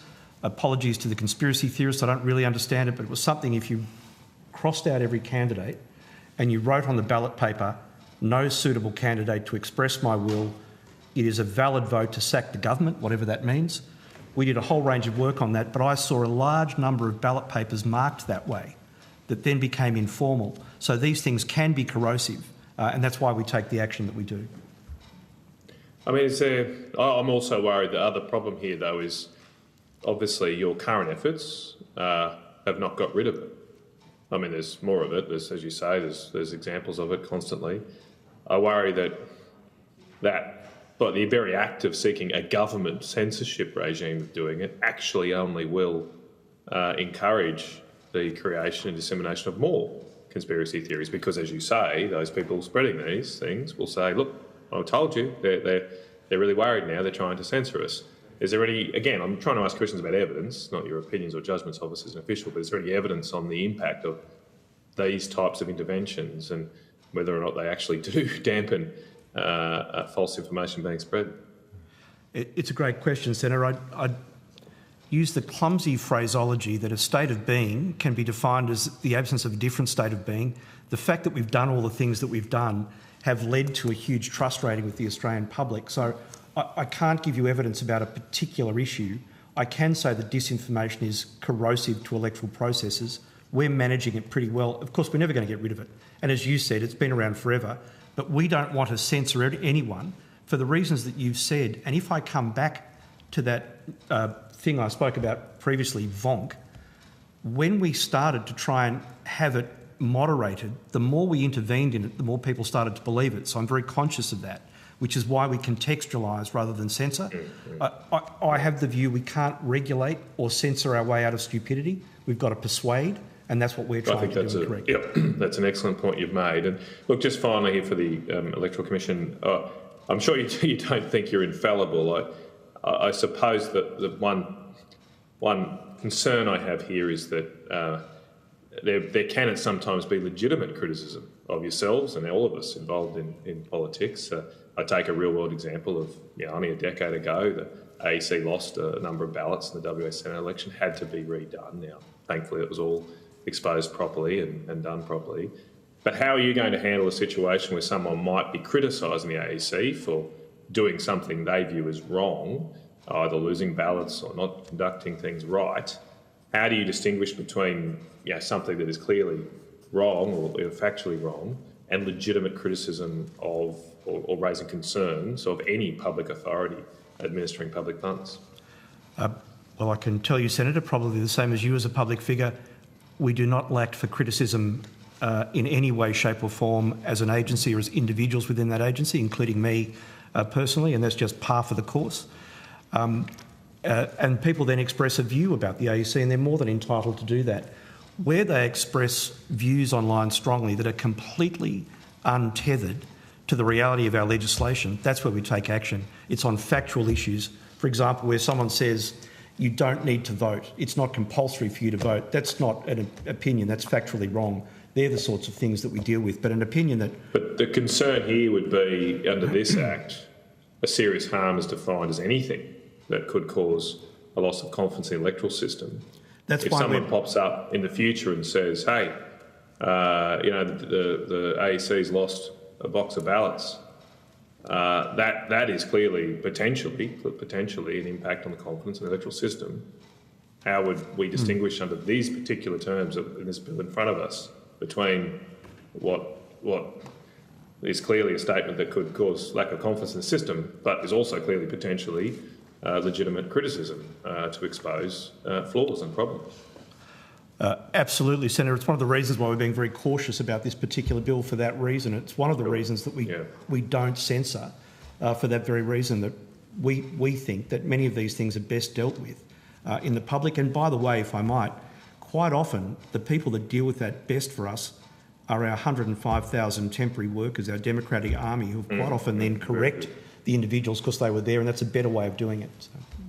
Absolutely, very good. And look, just finally, if I have time, Chair, I just wanted one question to the e-safety Commissioner. I've got a concern, it hasn't been raised, I don't think, by anyone yet, about the constitutional protections that we have, an implied protection for communication of political discussion.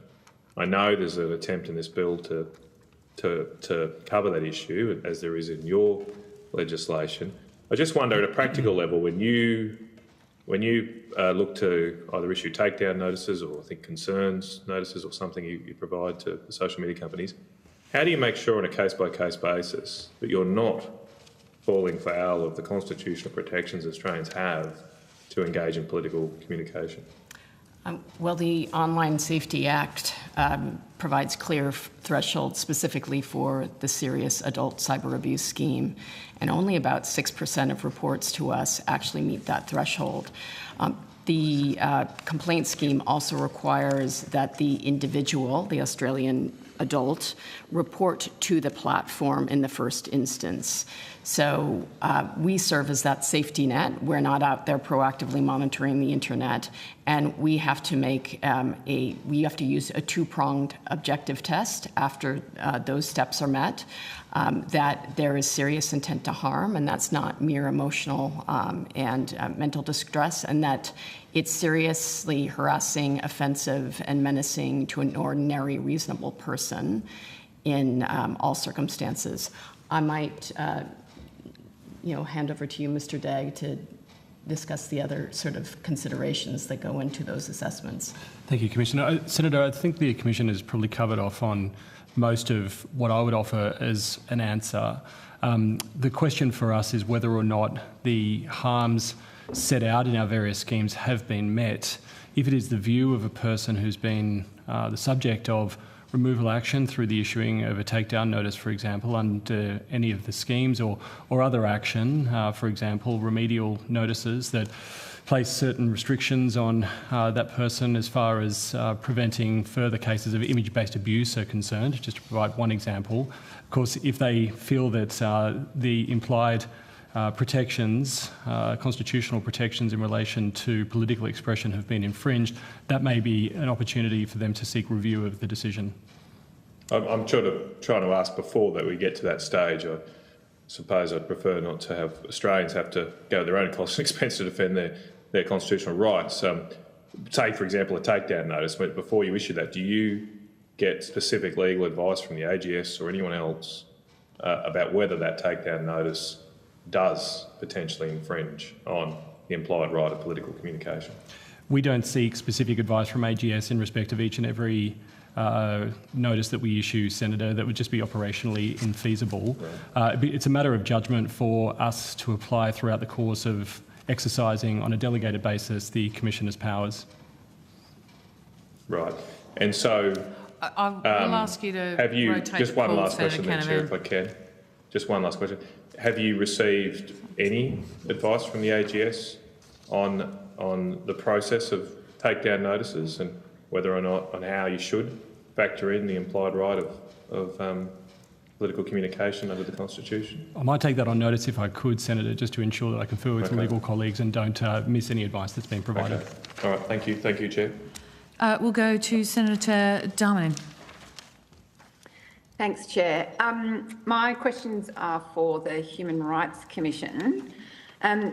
Your submission states that you've got a concern about freedom of expression because, and I'll quote, the language of Section 11E presumes these powers respect freedom of expression rather than requiring ACMA's powers to be carried out with respect for it, and that this is a concerning precedent to set in the objects of the bill. Mm-hmm. I was just wondering, with regards to that, under the bill, I understand that an assessment of whether a code or standard is compatible with human rights must be prepared and included in the explanatory statement for a code or standard.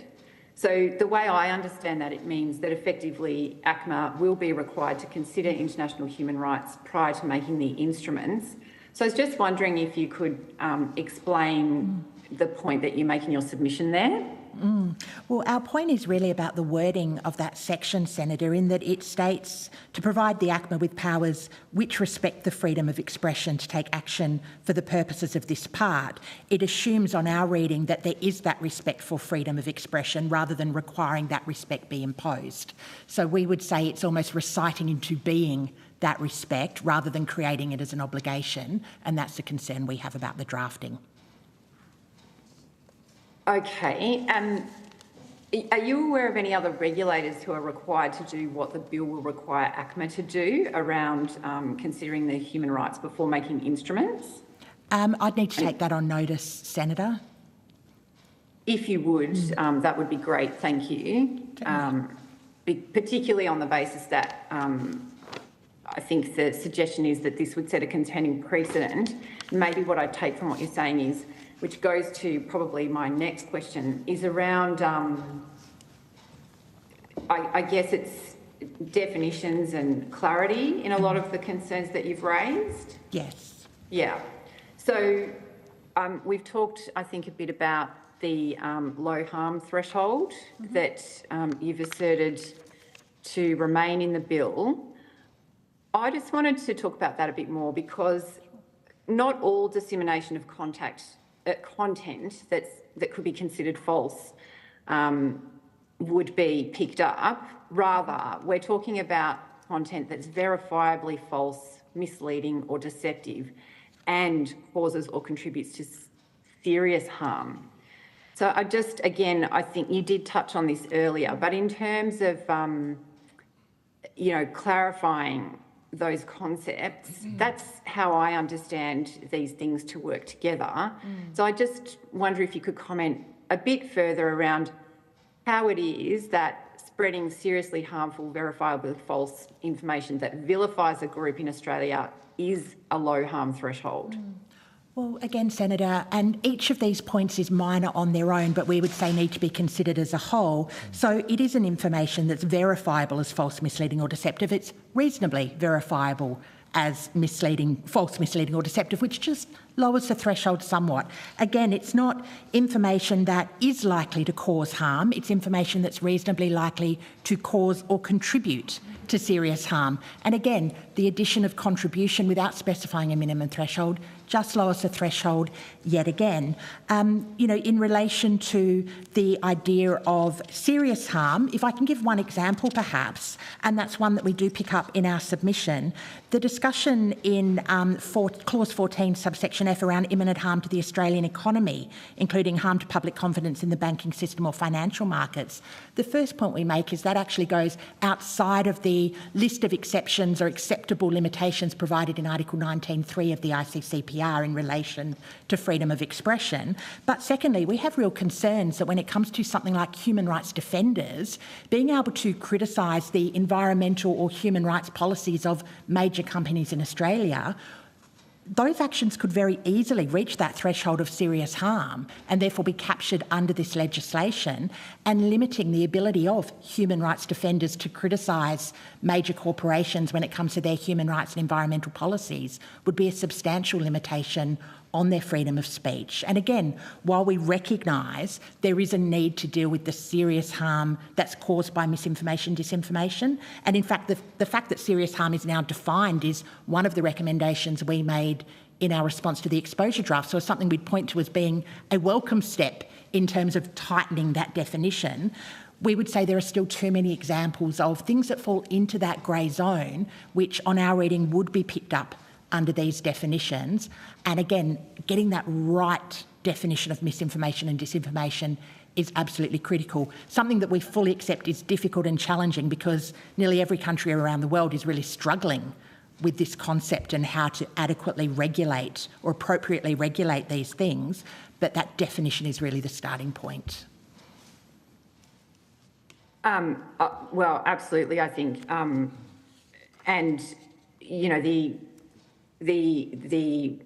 example that you gave in terms of human rights defenders, I wouldn't interpret it the same way that you did, looking at those two descriptions in the bill as it currently stands.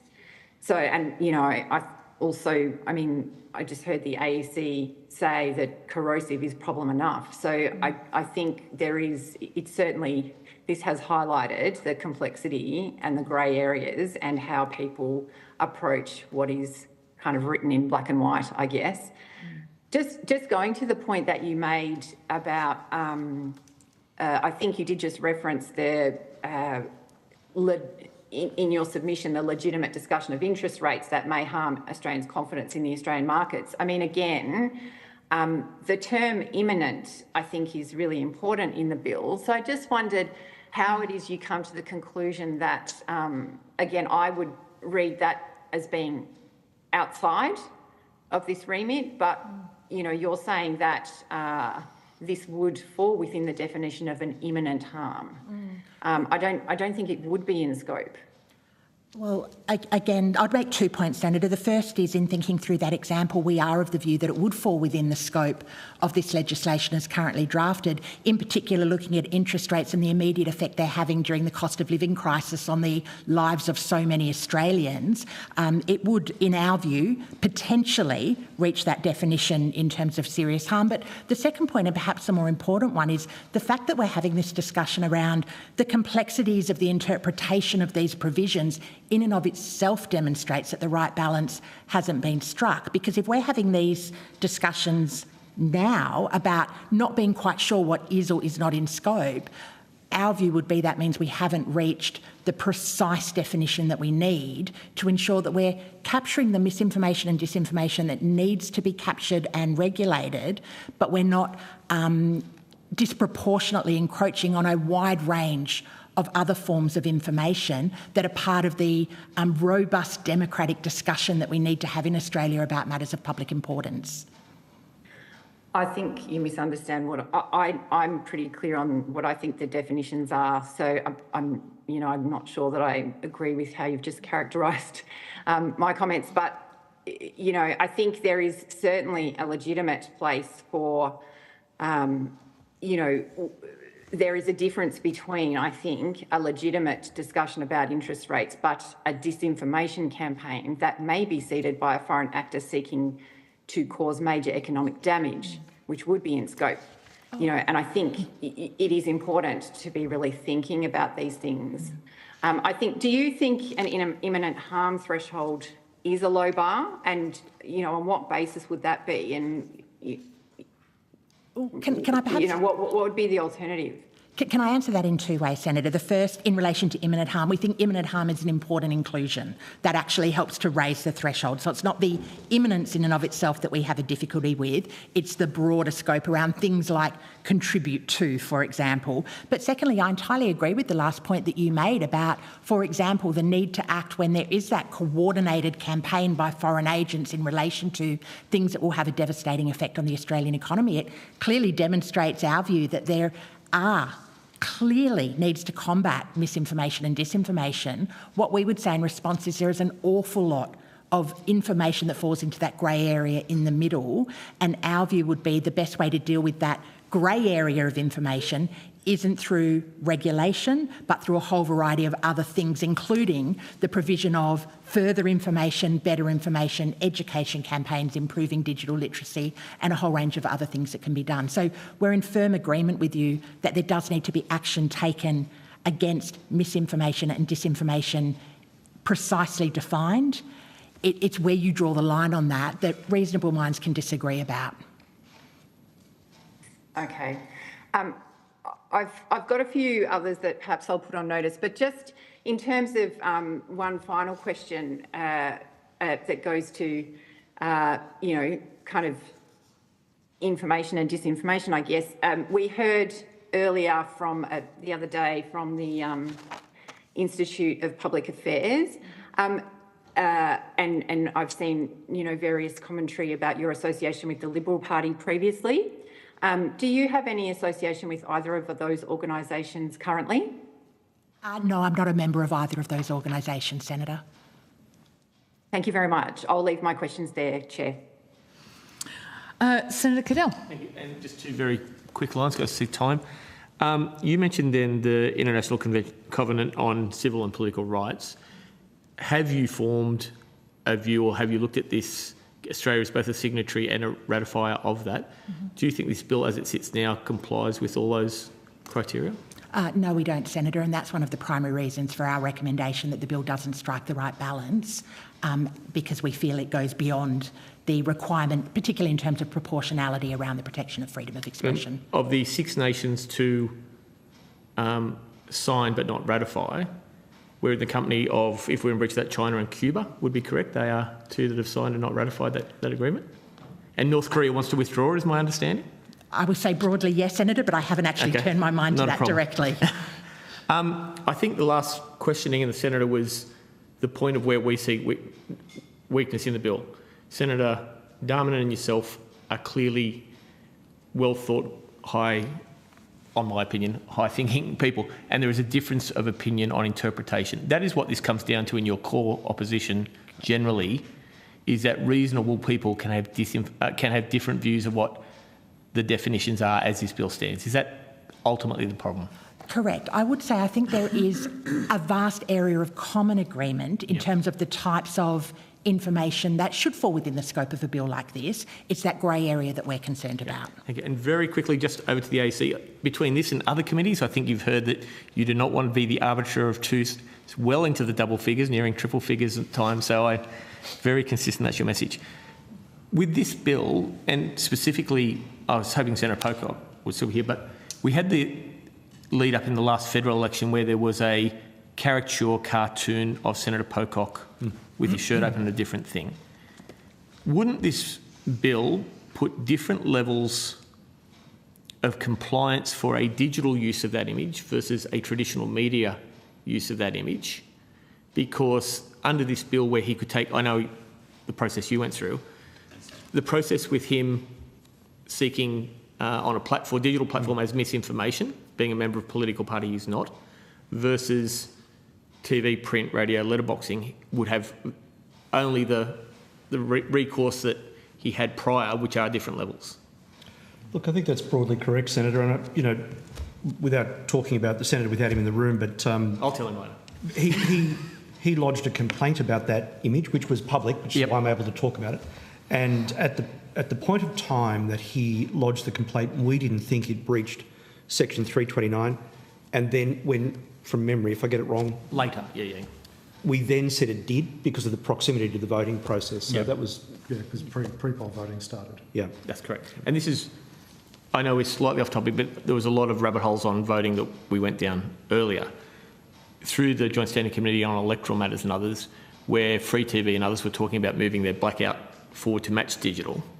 With the regenerative AI, the items you were talking about, and the proximity to voting, I'm probably coming with you now that we've probably moved digital back rather than move Free TV forward. Is that forming any... Are you having that discussion in any other forum or anything like that? Look, we're continuing to examine the issue, Senator, and we haven't come to a view just yet. And I think, again, we are watching what occurs for the rest of this year. It will be critical for us to form a view on that. And just for the last record, Ms Imangran, once again, this is not part of you are adjacent to it, but this is not your bag, so to speak. May I just say I'm pleased that you've got filters on your phone now. Yeah, thank you very much. Well said, thank you, Chair. I'm gone. I think that's a glorious place for us to break for lunch.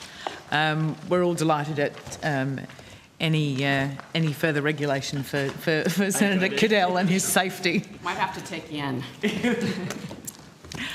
We will break for lunch now, and we will return at 2 o'clock. Thank you very much. Thanks, Chair.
Welcome back. I'd now like to welcome representatives from CyberCX. I understand that information on parliamentary privilege has been provided to you. Yep, excellent. Yes, thank you. For the Hansard record, can you state your name and the capacity in which you're appearing before us today? Of course. Jordan Newnham, Executive Director of Corporate Affairs at CyberCX. Lovely, thank you very much. We will go directly to questions and we'll start with Senator Canavan.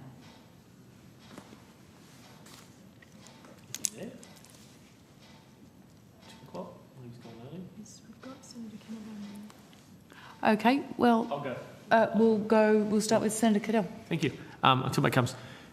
Very precisely, your point about is more about disinformation, and that's a more, I think, insidious and persuasive stuff. Do you see the definition as it is currently in the document as a fair one? Given so many people are struggling with the definitions, how do you feel that definition is covered in the legislation? I think as far as my reading of the legislation is concerned, the definition and the parameters surrounding how disinformation is dealt with is quite clear. Yep. I would say that, and this is outlined in our submission, there is some blurring of the lines in how we would interpret, what would be considered misinformation by most people's definition and the definition of the bill. If misinformation is utilised or weaponised by a sort of inauthentic or disingenuine, organised or automated campaign, then that would cross a threshold into disinformation. And there has been a linkage in the debate around some of those things when mis becomes dis, and they're all thrown into one, but they are quite different things when they are authentic opinions, aren't they?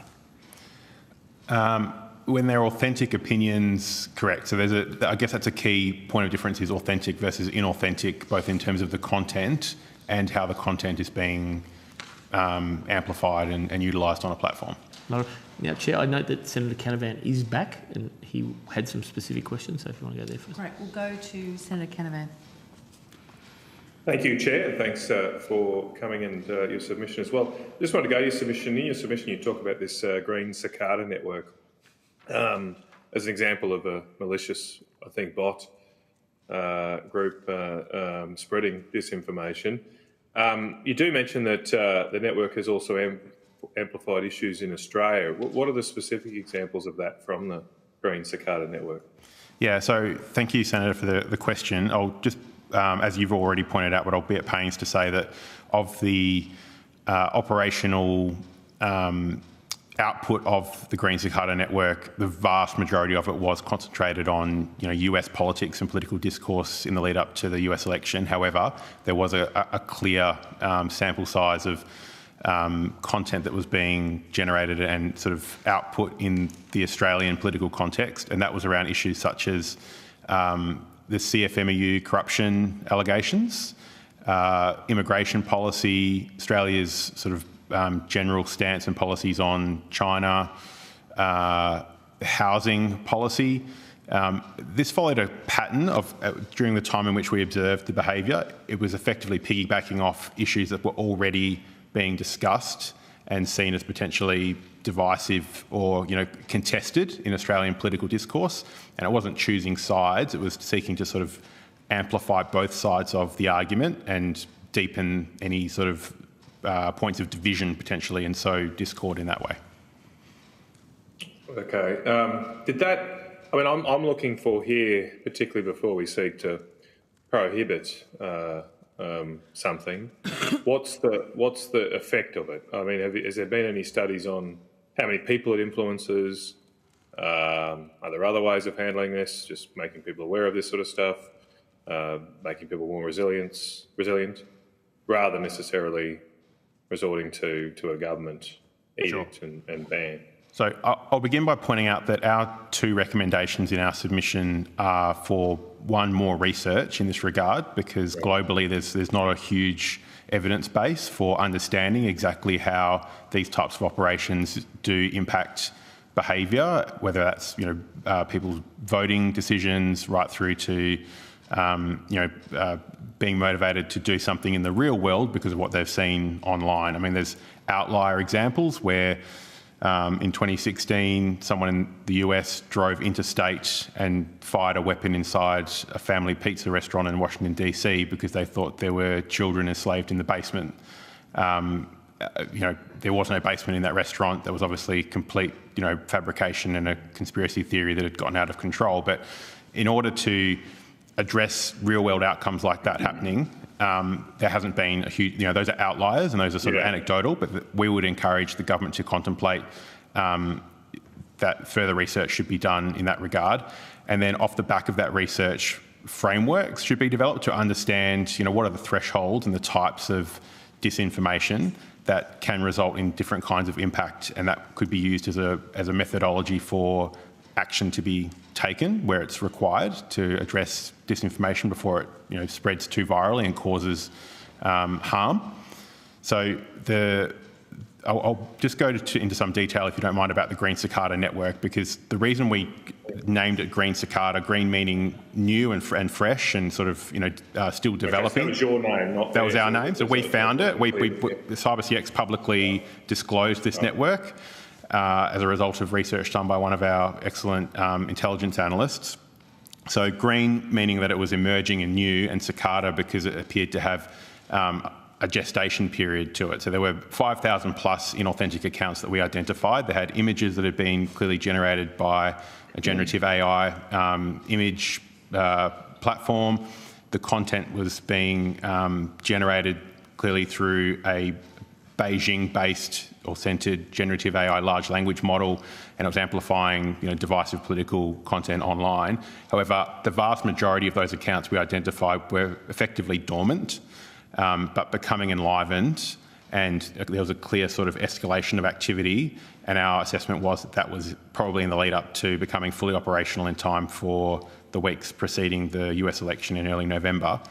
And our goal in publishing the research and sharing it with relevant government departments, both here in Australia and the US, and other sort of civil society stakeholders as well, was to increase awareness of this specific campaign, but campaigns like this more generally, because if our researcher was able to identify and get a certain amount of information to make an assessment about the Green Cicada network, it really felt like we were scratching the surface based on the fact that, in this particular case, the X, formerly Twitter, doesn't have a lot of transparency for this type of research to be conducted, and they're clearly not incentivised to be doing this off their own bat or, dedicating resources to identifying this type of malicious activity happening on their platform and taking action. So just to round that out, since we published that research and we did some media around it and shared it with government agencies, we've still had no ability to directly contact X about this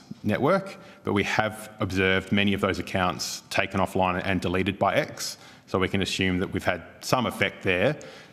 It's still kind of not transparent to us, or it's opaque around whether all of the accounts were taken down, whether we could even see all of the accounts, whether there's been a pivot of this network or others to do similar operations. There's just a complete lack of transparency.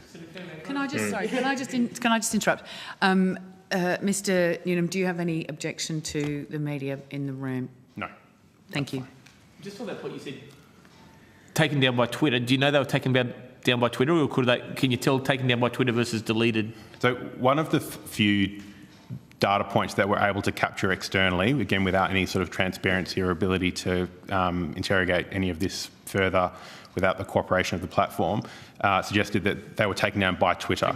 However, I will say that the central account in all of this, the kind of puppet master, if you like, who is an AI researcher based in Beijing, he seems to have suspended his own account voluntarily. Right, okay, thank you. Sorry, mate. I'm conscious I might not have addressed your question, Senator Canavan, about the impact and assessing that. I know that's very difficult, but as I've said in our submission, we also agree that's difficult. There's not sort of a parallel universe where we can look at whether we'd left that Green Cicada network to continue to fester, what would have happened. But I think prevention is better than cure.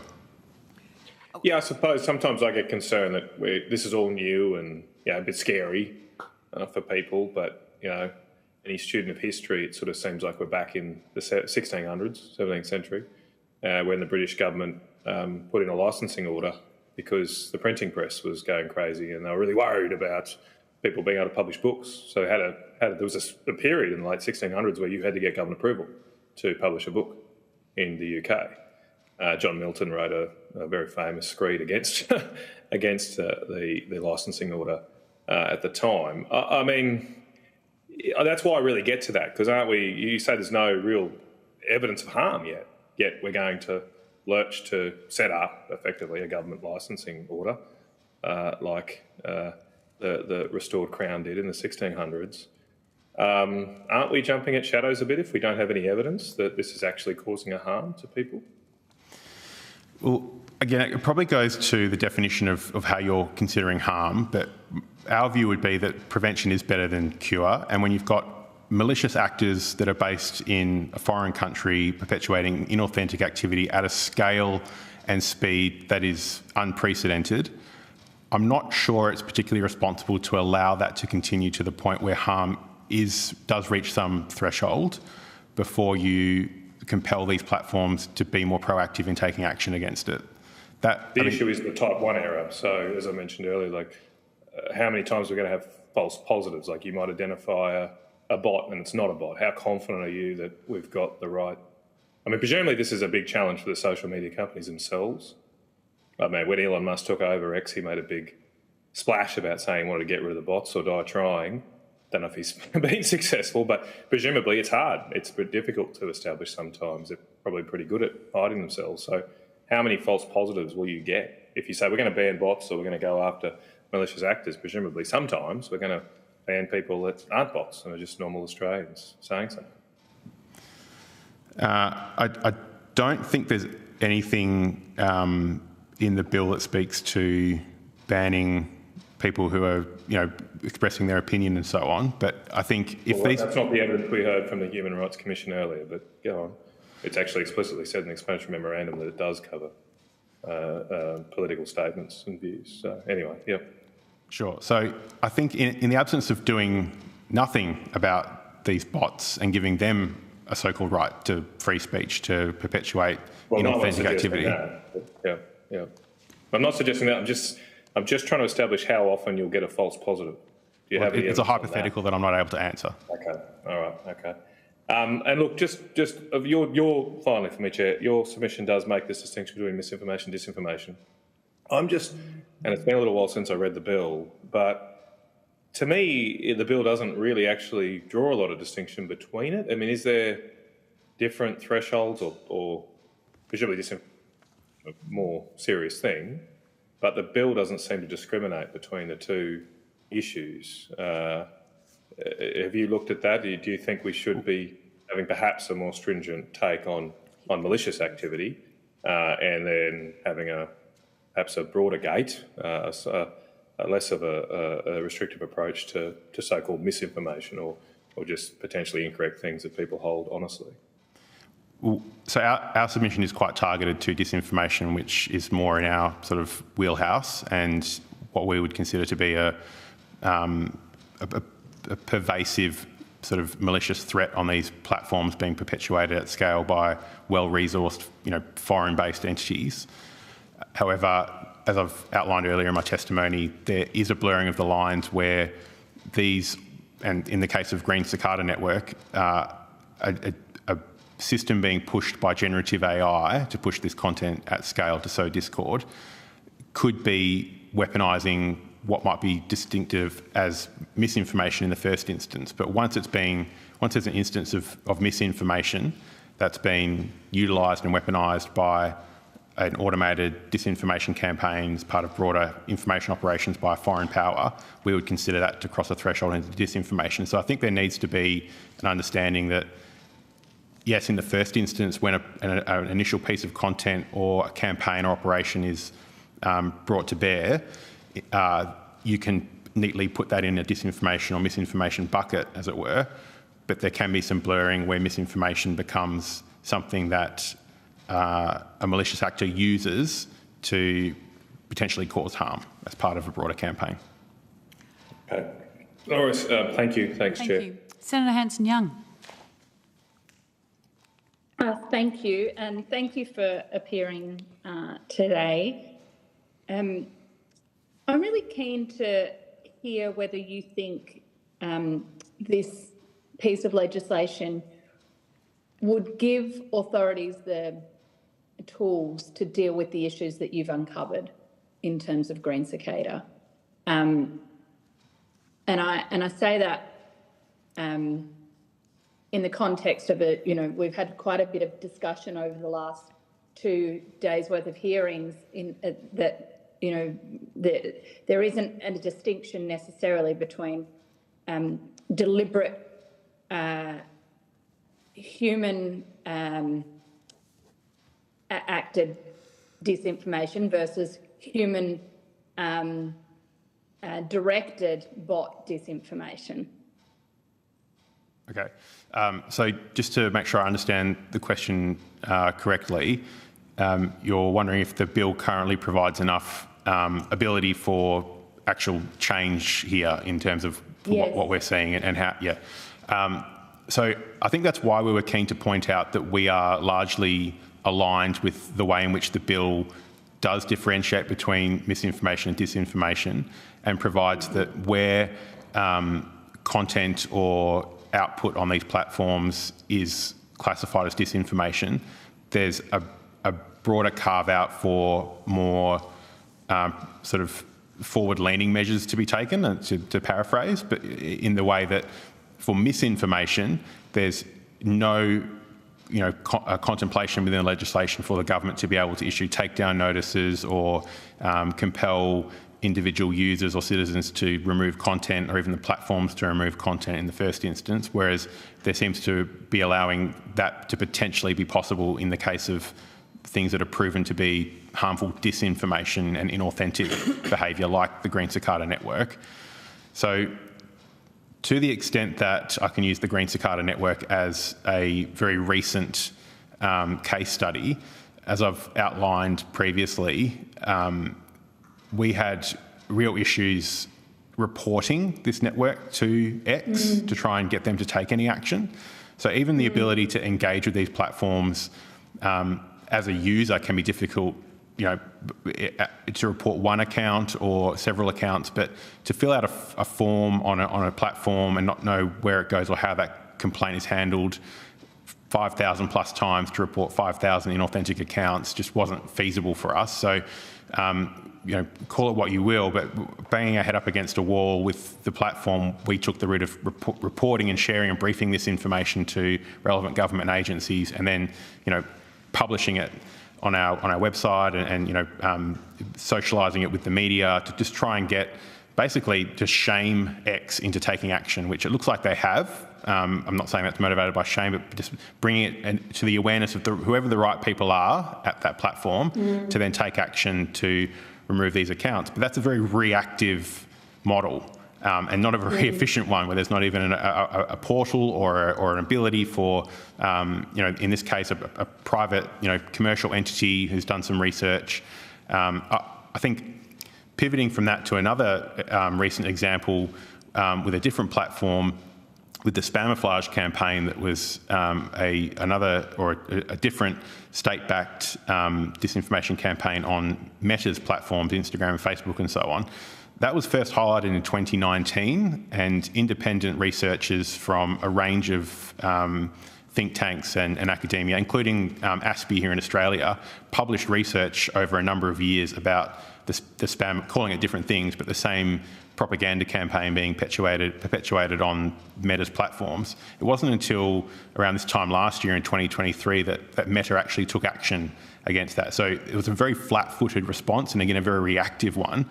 They had to kind of be bullied into taking action. So we are very in agreement and supportive of any measures that can be taken to incentivise or compel these platforms to be more accountable for these types of campaigns that are happening on their platforms, and more transparent about the actions they are taking or aren't taking against these types of campaigns. Interesting. We had, I don't know if you happen to see the evidence being given by Digi, the industry peak body, these platforms this morning. But the argument they were mounting was that platforms are doing everything they can. They're responsive. They're transparent.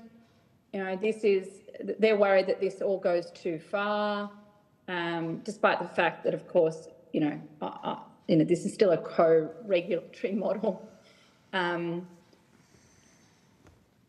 I'm just interested as to, based on what you've just described, do you think do you think the platforms, the threat of public shaming is enough? I think the current model is that social media companies are allowing the moral equivalent of an all-you-can-eat buffet where the food is occasionally poisoned. So anything that can be done to interrupt that model and to push these companies to take more action and to be more accountable for inauthentic behaviour and malicious behaviour on their platforms would be welcomed. And I didn't hear Digi's evidence. However, historically, when other similar co-regulatory, as you point out, regimes have been introduced that are now, whether that's with the E-Safety Commissioner regarding cyberbullying or image-based abuse or violent content, which was introduced after the just abhorrent atrocities in Christchurch, similar arguments were made at that time that it was unfeasible, that it would go too far, that it would cause these companies to even have to completely remove their services from Australia, and frankly none of that has come to bear in the time that's passed since those other co-regulatory regimes have been introduced. So I'm sceptical.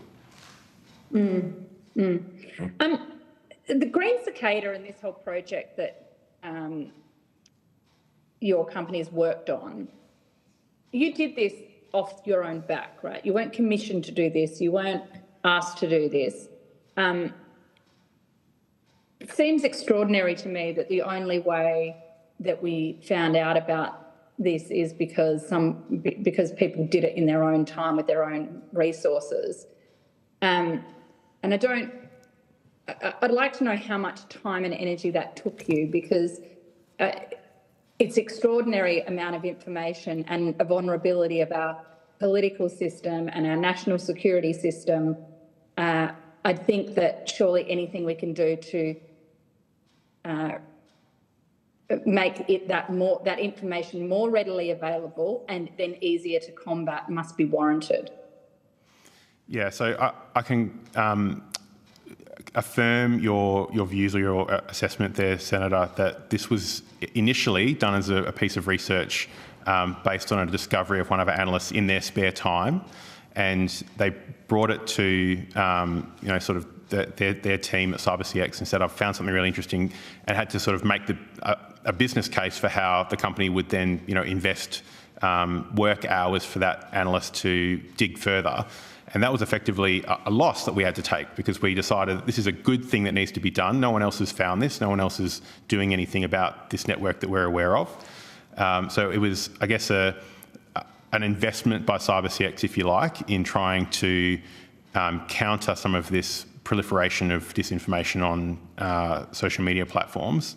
And I'm proud to work for a company that was willing to do that. And I think there's 1,400 people who work at CyberCX that are driven by a similar mission and purpose, that when they're not improving the protections and security of our clients and customers, they can get the opportunity to work on incredibly important research projects like this. And surely more transparency and access to data and information and systems management of the platforms, which is partly where this bill goes to, would actually make all that work easier? Correct, yes. So accountability and transparency are the two key things that we're really pushing for as part of broader thematics that we support in the government's pursuit of effective change in this area. And on the transparency front, even as I've mentioned before, that the Green Cicada Network research, we feel like we're only scratching the surface. That was based on a very limited aperture of data and information available from X, the platform. Once upon a time, X was one of the most open platforms and therefore one of the most favoured by researchers across academia, think tanks and civil society, because they had a free API that researchers could use to access data and do really important research. That API has been closed. That's a backward step in terms of that transparency. Likewise, a similar transparency measure or platform at Meta, their CrowdTangle interface, was recently shut down. So unfortunately, even though transparency is critical to keeping these platforms as free as possible from insidious disinformation campaigns, that seems to be going backwards rather than forward. So intervention is clearly required. And if there was greater transparency and access to data sets for this type of research, it's not just private companies like CyberCX, frankly, there'd be far more talented people in academia, in think tanks, in civil society who would be able to highlight more and more of these campaigns and hopefully interrupt them before harm can occur. We've got any sense of all of these accounts that have been pumping out this disinformation, got any sense of what type of revenue that's bringing into X or those who, have been propagating this? So, stating the bleeding obvious, I do not have line of sight of the profit and loss statements of any of these social media companies. However, there's clearly a strong link between the number of users, the amount of engagement, the number of clicks and how content is spread in a viral way on these platforms with advertising dollars. So my correlation is not causation, but if your business model is based on volumes of users and engagement and there's no distinction to how you sell those ads, whether that's inauthentic or authentic behaviour driving that engagement, then there doesn't seem to be a strong business incentive for these commercial entities to take any action in that regard. Senator Hanson, I'll ask you to try and wind up. We're already over time and we've only just started the afternoon. No, that's fine. That's fine, Chair. I just think that's a very important point that the witness has made. And it strikes me that have a situation where political interference run out of Russia and state forces in China through these bots that you've identified, this huge dissemination of misinformation, and yet there is somebody making money from this. It's not just the political and the democratic impact. They're making money off it. And that, of course, first and foremost goes to the platform. So I think you're right to point out that tension. It seems like a huge a conflict of interest for them to be self-regulating things that are the most viral, potentially very harmful, but they're making big profit off it. Thanks, Chair. Thank you. Senator Roberts, I'm going to ask you to be as swift as you can and think about what you could potentially put on notice, because we are dangerously out of time and we have a hard deadline at the end of the day. We've already extended by half an hour. Over to you. Thank you, Chair. Thank you, Mr. Newnham. I was going to read a quote from your submission, but instead I'll just go straight to the question. I could interpret your submission as suggesting the bill could make a substantial contribution by limiting itself to disinformation only, not misinformation and disinformation. Disinformation where there's an element of inauthentic behaviour, instead of trying for everything out of the gate and make a mess of it. Could you make comments on that, please? Sure. So I'll refer to my previous comments where in the first instance when this content is created or operations are brought to bear on these platforms, it's very easy to denote disinformation being inauthentic and often automated, like the Green Cicada network, from authentic behaviour that is potentially misinformation, whether it's misinformed or whatever it might be. However, there can be a blurring of the lines here, and we are seeing, including with the Green Cicada network, potential misinformation being operationalised by a disinformation inauthentic account or campaign. So I think it's important that although we need to draw that distinction in definition as we have in our submission, it's also important to understand there's a nuance there where a threshold needs to be understood. When does misinformation become disinformation and is being used by foreign powers and other malicious actors to achieve their strategic ends at the detriment and harm of Australian citizens? Thank you. What about platform algorithms? Shouldn't they be open to scrutiny and declared fully, so that people who are engaged on those platforms understand how they're being throttled, shadow banned, censored? Sure. I have no line of sight of how these algorithms operate, and I'm not a technically gifted enough person to comment on it in a technical way. However, I will say that I'm not sure some of these platforms know enough about their own algorithms to be able to report on them in any considerable way. There are thousands, multitudes of engineers constantly updating these algorithms for all sorts of reasons in a real-time basis. Plus, we're seeing the increased use of AI in these algorithms. So if AI is being done in an automated, real-time, dynamic way, I think it's incredibly difficult for these platforms. I'm not trying to defend them. I'm saying this is technology kind of running in a way that's not entirely within the control of the human operators.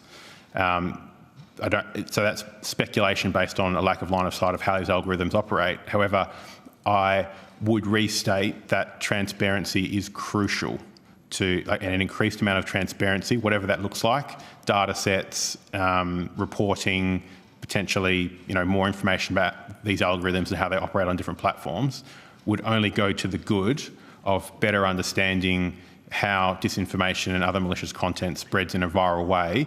And if these platforms aren't willing to invest in those resources because they lack the commercial incentive to do so, then it should be open to other third parties to be able to conduct that research and provide recommendations or intervention. So what you're saying is very scary, actually, because you're saying that the platforms themselves may not know what they're doing and inadvertently spreading disinformation. What about, you mentioned on your opening statement, the state-backed disinformation campaigns. What about, and you implied that in that context that it was foreign states, and we know they exist. But what about domestic, our own federal and state governments? Because we know that many of the things that were branded disinformation by health departments, for example, and actively involved with social media and censoring us, are now seen as we were actually correct.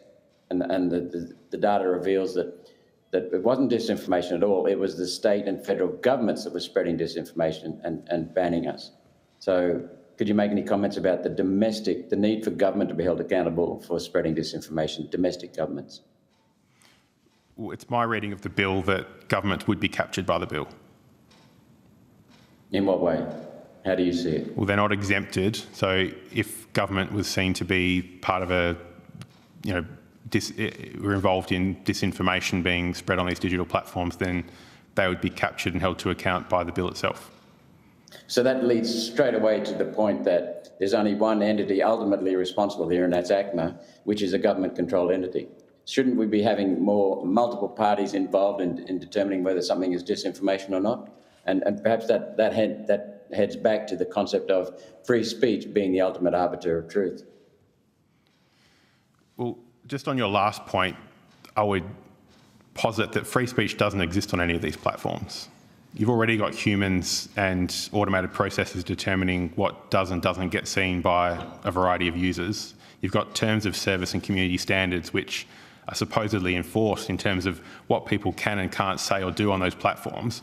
These aren't sort of the metaphorical town squares where anyone can go and have their say. These are already, to some extent, moderated platforms with rules owned by commercial entities who can, at the end of the day, choose who does and doesn't get a licence to play on their platform. So isn't that even more scary then, because the government has a one-sided approach to throttling these social media companies? Because if they clamp down too hard on their users, then there's no penalty. But if they don't clamp down hard enough, there is a huge penalty. So the government could really hijack what you're saying is now, are now platforms for disinformation and already censoring people. The government could manipulate that. I'll ask you just to provide a short answer because we're going to move on, I'm afraid. So the market is not one platform. These are competitors, regardless of how many we want to lump into one bucket. So to your point, if you think free speech is the ultimate arbiter, users will decide that. If some platforms censor more than others, then some platforms will be more popular than others if that's something that users value. That's why X is growing. We'll go to Senator Darwin for one question. Okay, I'll make it an omnibus. Thank you. Just in regards to the Green Cicada Network, I think you've already touched on some of this already. This kind of system, I just want to check that I'm right and then ask a question. This kind of system could be used to conduct harmful activities in the future, including elections here. Just noting the commentary around Senator Hanson-Young's questions about how you undertook the project, if that's the case, will it become harder to detect, or how will we know that more of this is happening? And then in follow-up, how does the current threat environment look from a social cohesion perspective in Australia? Sure. So I can probably answer the first one succinctly. The Green Cicada Network was a highly automated platform that was kind of still in first gear, if you want to, for the sake of that metaphor. And we were proud of the fact that we were able to interrupt its operations by publicly exposing it before it could, really ramp up, probably in the lead up to the US election. So it goes back to the transparency question. We only know what we know. We're only seeing the tip of the iceberg. So unless the platforms are willing to, even in the case of Green Cicada, we got zero feedback from X about action they'd taken, whether it was based on our reporting. There was further data we were willing to offer them if that was helpful to them to sort of police this better on their platform.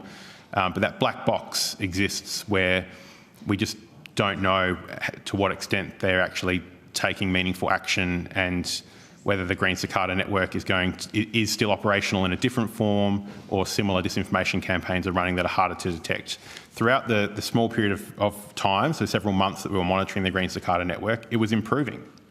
So as the platform utilising generative AI and emerging technologies, these platforms can learn and therefore become harder to detect. So in a social cohesion sense... Maybe the second one you can take on notice if you like. Happy to do so. Thanks. Thank you. Thank you so much for coming along and providing your evidence. Your submission was fascinating. I did have a bunch of things I wanted to talk to you about, but we'll have to move on, I'm afraid. Happy to take anything on notice. Thank you, Senator. Thank you. I would now ask representatives from the New South Wales Council for Civil Liberties and the Queensland Council for Civil Liberties both online. Yep. I wonder if you would just give us your full name and the capacity in which you're appearing before us today. If we start with New South Wales. Timothy Roberts, Secretary of the New South Wales Council for Civil Liberties. And Stephen Blanks, I'm an Executive Committee member of the New South Wales Council for Civil Liberties. And Queensland?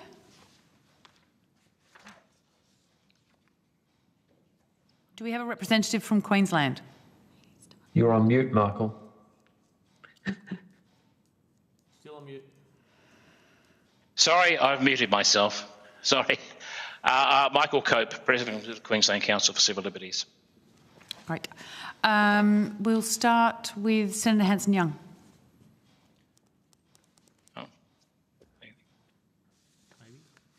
Thank you, Chair. First of all, I'd just like to clearly understand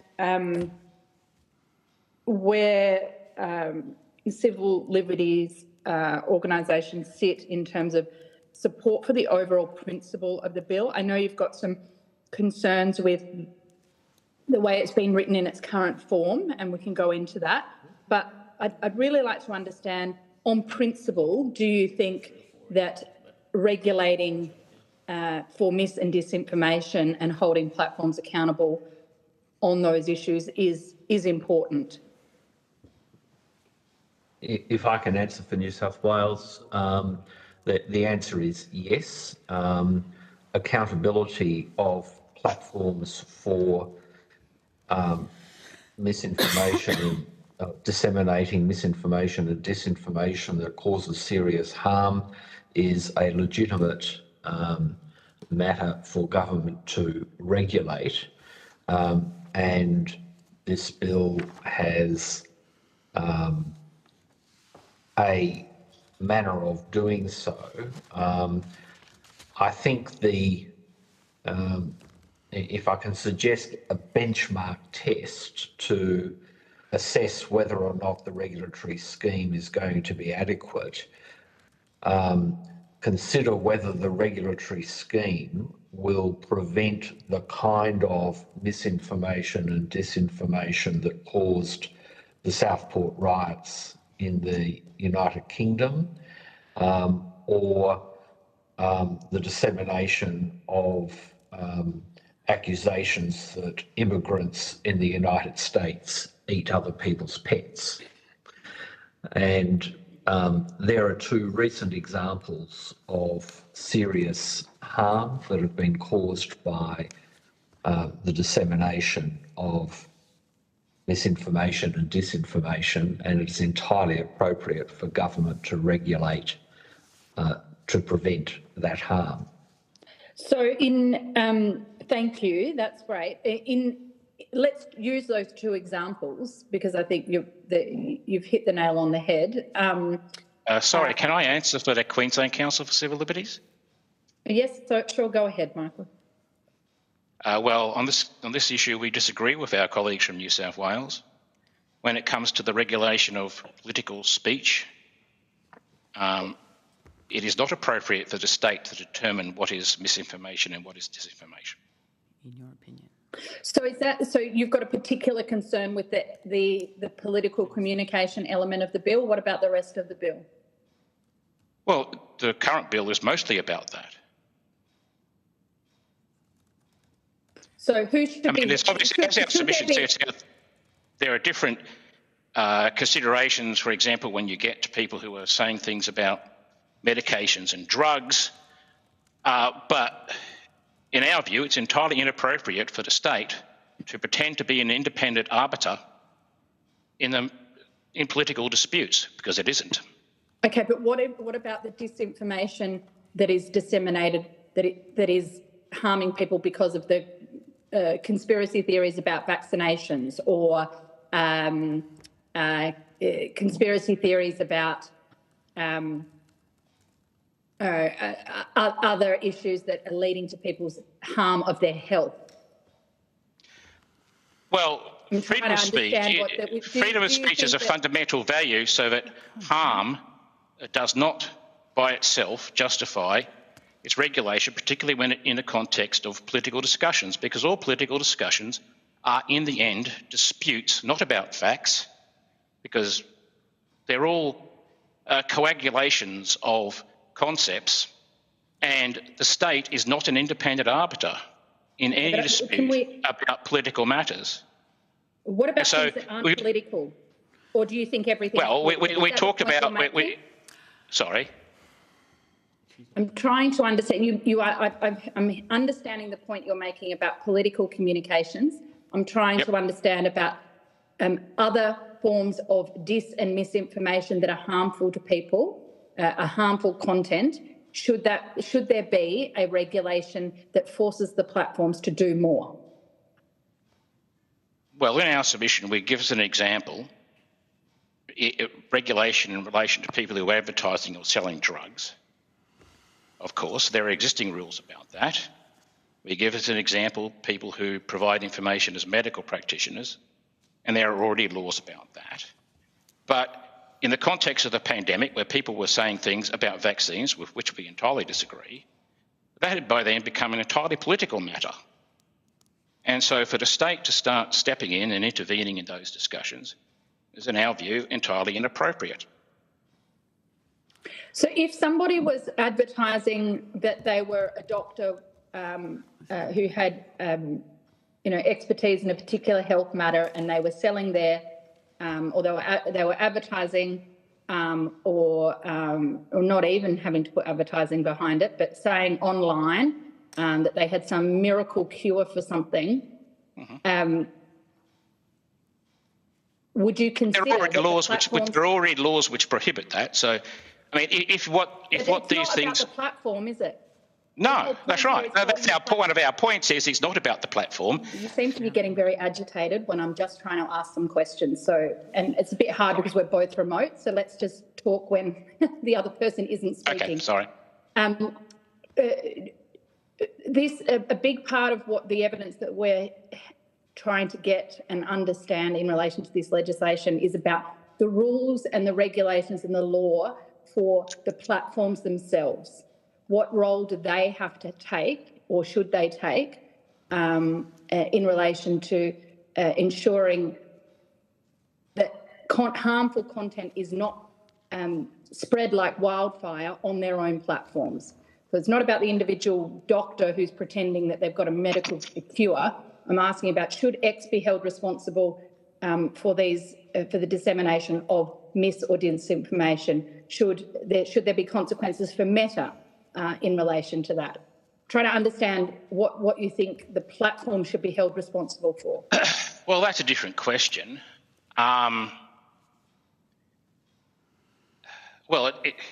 it depends what you think the platforms are.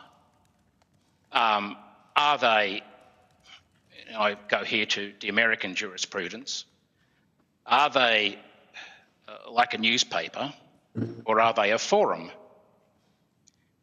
Now, recently, in their net choice case, the Supreme Court said that they were voices, that they were like a newspaper. I don't know that that's quite correct. Well, it depends what they are. I mean, it depends how much control people have over them. But of course, in the American jurisprudence, if they are a voice, if they are a newspaper, then they are excluded from control. If they are a forum, then there can be some case for control really in the contents of, well, there can be some cases for control about the sort of cases that you're talking about people who are pretending to be doctors. Yes, and I mean, but that's already the law. People can't pretend to be a doctor. Yeah, I understand that. It's about whether we should have laws and regulations in relation to the platforms. And when I mean platforms, I'm talking about Meta or Twitter or those that have the ability to see the spread of mis or disinformation to a large extent that causes community harm. I'll go back to Mr. Blanks, if I can. Is there, are there particular amendments that you've managed to consider, or do you think this needs a total rewrite? No, I don't think it needs a total rewrite, but there is one very important area where the bill is structurally deficient, and that is, and many other organisations have raised concerns because of this. It places all of the power in the hands of ACMA. ACMA may produce rules. The rules produced by ACMA may be good, they may not be, they may be politically manipulated. There's a whole issue to do with the fact that the regulation, the content of the regulation, the substance of the regulation is in the hands of a government agency that is ultimately controlled politically. And one contrasts that with the European model, which imposes an objective standard of accountability on the platforms and provides dispute resolution mechanisms that are available to citizens and organisations and ultimately court remedies, so that the whole process of eliminating or minimising misinformation and disinformation is democratised and everybody has a right. And the analogy which I make here is with the Australian consumer law and the regulation of misleading and deceptive conduct in trade and commerce. And of course, what Michael from Queensland was referring to in what he just said were instances where conduct would be in breach of the Australian consumer law because it was in trade and commerce.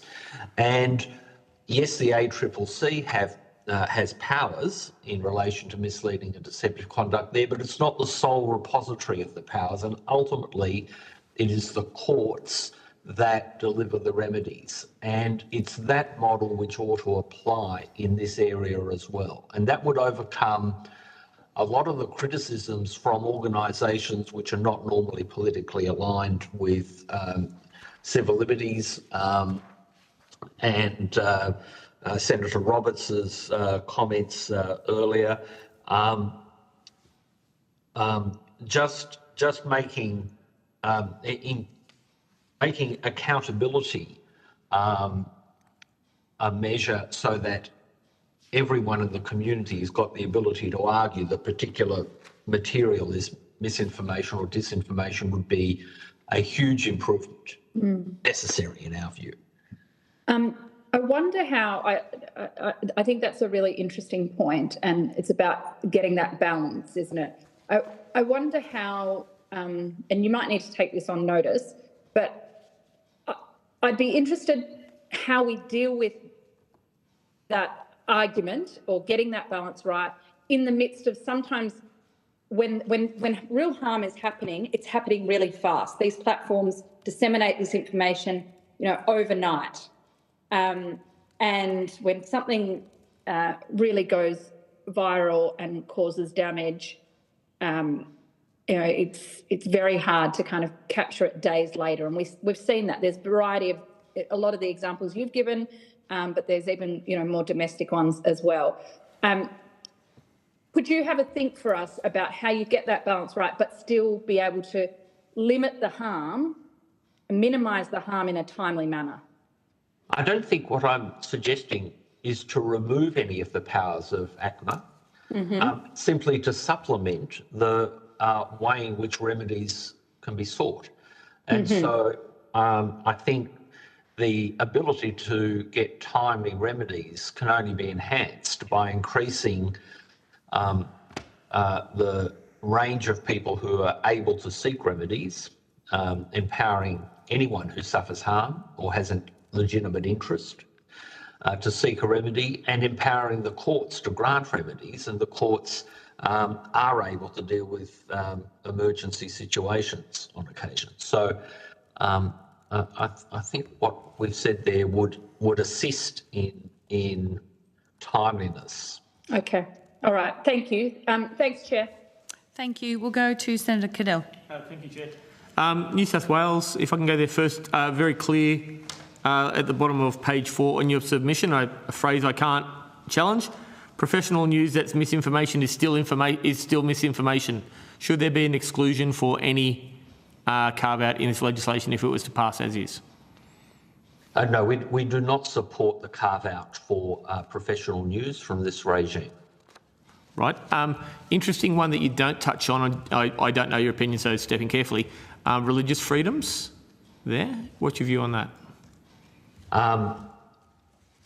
That's an excellent question. Obviously, some people may have religious beliefs that could arguably be within the meaning of misinformation or misinformation. I think we would say that the place for that to be worked out is in the courts. The courts have worked out what is misleading and deceptive in trade and commerce, and there's 50 years of litigation over that. Religious beliefs, of course, deserve an appropriate level of protection under human rights legislation. We don't have comprehensive human rights legislation in Australia. That is a defect. And where there is a conflict between competing human rights, the place that gets worked out ultimately is in the courts. Okay. I would just add to that, and to pick up from what Stephen's just said there about one of the points of our submission being that the bill would have a human rights sort of component underpinning it, really, and that would still maintain, and freedom of religion would be a part of that. In the and both groups now, Queensland and New South Wales, in the absence of a human rights act in Australia, would that go to the ICCPR at the moment? Would that be the governing body that we've signed and signed up to in Australia? Do you think? Well, I suppose somebody would have a remedy ultimately. Yep. To go. So, would eventually a non-zero chance of what you're saying then, courts on freedom of religious expression, could we see religious groups, churches, mosques, other than that, in court trying to defend their faith? That's a possibility, but it is not something which we ought to be afraid of. Okay. Going to Queensland now, there's a few stars I've got on you on page, I'll go very quickly, page 6. Top one, is that your key point? Living in democracy means we must trust the citizens to make decisions on social and political matters. These type of laws are therefore fundamentally undemocratic. Is that the cornerstone of your submission? Well, that's one of them. The other one is, well, I suppose it's the mirror image of saying that the state is not an independent arbiter in these matters. Mm. And page 4, second paragraph, is something I hadn't thought about, is because the Parliament isn't setting laws on political discourse, we're actually sending it off. We're delegating it to an authority, aren't we? We are subjugating our right to make the laws of which we operate in a political environment. Yes, and we would say that the Parliament should not be delegating its powers over such a fundamental thing. If it wants to make legislation about these topics, it should pass it itself. As our submission says, there's a distinction, for example, in relation to medical matters where there are specialist bodies that can be set up, and they are appropriate bodies for the Parliament to delegate these matters to. But when you're dealing with a fundamental right like the right to freedom of speech, if Parliament wants to make a law about this topic, it should make the law itself. It should not be delegating it to another authority.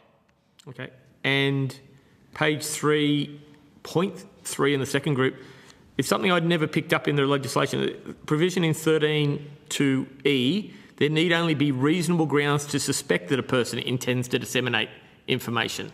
Yep.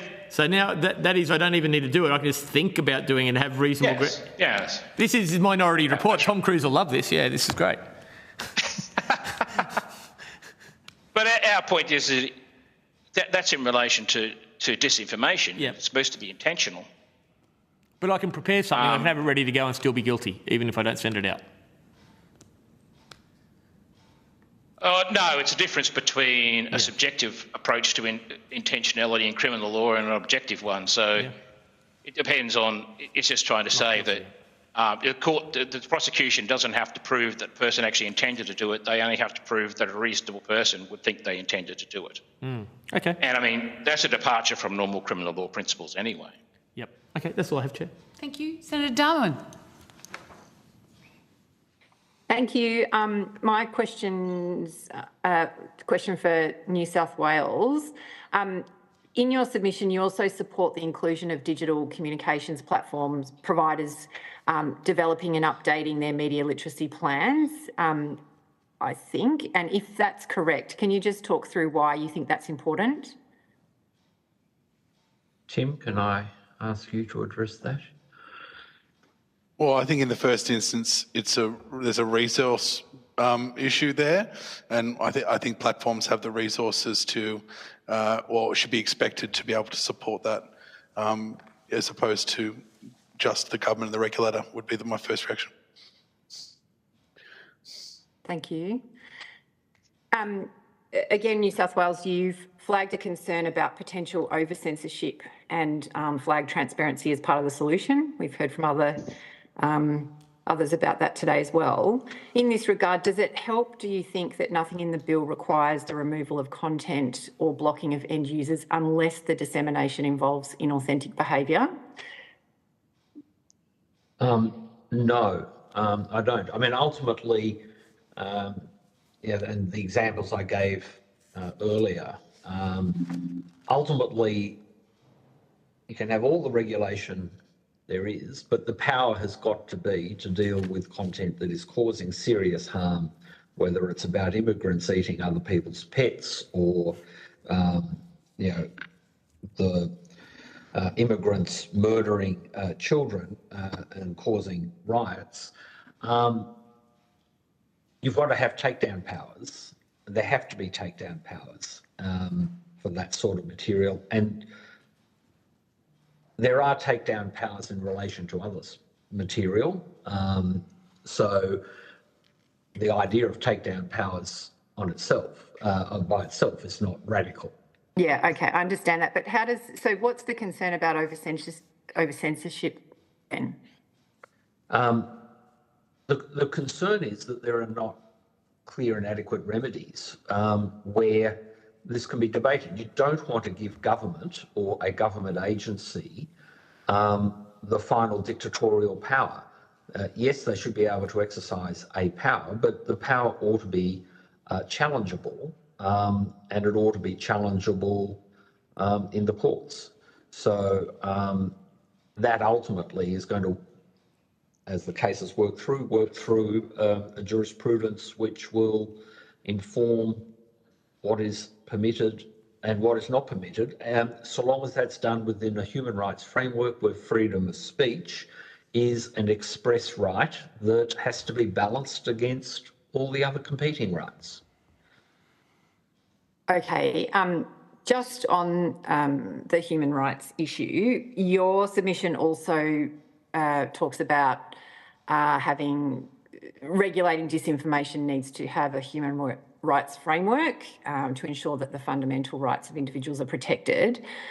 The bill includes an assessment of whether a code or standard is compatible that needs to be prepared in the explanatory statement for a code or standard by ACMA. So, I mean, I take this to mean that ACMA will be required to consider international human rights prior to making the instruments. Does this measure assist some of your concerns about regulating disinformation through a human rights framework? No, it doesn't, because merely requiring ACMA to consider human rights compliance is inadequate. What there needs to be in Australian law is substantive human rights protection. Mm-hmm. Okay, thank you. I'll leave my questions there, Chair. Thank you very much. We'll now go to Senator Roberts. Senator Roberts, I will ask you to be brief if you can. Thank you, Chair. Thank you all for appearing. Mr. Cope, you exposed the elephant in the room when you said the state is not an independent arbiter. I've got three questions to that associated, and I'd like your comments from everyone. What is freedom of speech? Isn't that an arbiter? Open debate in the community? Are the courts too ponderous and expensive to be an arbiter in practical terms? What about fact checkers that are funded by various sides of politics? They can hardly be an independent arbiter, can they? Sorry, I should have written down your questions. Is freedom of speech an independent arbiter? Yes, well, that's right. I mean, ultimately, our view would be that these questions are ultimately to be determined through political and social discourse. I mean, as our submission says, we don't dispute there needs to be some sort of common factual understanding in a democracy, but you don't get at that by imposing it through the state. And whilst some right of appeal to a court or a tribunal would be better than none, I mean, ultimately you've got two problems. One is that this legislation will have a chilling effect, so it will stop people from saying things. And I agree with you. I mean, ultimately, if you end up in a court or a tribunal, it will take forever. And sorry, what was your third fact checkers, because the fact checkers are not independent. I've read the submission by the IPA, who say that all fact checkers left wing. I mean, you don't have to decide whether that's true or not. You just have to acknowledge the fact that people like yourself and people like the IPA think that they are one-sided. I mean, that just sums the whole situation up. Ultimately, politics is political decisions are ultimately decisions made under conditions of uncertainty, such that the state cannot sit there and decide that when you go that it is the arbiter of them, because no one human being is more capable of making a decision about those matters than any other one. If you don't accept that, then you believe in philosopher kings. So let me jump quickly to a quote from your submission, Mr. Cope. Living in a democracy means we must trust citizens to make decisions on social and political matters. These types of laws, the Misinformation and Disinformation Bill, are therefore fundamentally undemocratic, since they evidence a clear lack of trust in the citizens of this country to make those decisions. So I think it's so important, because what this bill is doing is putting the government on top of the people, whereas the government should be serving the people, and seems to be that this is a control mechanism rather than a mechanism to protect people. So I just wanted to amplify that statement that you made and offer you a chance to expand if you wished. That's essentially what I just said in a somewhat more philosophically convoluted fashion. But yes, I mean, when it comes to disputes about social and political matters, as opposed to other things which might be the subject of scientific analysis, like as I was talking about, and I suspect you won't disagree with some of this, you will disagree with some of this, but medical matters like the use of drugs and things, these things are ultimately value judgments, and they are value judgments which the population makes and ought to be free to make, and it's not the role of the state to sit there and decide whose view of the world is correct or not. I mean, we live in a society in which there is a fundamental disagreement about what the good life is and how you get there. So in that society, the only possible approach which cannot be reasonably rejected is to say that everybody should have an equal right to freedom of speech. And these sort of laws basically are going to allow the state to say some bunch of people over here have less right to freedom of speech than a bunch of people over there. And once you run down this track, even if you might think that the government today is benign and wonderful and won't do bad things, you do not know what government is coming down the street in 10 years' time or 20 years' time. And once you put these laws on the books, how do you get rid of them? Would it make any difference to you? I think there are a lot of problems. Senator Roberts, I'm afraid I'm going to have to move on. Can I just respond to Senator Roberts' questions? And I think if you can just be brief. Yes, I'll be very brief. It is absolutely well understood that the right to free speech does not include the right to yell fire in a theatre that is not on fire. And what this bill deals with is simply that, misinformation and disinformation in the nature of yells of fire in theatres that are not on fire. That is not an illegitimate interference with the right of free speech. It is defective in that it makes the government the arbiter of what is a yell of fire when there ought to be a more independent arbiter of what that is. And I think that fully answers Senator Roberts' question. Thank you. We'll go to Senator Canavan. No, in the interest of time, I'll let you move on, Chair. Great. Did you have a follow-up? No, I'm good, thank you, Chair. That is amazing, which means we are finishing on time. I'd like to thank you for joining us this afternoon and providing us with your views and perspectives. If you've taken questions on notice, they will be due back by the 25th of October, and we'll let you go. Thank you so much. I will now ask the representative from News Corp Australia, who is here via video conference, to provide your full name and the capacity in which you're appearing before us. Hello, Chair. Campbell Reid, Head of Corporate Affairs and Government Relations for News Corporation. Thank you. I understand that you've been provided information on parliamentary privilege and protection of witnesses and evidence. Yes. Excellent. That's great. We will go directly to questions, and we might start with Senator Hanson-Young.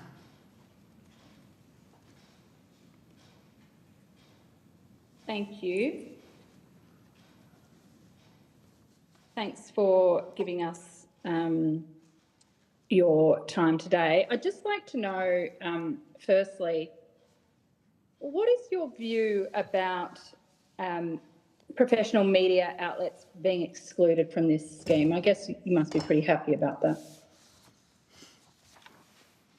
I think the intention of the bill is to combat the misleading and deceptive and often fake and dangerous information that incites broadcasts and incites terrible behaviour, evidence of which has been given today.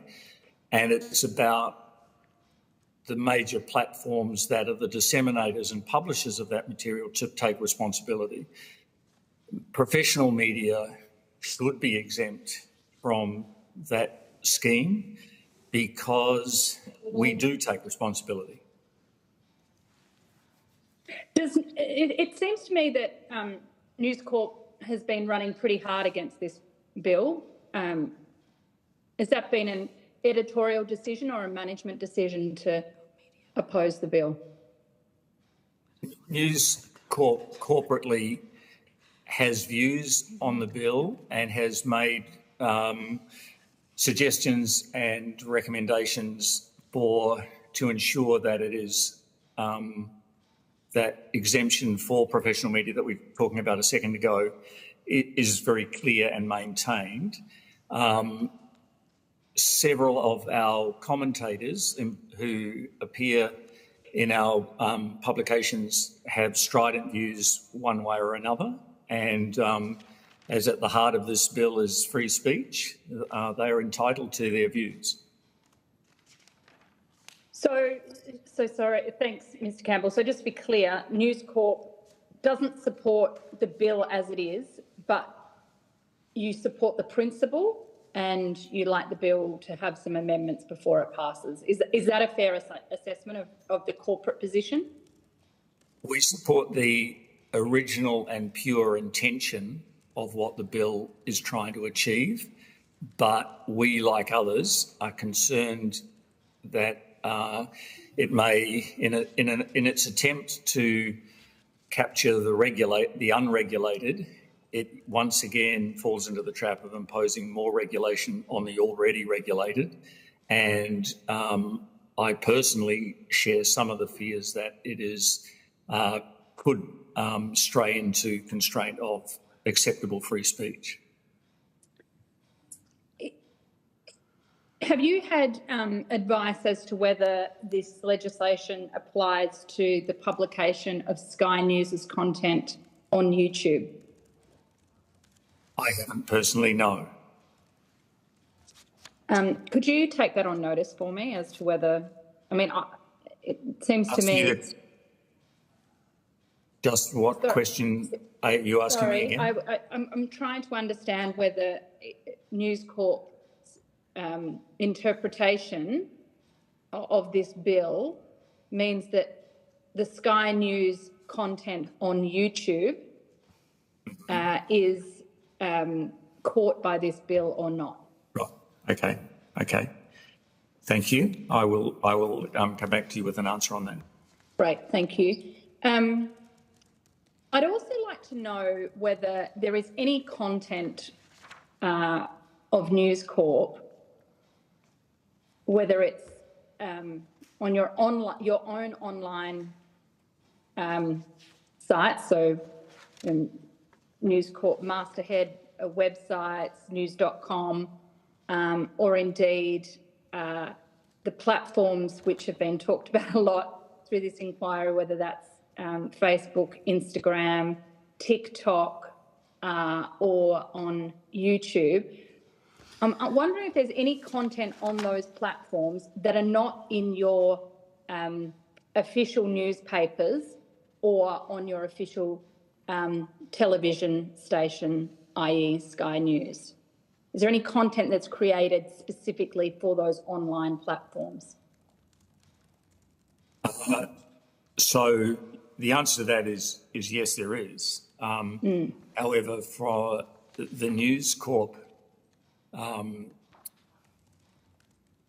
suite of mastheads and related content, news.com, you mentioned the Australian and the newspaper mastheads, all of that content across all of their platforms falls under our code of conduct and regulation. So there's no material that those organisations create that does not adhere to our code of conduct or fall under the auspices of regulators like the Australian Press Council.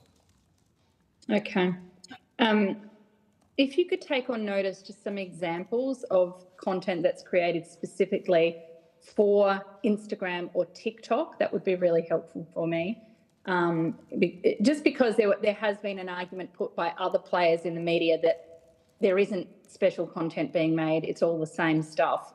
And we all know that's not really true. I think from the evidence that I've heard about that is,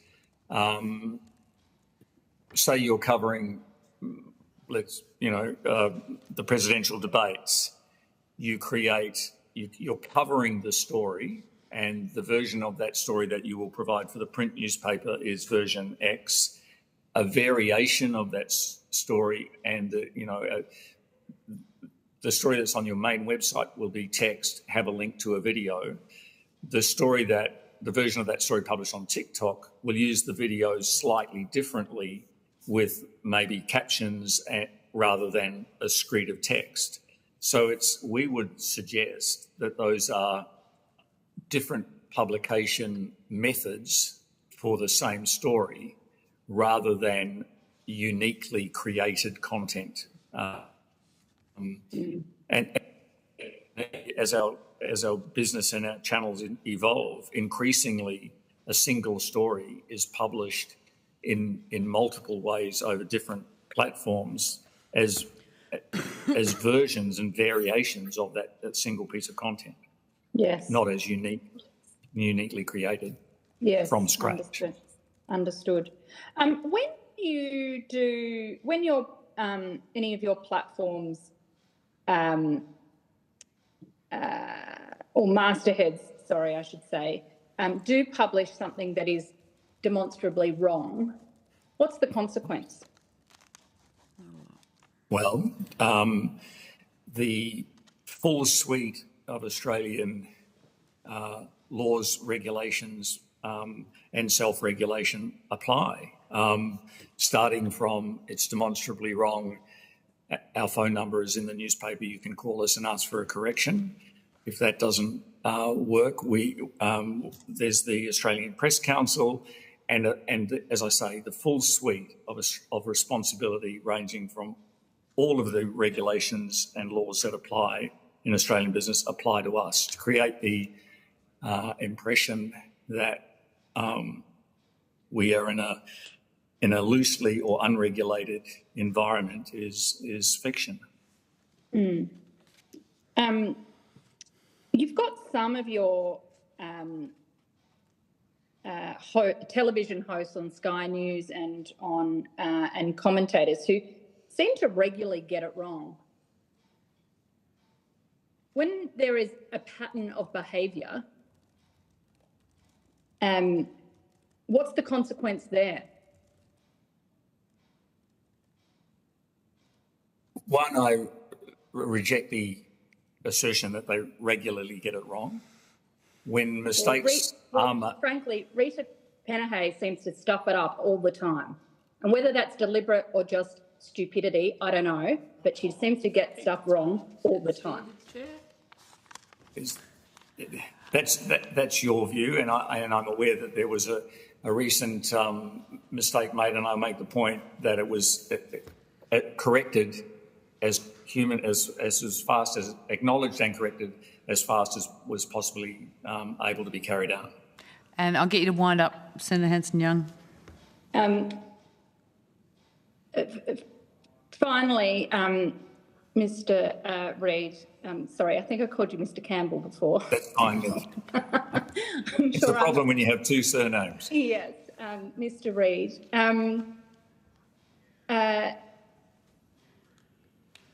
I am interested as to how long you think the company can withstand the idea that you should remain exempt from the distribution of mis and disinformation online when even those opposed to this bill say that if these restrictions are going to be on individuals, they should be on professional media organisations as well. And I guess I'm interested is it simply the fact that it's a trust us, we're the media vibe that you're asking us to endorse?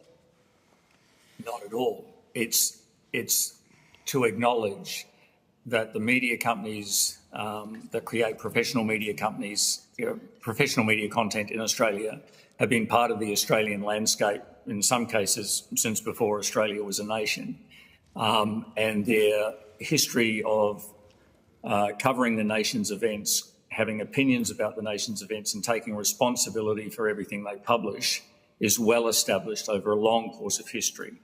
And we believe that stature and responsibility should be quarantined from the activities of recently established, now the most powerful companies on earth, disseminating dangerous material and taking no responsibility at all. Thanks, Chair. Thanks, you. Mr. Reid.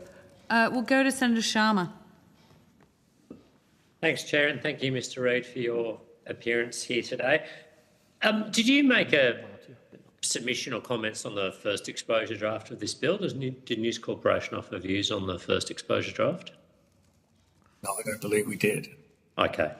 Were the exclusions in the for professional news content, and this isn't a loaded question, I don't know the answer, but are they similar in this most recent exposure draft compared to the first draft, or are they more generous?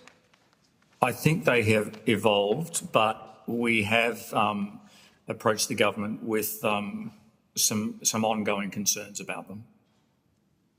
So you have ongoing concerns about this current draft of the bill, the second exposure draft, the one we're discussing? Yes, we do.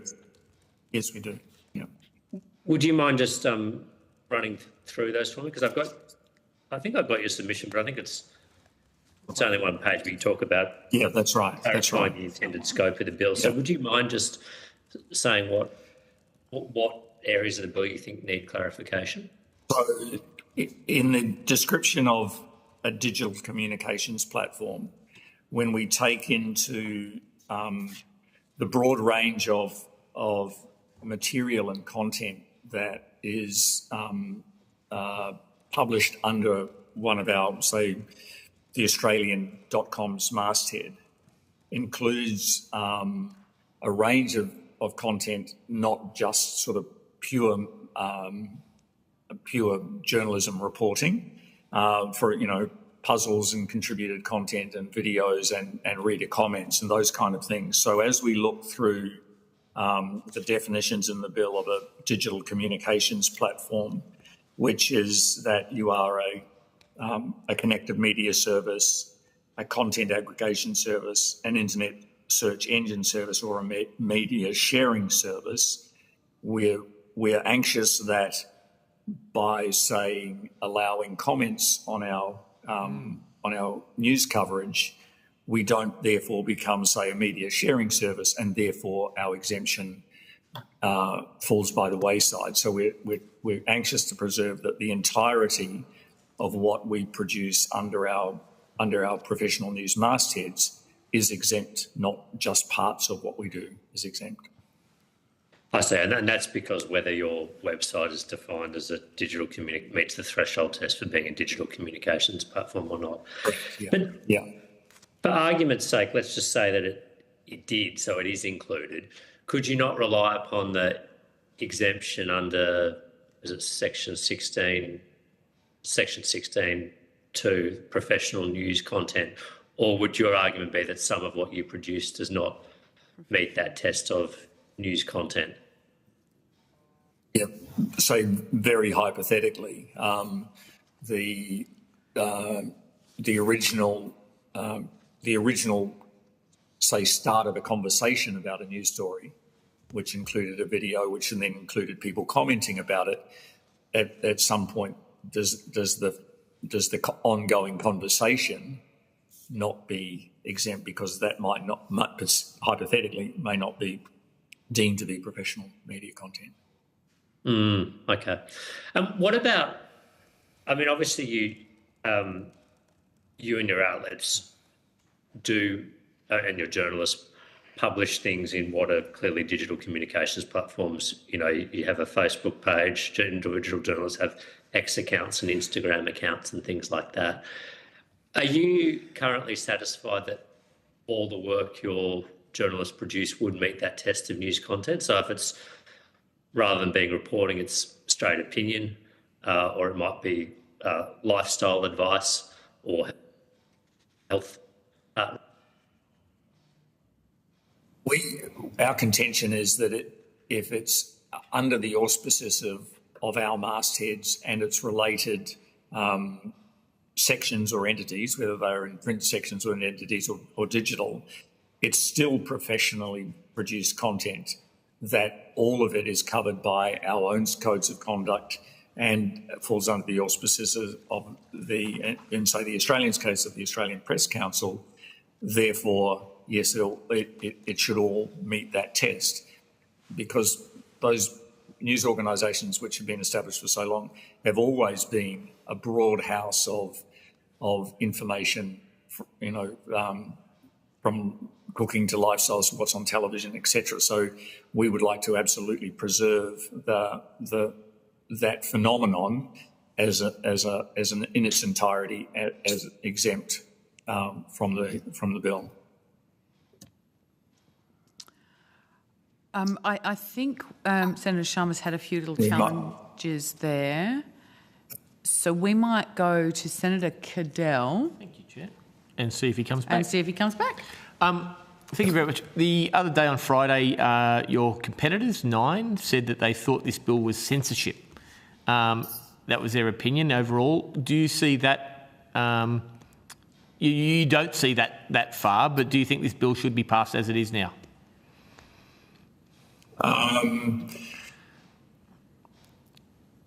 I would prefer it to be improved. Okay, that's a fair point. Our next witness comes from the ABC. I note that if you have, if a person has a complaint about your coverage across your platforms on things, they can go to ACMA, they can go to other bodies. If this bill passes and this exemption applies to you here, they still have a plan of recourse. What is your understanding in the media landscape, any recourse for ABC if they get this exemption as well and they don't have ACMA? Is there any recourse for them whatsoever externally? Well, I think the ABC has its own very well established and very publicly tested system for handling complaints that frankly they are evolving at the moment. And as somebody representative of an organisation that endures its own onerous complaints processes, I'm not going to suggest improvements or modifications for anyone else's. When other senators were asking questions and they pointed out, went at pains to try and point a case of mistakes by a certain organisation or journalist in multiple times, isn't this the crux of the bill when I might do it to a different organisation or I have different views? Isn't the sin in the eye of the beholder in this when we come to opinions? Aren't we really putting down on the misinformation, not disinformation, where I truly hold opinion A, and we saw it today with two very well-read women having different views on the interpretation of a law? Isn't this the real crux of what we come down to in public discourse, that it is the wider interpretation of misinformation that is the problem here and not the harm?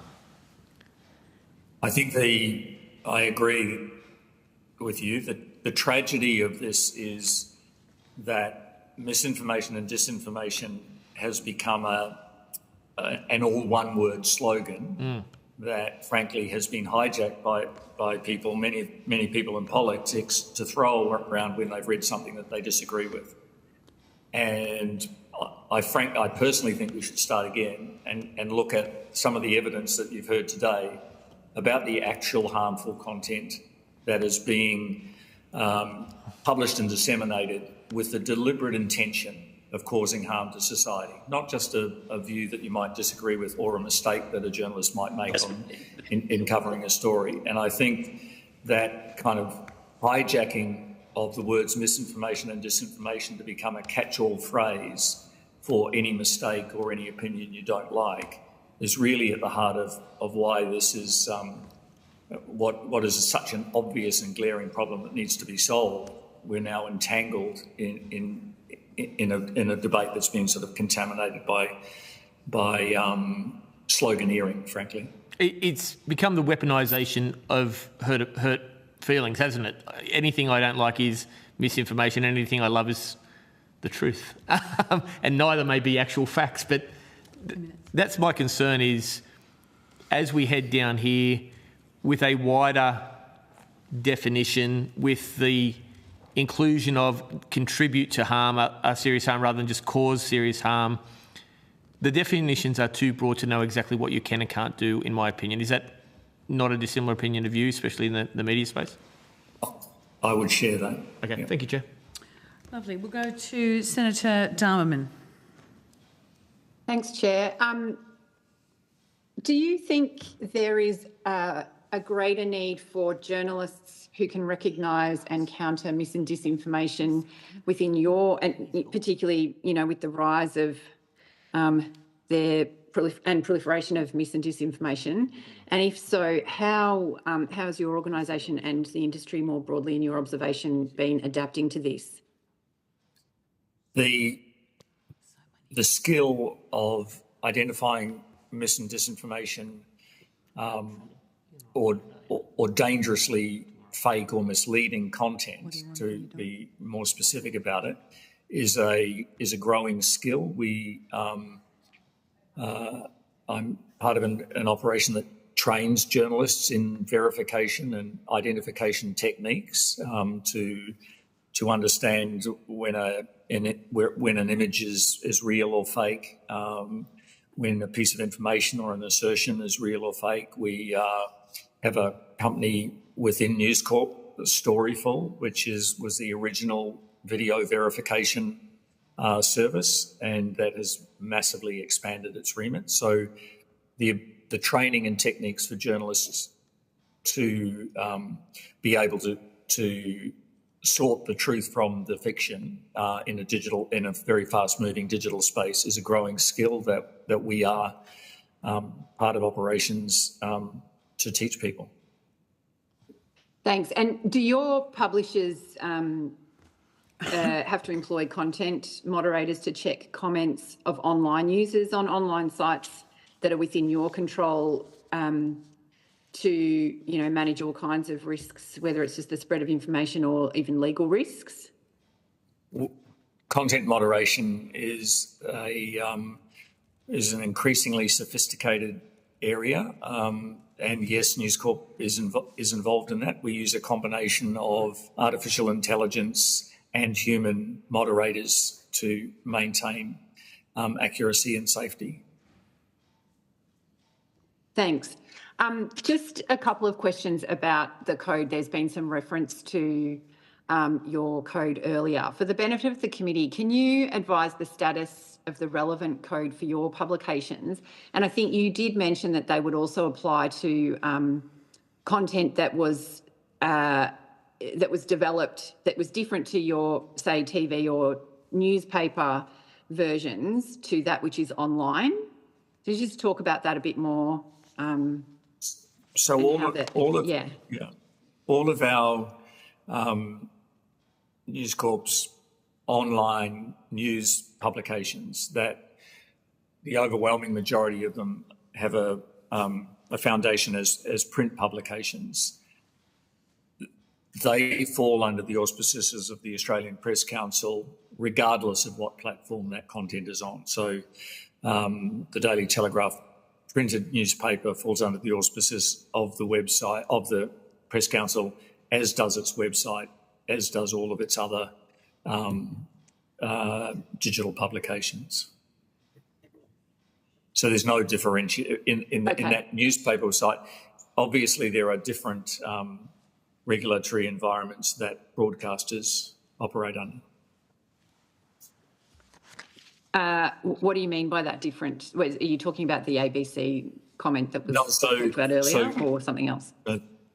Our printed newspapers that have evolved into digital businesses do not come under ACMA. They come under the Australian Press Council, and that's the differentiation between broadcast and digital publication in a... Thank you for that clarification. And do all of the codes provide avenues of complaint for customers and viewers and consumers? Yes, they do. Thanks. I'll leave it there, Chair. Thank you. Senator Roberts, you have 5 minutes. Thank you, Chair, and thank you, Mr. Reid and Ms. Schubert for attending. Mr. Reid, I wonder why you think that the traditional media, the conventional media, the mainstream media should be exempt, should continue to be exempt. I noticed during the COVID mismanagement and deceit that professional media spread COVID misinformation and disinformation, and at considerable cost to many tens of thousands of lives. I will acknowledge that News Corp was perhaps alone in having Adam Crichton as a voice from very early on in the COVID mismanagement. Your Inquirer section in the Weekend Australian does have articles from all sides and all views. Rowan Dean, Sky News, Graham Lloyd, I acknowledge that News Corp does that. You have guest writers such as Jennifer Marahasi.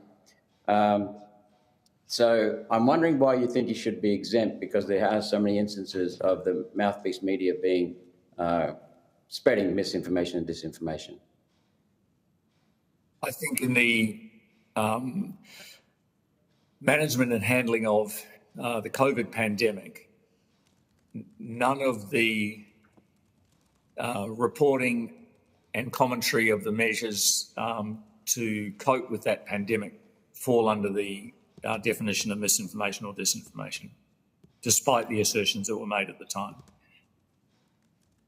Okay, well, they've been certainly proven wrong. So it must have been misinformation if it wasn't disinformation, because some of the things we were told and that the media conveyed and the media pushed at us were completely wrong, the opposite of reality. What about the Digi's code of practice on misinformation, on disinformation and misinformation? Why shouldn't the mainstream media pick that up? The traditional media? Because we are already regulated.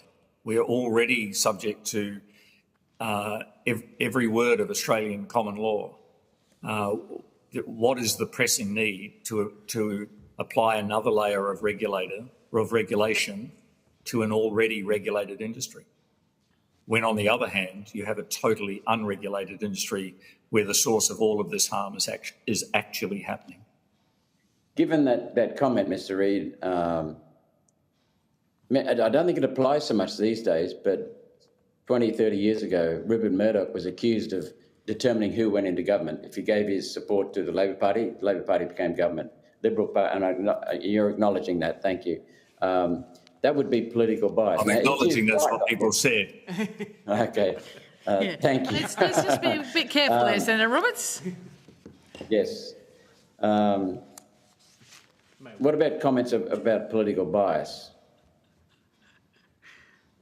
Well, people are entitled to their view.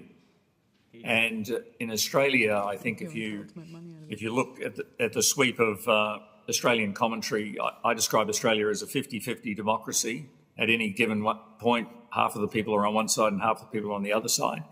And our media broadly reflects that some people are of one view and some people are of another view. And depending on the tone of mainly the commentary that you like, you are well served in this country to make up your own mind. Perhaps I could correct you on that 50-50, because it used to be the case, but nowadays it's less than 33%, less than a third is Labor, just over a third is Liberal National, and a growing number, over a third at the moment, other than Liberal Labor. So I don't think it's a duopoly anymore. It's a multifaceted participation. Surely we need a voice for the third. You're going to start a newspaper. Well, I think this conversation we're having today is evidence that people get their say in this country. What about the concept of authenticity? Final question. And inauthentic behaviour instead of this misinformation, disinformation bill? You've heard a lot of the comments about how sloppy that is and how broad and lacking of direction that is. So what about the concept of inauthentic behaviour? I think rather than debates about the style of behaviour, I think that the fundamental issue is taking responsibility for what you do. And in our country, professional media takes responsibility for what it does, and social media takes no responsibility at all. And my belief is that until social media is responsible, as we as publishers are, for all the material that they create and publish, the rest of us are going to be wrestling around in this kind of problem. I will take this opportunity, this not a question, just to make a comment that I compliment News Corp for journalists like Adam Crichton, Rowan Dean, Graham Lloyd, so thank you so much. I'll pass that on. Thank you. Thank you very much, Mr. Reid. We're very pleased to have you with us. We will now let you go. So if you've taken any questions on notice, we'll ask for them back by the 25th of October. But thank you for your time and your perspectives. Thank you. Thank you, Senators. I would now ask, we have representatives from the ABC and SBS on video. I would ask that you would provide us with your name and the capacity in which you are appearing before us. I'm trying to work out by squinting at these little tiles on the screen as to who's who in the zoo, but unfortunately I'm going to just... I'd like to point out, Chair, that the red room is blue and the other gentleman is in a red room.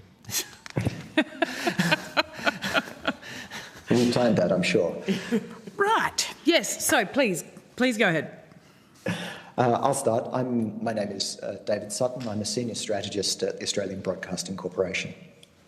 Thank you. And do we have Ms. Froome? It's Amy? Yes, that's right. My name's Amy Froome. I'm a senior lawyer at the ABC. Fantastic. And if now we could go to SBS. Thank you, Chair. Coming to you from the blue-tinged red room, Claire O'Neill, Director of Corporate Affairs for SBS. And thank you, Chair and Senators. Theo Dorozak, General Counsel, SBS. Fantastic. I am going to make a red-hot assumption that you have received all the information you might require on parliamentary privilege and protection of witnesses and evidence. And we will go directly to questions. And I think I'm going to start. I'm particularly interested in your role as public broadcasters as it relates to the provision of trusted news and information, but particularly emergency information. It is one of the specified areas in the bill. It hasn't really been referenced by very many people at all, but I'm keen to understand your position because you do indeed provide a lot of emergency information. Absolutely, Senator. Absolutely, Chair. In terms of our position on emergencies in the bill, probably I should preface that slightly by saying, all my remarks by saying that the ABC has very much engaged with the bill as presented, and we've looked simply at where it intersects with the ABC rather than sort of drawing any conclusions about what we think of the bill itself. And as such, I mean, I'd say that first of all, our understanding is that the ABC is largely, our understanding is that it's intended that the ABC and presumably SBS are largely excluded from the bill. We're not digital platforms per se, and the effort has been made in the professional media exclusion to largely exclude us. As such, I don't Maybe I could clarify. As the providers of critical emergency information across Australia, I was hoping that you would have an opinion on what the challenges were in terms of emergency services when there is disruption, when there is misinformation and disinformation provided out there. Okay, I understand the question now. Thank you, Chair. So look, I'll probably want to take some of that on notice. I think but fundamentally, I think what we find with emergency situations is that, in fact, if anything, that's where we tend to draw audiences to us. And in fact, I note, for example, during the COVID pandemic, we suddenly had people coming to the ABC in incredibly large numbers, and I think there is a certain sense in which we do get audiences coming to us at those times because they trust us. Are there specific impediments there? Are there things that block us and misinformation? There probably are. I probably need to go and talk to our social media people about that. So can I take that on notice? That would be lovely. Thank you. SBS, I'm also happy for you to take that on notice to the extent that you want to respond to that. Thank you, Chair. Maybe I'll go to something you may have sort of expected us to ask about. In terms of countering misinformation online and how you moderate your own materials, can you tell us a bit more about ABC Verify and also SBS Examines? Maybe start with SBS Examines, given you're on my big screen. Thank you, Chair. I mean, the first thing I would say is that I think we would say that all of our news and current affairs product is intended to sort of counter mis and disinformation. The SBS Examine service is a relatively recently launched project. I think it launched in July, and that is specifically directed to providing explainers, news stories, podcasts, videos that are directed to reporting factually in relation to areas of mis and disinformation that we see circulating in communities via social media and other platforms. So, it's sort of in-depth reporting, and in particular for multilingual communities.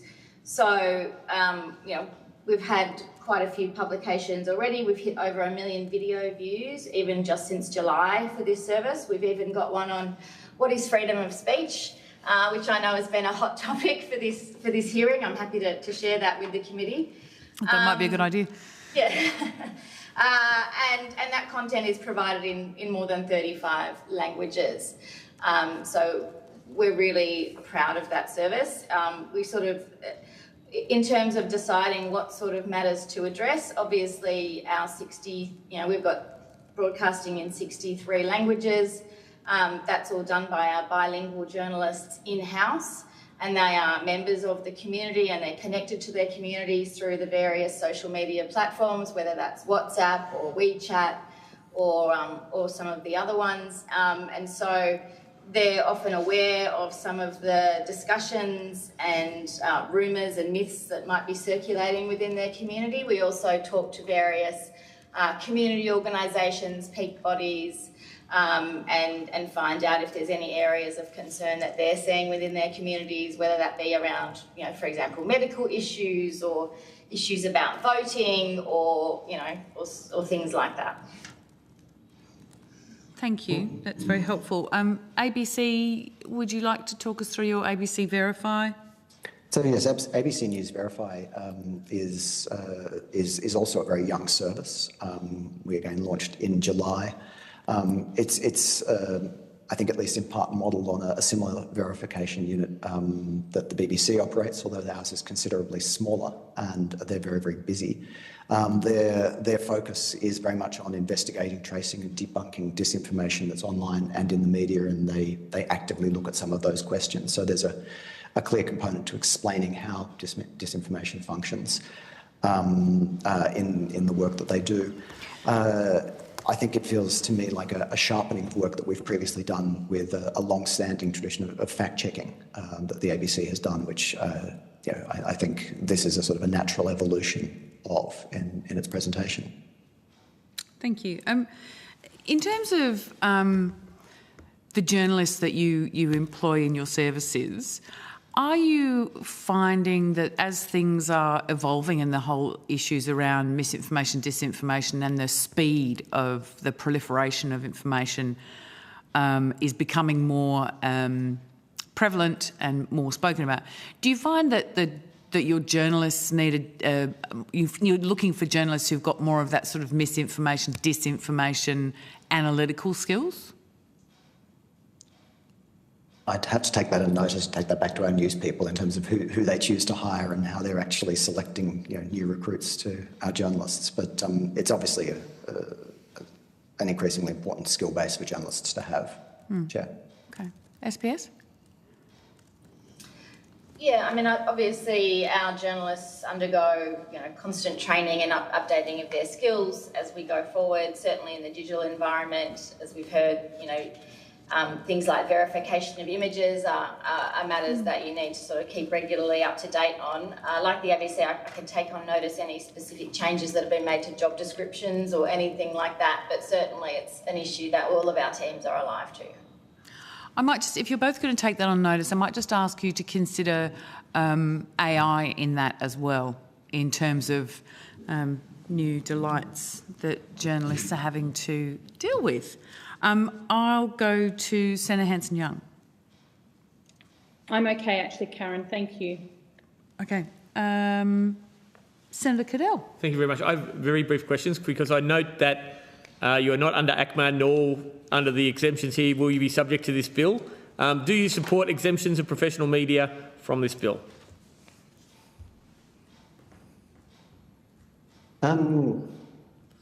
Senator, in as much as the bill takes the approach of carving out and creating exemptions there, it seems logical to us to include professional media in there, in as much as we are already subject to both substantial regulation, and we also have very, very well-developed codes and standards that mean, in effect, the material that we are providing is a very, very high standard and is editorially robust, which, as I understand it, is effectively, as I understand it, the bill is effectively seeking to deal with the possibility of information that doesn't have those characteristics. So, as such, it sounds like it would be a double up and almost an inefficiency to have us subject to that. Okay. SBS? Thank you, Senator. Yeah, I think the exclusion of SBS and from the scope of the bill reflects the fact that there are already extensive accountability arrangements in place across all of our content. We're by no means suggesting we shouldn't be accountable. What we're saying is that we do already have these robust rules in place which are functioning effectively, whereas some of these platforms don't have any or sort of, certainly less than we do now. If I may, Senator, the ABC and SBS are subject to investigation by the ACMA in relation to their broadcast content. But rectification? Penalties? Sorry? No rectification or penalties, are there? Well, I mean, the ACMA can issue guidance about how a breach should be addressed. If that's not followed, the Minister will place that report before Parliament, and then obviously we have Senate estimates for which we're also accountable. Which we all love. Yeah, we are, yeah. You get more and more time every session. Can I ask you, does your organisation have your own definitions of misinformation and separately disinformation? And if so, what are they? I don't know if we have a formal definition, Senator. Let me look that up. I'm not aware of one. I've never seen it promulgated. It certainly doesn't appear in our editorial policies. Okay. But I can take that for you. So it's not overly front of mind for you people if it's not in your editorial policies? No, I don't think I'd agree with that, Senator, but rather I think the way that we see ourselves responding to the information environment that we find ourselves in is that we're a force for accurate information, that we actually do our jobs, and that in a sense, almost as an antidote to misinformation, disinformation, we actually provide accurate and impartial information, and we actively lean into that. We also provide things like media literacy training, particularly in the school sector through ABC Education, and of course, as we've previously discussed, we have sort of built out our News Verify function, which may, given it does have misinformation and disinformation, its title, have a definition that it works to, and I can look for that if that's useful to you. Yes, please. Yep. SBS? Thank you, Senator. We don't have a definition of mis or disinformation, but our code of practice does reflect under our accuracy provision. So within that provision, it refers to SBS not knowingly and materially misleading audiences in the presentation of factual material, which would reflect particularly misinformation, as well as obligations around ensuring accuracy in our content. But in terms of the definitions itself, that's not set out in the code, but it is reflected. Okay, thank you. Mr Sutton, one of the great thrills of the previously mentioned budget estimates that I'm sure Mr Anderson and all the senators look forward to was going through different social media tweets or social media things by ABC journalists in their private capacity. And here it's a great sport we all love very much. Given there is a differentiation between for journalism purposes and private citizen posting of information, across both organisations, have your staff raised concerns, or have you given your advice given advice to your staff about what may or may not be contained between professional journalism for journalism purposes and what is not under this bill? I don't believe we've raised anything related to this bill with our staff directly at this point, Senator. At this stage, it's a bill under consideration. If it were to become a law, we might start to talk to our people about it. And the staff body hasn't raised concerns about wanting to know where that line is? Like if I post a story as ABC journalist, I'm not, ABC journalist versus I pose it as an individual member of my own commentary around it? At this point, where this bill is in prospect only, I don't think anything's particularly changed, so there's no trigger for any such conversation. SBS, any same answer, different answer? A similar answer, Senator, in the sense that we've not addressed this bill specifically with staff, but we do have in place social media protocols which have very clear guidance about, what our expectations are, and they're available on our website as well, publicly. As I understand it, posts made in a personal capacity would not be captured by this exception, so that's consistent with the way we treat that sort of guidance to staff. The ABC has excellent guidelines too, but we will all miss Philip Adams. Thank you, Chair, that's all I have. Thank you. Senator Roberts. Thank you, Chair, and thank you all for appearing. Is it Dr. Sutton? Yes, almost gave you Mr. Dr. Sutton, is the word balance in the ABC's charter? In the charter, no. Why not? I think you'd have to ask the drafters of the charter that. Okay, thank you. To which regulations are you subjected, and which regulatory agency has the ability to enforce its decisions on you, if you do have someone who can enforce decisions about you, about the ABC? So the ABC operates on a self-regulatory basis. This is a mechanism to help protect the ABC's independence. We have the ABC board, which is appointed by government in, consistent with what's described in the ABC Act.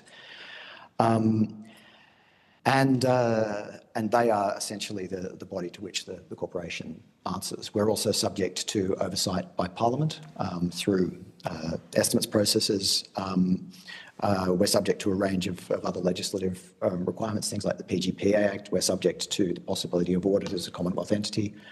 And so in a sense, that's the wrapper around what we do. But fundamentally, it's the board at the top there. Thank you. With regard to your fact checkers, both SBS and ABC, if you could take this on notice, please. Could you specify the fact checkers that you use, who else they have as clients, each of them, and their funding? Where do they get their funding, please? Senator Roberts, I would just point out, if you're talking about a third party that SBS or ABC might use, they would only be open to have certain levels of information, just heads up. Well, whatever you can answer on that, please. Who are your fact checkers? Who else they have as clients that you know of and that you can find out, and who else pays them money? Educational institutions, political organisations, activist organisations. We can take that on notice, Senator. Thank you very much. SBS? Yes, Senator, we can take that on notice. Thank you. That's all I have. Thanks, Chair. And thank you all for appearing. Great. Senator Dunman. Thank you. Chair, I'll be leaving now, so I have to get back on the road. Thank you so much. Thank you, Senator Roberts. Opportunity. I wanted a question for both of you, just to comment broadly, I think, on how important you think it is that Australians have access to good quality, trusted and professional news content as part of the media consumption in our country. Well, we think it's incredibly important. That's one of our fundamental purposes. I think it's fair to describe public broadcasters as effectively foundation media services that all Australians have access to, regardless of where they live, what they earn, what they're willing to pay for access to media. They get us. And one of the fundamental things that we offer is high quality news and information. So I think there's a very real sense in which the need for that is recognised at a foundational level in the ABC Act, the SBS Act. And I think we take that to heart as something that we do, and that's a fundamental need for Australians. Thank you, Senator. I would echo those sentiments. I think the importance of public interest journalism cannot be understated in the sort of proper functioning of a civil society. And I think, as Dr. Sutton has said, in relation to access to balanced, impartial, accurate content that does share a diversity of views and perspectives, in SBS's case also in languages other than English and from First Nations perspectives through our NITV services, I think it's incredibly critical that the populace has access to this information. That's why we're here. Thanks. And so I take that, in terms of what good quality means, it's the attributes that you've just described. What's your sense of how difficult it is for industry to monetise the provision of this kind of good information versus how easy it is for platforms to monetise bad information? And, is AI making that even harder from your perspectives and your organisations?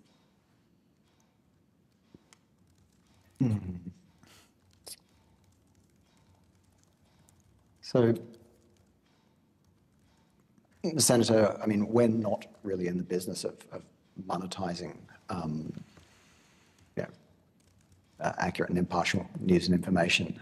So I suspect that any perspective I offer is going to be one that's observational, sort of looking at the industry around. I get the impression that it is getting harder and harder to sustain news operations, and we've watched a shrinkage of newsrooms around the country over the last 5 years. I don't have any insight into the underlying economics of that, but it does appear to be the case that it's getting harder there. There was a second part to that question, wasn't there? It was sort of around AI. Just in terms of whether AI is making things harder in terms of, I guess it's about access to resources for good quality producers of good information as opposed to platforms making money out of distributing mis and disinformation, to be blunt about it. Okay. I mean, I think in the case of artificial intelligence, Senator, that's actually, to be honest, the jury's still out on that. We can absolutely see that there are opportunities for language models, large language models, to be employed to generate essentially artificial content that could be used on distributed social platforms, things like that. At the same time, there are enormous potentials for AI tools to actually make certain aspects of news organisations work easier and more efficient. You wouldn't be using these tools in an audience-facing capacity per se, but there are ways that they can be used to assist with things like research, transcription of interviews, things like that, translation into other languages, those sorts of things. So there are ways that we see these things as potentially useful. I'm not sure that's quite the question you asked, though. I think you were really interested in the first part, weren't you? Perhaps you might clarify. Yeah, look, I think that's fine. Maybe if SBS wants to add anything to that. Thanks, Senator. Look, I think, sort of generative AI in particular, combined with the way some of these algorithms work, does feel a bit like an industrial revolution for some bad actors who are looking to spread mis and disinformation. And so it is a little bit of an arms race, perhaps, but it's more. I think it's obviously there are sort of broader issues in the sector about the sustainability of public interest journalism, but I think for us it's about trying to get as much of our reliable content in front of those audiences as possible. And so we've certainly looked to diversify the platforms that we're operating on. So we operate across a whole range of platforms. For example, we're now doing a cut down 15-minute SBS World News on YouTube because there's a lot of people there, and to just sort of try and proliferate our reliable information on as many of these platforms as possible. And that's why we're sort of looking at, the SBS Examines product, for example, we posted on the social media platforms where we're seeing the misinformation circulating. So it is a matter of resources, but, as much content as we can put out there, that's the best we can do to try and displace that other sort of perhaps nefarious information that's circulating. Yeah, did you want to add anything? Yeah, just to add, Senator, and I did catch a bit of the evidence from the CyberCX representative earlier, and he made the point about the control that the digital platforms have, and I think that feeds in also to AI and the work of the algorithms. So despite our best intentions to want to disseminate disinformation and content that we have, obviously there's a lot of control that we've lost and that digital platforms have, and there's not much visibility about that either, which is a concern for everybody. Yeah. If I might build on that briefly, sure. I think I'd make the point that even before AI entered the picture, the sheer quantity of material being spread around effectively means that we become smaller drops in a very large ocean on social media platforms. And so, and more than that, our content has to be findable and presentable to audiences in that context, and that's utterly dependent on algorithms of which we have zero visibility. And we do our best to try to find ways to make our content attractive to audiences and algorithms in that space. But we're basically trying to work that out as we go along. Yeah. So just on the sort of comment around, both of you have made in different ways around adjusting your content to the new world.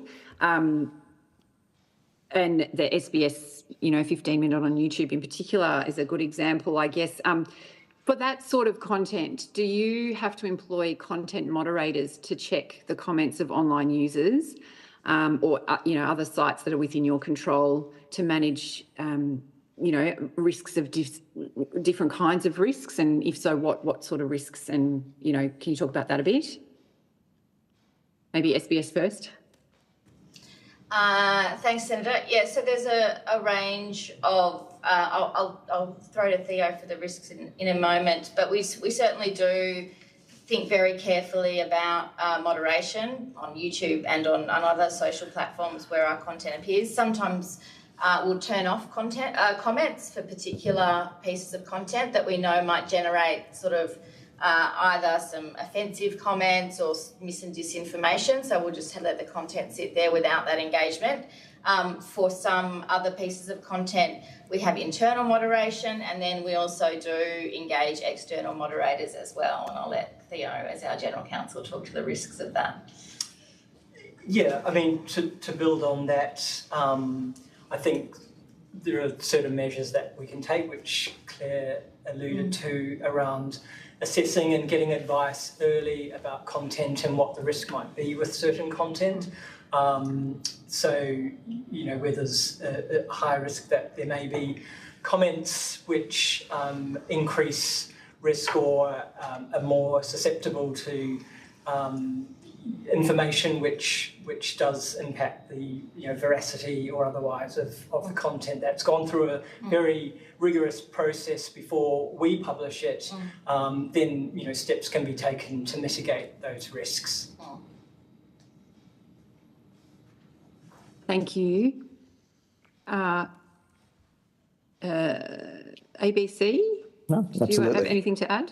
Not a great deal. We take a similar approach of moderating and carefully moderating material on social media platforms. The observation I'd make is, in fact, I think one of the biggest risks for us is actually not necessarily around mis and disinformation. Our people do that work, but actually risks of impact on them and actually impact on staff from having to just engage with some of the unpleasantness, shall we say. That you encounter in that space, and we do actually retain people who help to help our staff through that and dealing with that, which is a different thing from misinformation per se. But yeah, it's part of the mix. Speaks to some of the content that we're talking about, I guess, doesn't it? Maybe I'll make this my final question. For the purposes of the news exemption, what elements do you think might benefit from a degree of clarification? So, is it things like the level of interactivity for a media sharing service, editorial policies as analogous, or whether factual and documentary content should be exempt? There's been a range of comments about that over this inquiry so far. Just interested in your views. Happy to jump in there. So, I mean, there are two slightly different questions that I think are touched on in what the examples you just raised there. One's to do with whether we're exempt from being a platform to which this new section applies, and then the other one is the question of the news exception under can I remember the name? The section of the bill, section or clause 16. In relation to the first, I think we're very clear that we don't believe that we're one of the platforms to which this bill was intended, and we would prefer a definition that essentially made it perfectly clear that it didn't apply to the ABC, and presumably SBS would feel similarly. And we note that the construction of the bill as it currently stands appears to, for example, exempt our video on demand and audio on demand services on the basis they don't have an interactive component. And we're not sure that that's necessarily helpful, because that does raise the possibility of things like allowing people to give a song or a television program or a video program a thumbs up or a thumbs down. And have we transgressed at that point on the sort of the boundaries of interactivity, and potentially then find ourselves needing to establish a code or to be part of this regime? We'd like that clarified, and we think that it should be clarified in such a way that we are simply exempted there. In relation to the news exception in clause 16, I think the point that we would make is that the description of professional news content has been sort of drafted in a way that is, it's very newsy, which makes perfect sense, but actually there is factual content that the ABC delivers that's subject to exactly the same editorial policies and exactly the same rigorous standards as our news content, and it seems to us that it would make enormous sense for that to similarly be exempted for exactly the same reason that it has been through these rigorous standards and these rigorous sort of checks and processes, and that our staff are sort of trained to deliver those things, and that there's no, if we're going to exempt one, that we might as well exempt the slightly broader range that's subject to the same set of rules. Thanks, that's useful, thank you. Yes, SBS, if you want to add anything. Yeah, thank you, Senator. So we share the view regarding the potential duplication of regulation for our factual content as well. There may be arguments you could, depending on what the content is, whether it fits into the existing definition, but some further clarity around that. Otherwise, we'll end up with the duplication for content, which, as Dr. Sutton says, is already being put through a sort of rigorous process under the codes of practice. Thanks. That's it from me, Chair. Thank you. We will now take a break, and we will return at 4:30. Thank you very much.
Welcome back. I'd now like to welcome representatives from the Public Interest Journalism Initiative.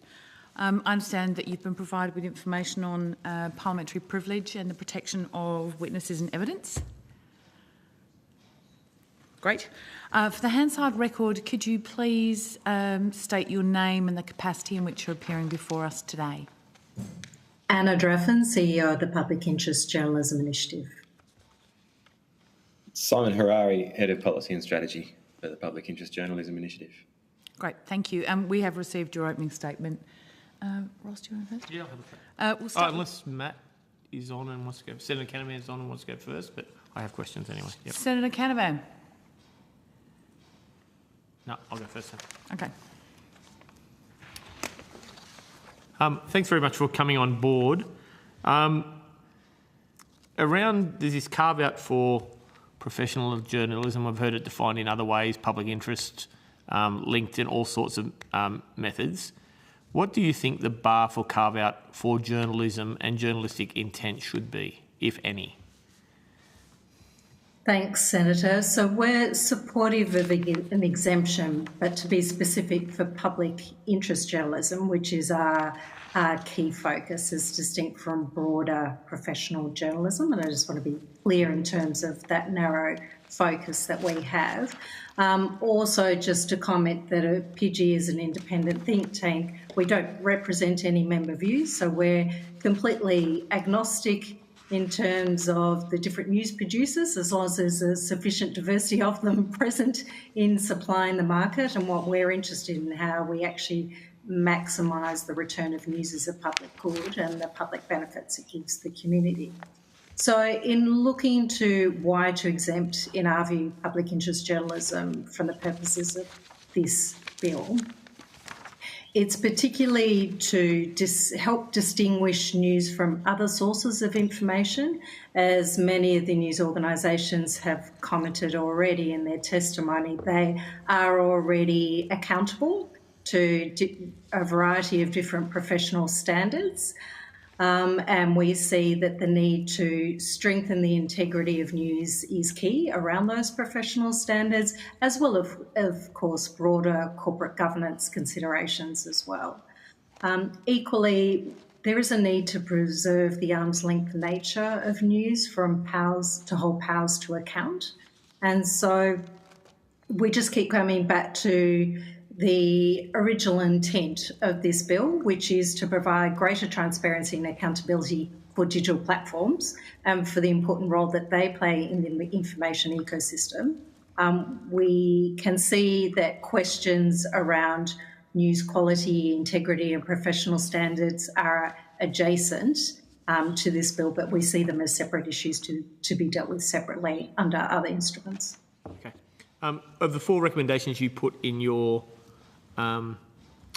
submission, a key one was in going out with the excluded dissemination requirements is a clear external complaints process. Obviously that stems from a report. Do you want to go into why you think that is important and why that should be interpreted that way? So again, coming back to an underlying principle of accountability and transparency for any entity and their social licence to operate in the Australian community, and news is no different.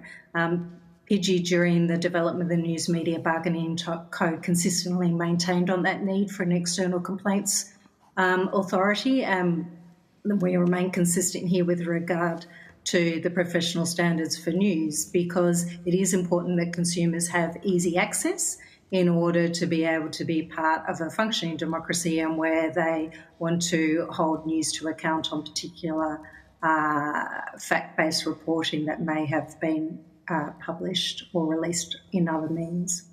Okay. When you talk about I think your words are publicly available, easy accessible of receiving external complaints, shouldn't it go further?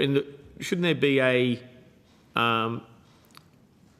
transparent view of how you deal with them once you receive them as well? That was I thought that pulled up a little bit short from what I would like to see for that exemption. A robust and rigorous external complaints authority and process is absolutely appropriate. Okay, cool. you mentioned we've had some discussion today with previous witnesses. I'm not sure how much you've seen on today about the role of the basic human right to freedom of expression. You've raised that you would like to more clearly define those limits. I note that Senator Darmanin at least has asked questions about ACMA's requirement to consult or seek advice to the compliance of that. What you sort of more clearly define the limits and oversight. What do you really want to see in regards to those human rights protections? You've limited there, but not being specific about how far you would go and what would you go. What would you think would be those that you would see? Simon, I might throw to you on this one. Certainly. Senator, obviously there have been a number of human rights experts already offer their opinion on this matter, so I'm conscious that we don't want to be redundant in our suggestions and duplicate. You can have a separate opinion than everyone else. This is what we're talking about here, in its face. Of course. There is obviously an inherent risk in any sort of regulation of speech such as this to freedom of expression.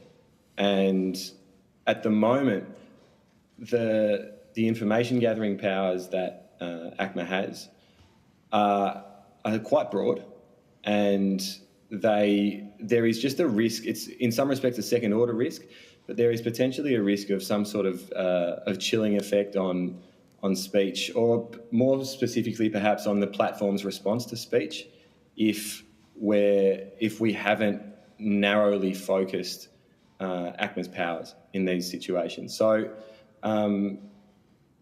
again, not to duplicate what's been said previously, but the incentive on the platforms here under this bill could be to take down more speech than they otherwise would when subject to legal liability.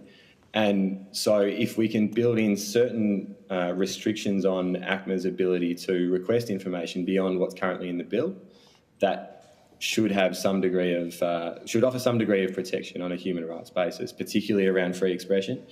Then there's the privacy question. The two human rights implicated in these conversations, particularly with online platforms, are almost always privacy and free expression. And ACMA's powers to request information aren't currently restricted by any guardrails that I think are sufficient to ensure that the privacy of any user data is protected from third-party access. Okay. What's the rationale behind? I accept your premise that there should be a review sooner than there is in the bill at the moment. Is that because the fast-moving nature of generative AI, of other source, of the difficulty of looking things, or is it just check how it's working sooner, or is it the fast-moving pace of this area, or is it? It's probably a little bit of both, Senator. In one sense, yes, everything's moving incredibly quickly, and it would be good to be able to keep up. I think also if you look at some of the timing that's currently in the bill, there's a 120-day turnaround time on developing a code, I think, and a 180-day turnaround time on ACMA deciding whether the code is operating as required or not. Those are fast turnaround times when we're talking about something as complex as this. And so I think if those turnaround times are to be retained in the bill, then it would make sense that we could also bring forward a review to an earlier time as well, particularly given that, as again a lot of people have mentioned so far during the inquiry, implementation here is going to be incredibly difficult because it's there are so many grey areas, and it's so difficult to deal with questions as complex as this with anything approaching 100% accuracy. And so given that we expect some mistakes will be made, and that's just inevitable, that's not anyone's fault. But when we're talking about the right to free expression or the right to privacy and political speech and other speech potentially, we think it's important to be on top of those issues and to be able to rectify any potential mistakes as soon as possible. Okay. When you get down to it, and trying to come very specifically into the lane you're working here on public interest journalism and getting outside the professional journalism and freelancers and how they write their journalism, do you believe there are enough protections in the bill as it stands for public interest journalism where they aren't employed by a big masthead under the traditional ways of what we define media in Australia? We were discussing that this morning because we have noted that, of course, one of the key changes in the bill as it currently stands is that it's changed from news content produced by a news source to now being news content produced by a person. Yep. Which we appreciate goes somewhat to concerns around bots that's been canvassed earlier. PG's research has focused on mapping and indexing professional news outlets that produces public interest journalism. So I really will have to restrict my comments to that has been the area of our inquiry. But I will note that there is currently no public register of journalists, so it makes it more difficult in the sense of just having a publicly available source. But we do note that the bill is still proposing to ensure that a journalist is subject to professional rules, such as listed in the bill, and has editorial independence, which is key. But again, I'd return to your earlier comment about ensuring that professional rules include external complaints authorities. Okay. Thank you, Chair. Thank you. Senator Darman. Thanks, Chair, and thanks, Pidgey, for your submission. Your submission notes that there is a place for regulation of online falsehoods, particularly those that directly lead to serious offline harm, and that in that regard, this bill represents an important step forward. We had a bit of a discussion with ABC and SBS earlier, and I think your submission notes that public interest journalism as a defence to mis and disinformation is weakening in liberal democracies around the world. I will assume, just by what you said earlier, Ms Druffin, that it is extremely important that Australians have access to good quality, trusted, professional news content. What's your sense about how difficult it is for the industry to monetise the provision of good information versus how easy it is for platforms to monetise bad information? Thanks for the question, Senator. Look, I think we've had a great melting pot of experimentation over the last 5 years, and whilst we have seen a disturbing and sharp acceleration in the decline in the number of news outlets that produce public interest journalism across Australia, we equally saw the bright spot in those early months of COVID where there were significant spikes in the consumption of news, and Australians were turning to consuming news from trusted professional sources. 70% of Australians were turning to news on a daily basis during that time period. So I think what that demonstrates is opportunity, where you can distinguish public interest journalism from other sources of information. And I think this is probably one of the critical aspects for us in the role that news plays as a key antidote to mis and disinformation, and how we actually strengthen those integrity markers that set news apart. So some of the impartiality, the right to reply, balance, fairness, etc. And how we can actually strengthen those as part of a media literacy as well. So that helps inform the general public on how to distinguish news and give them that critical thinking as distinct from other sources of information. But coming back to the monetisation question, PG has done a huge amount of work in looking at different options, anything from a specialised tax rebates, narrowcast to public interest journalism, through to the concept of different digital platform levies and different investment structures that can drive different types of capital into the market to really help address this question of long-term sustainability. Thank you. And do you think that AI is making this even harder in terms of, you know, like your description then of alternative revenue sources. But it seems to me that, you know, these other platforms that can generate mass information that spreads quickly, that makes money off click after click,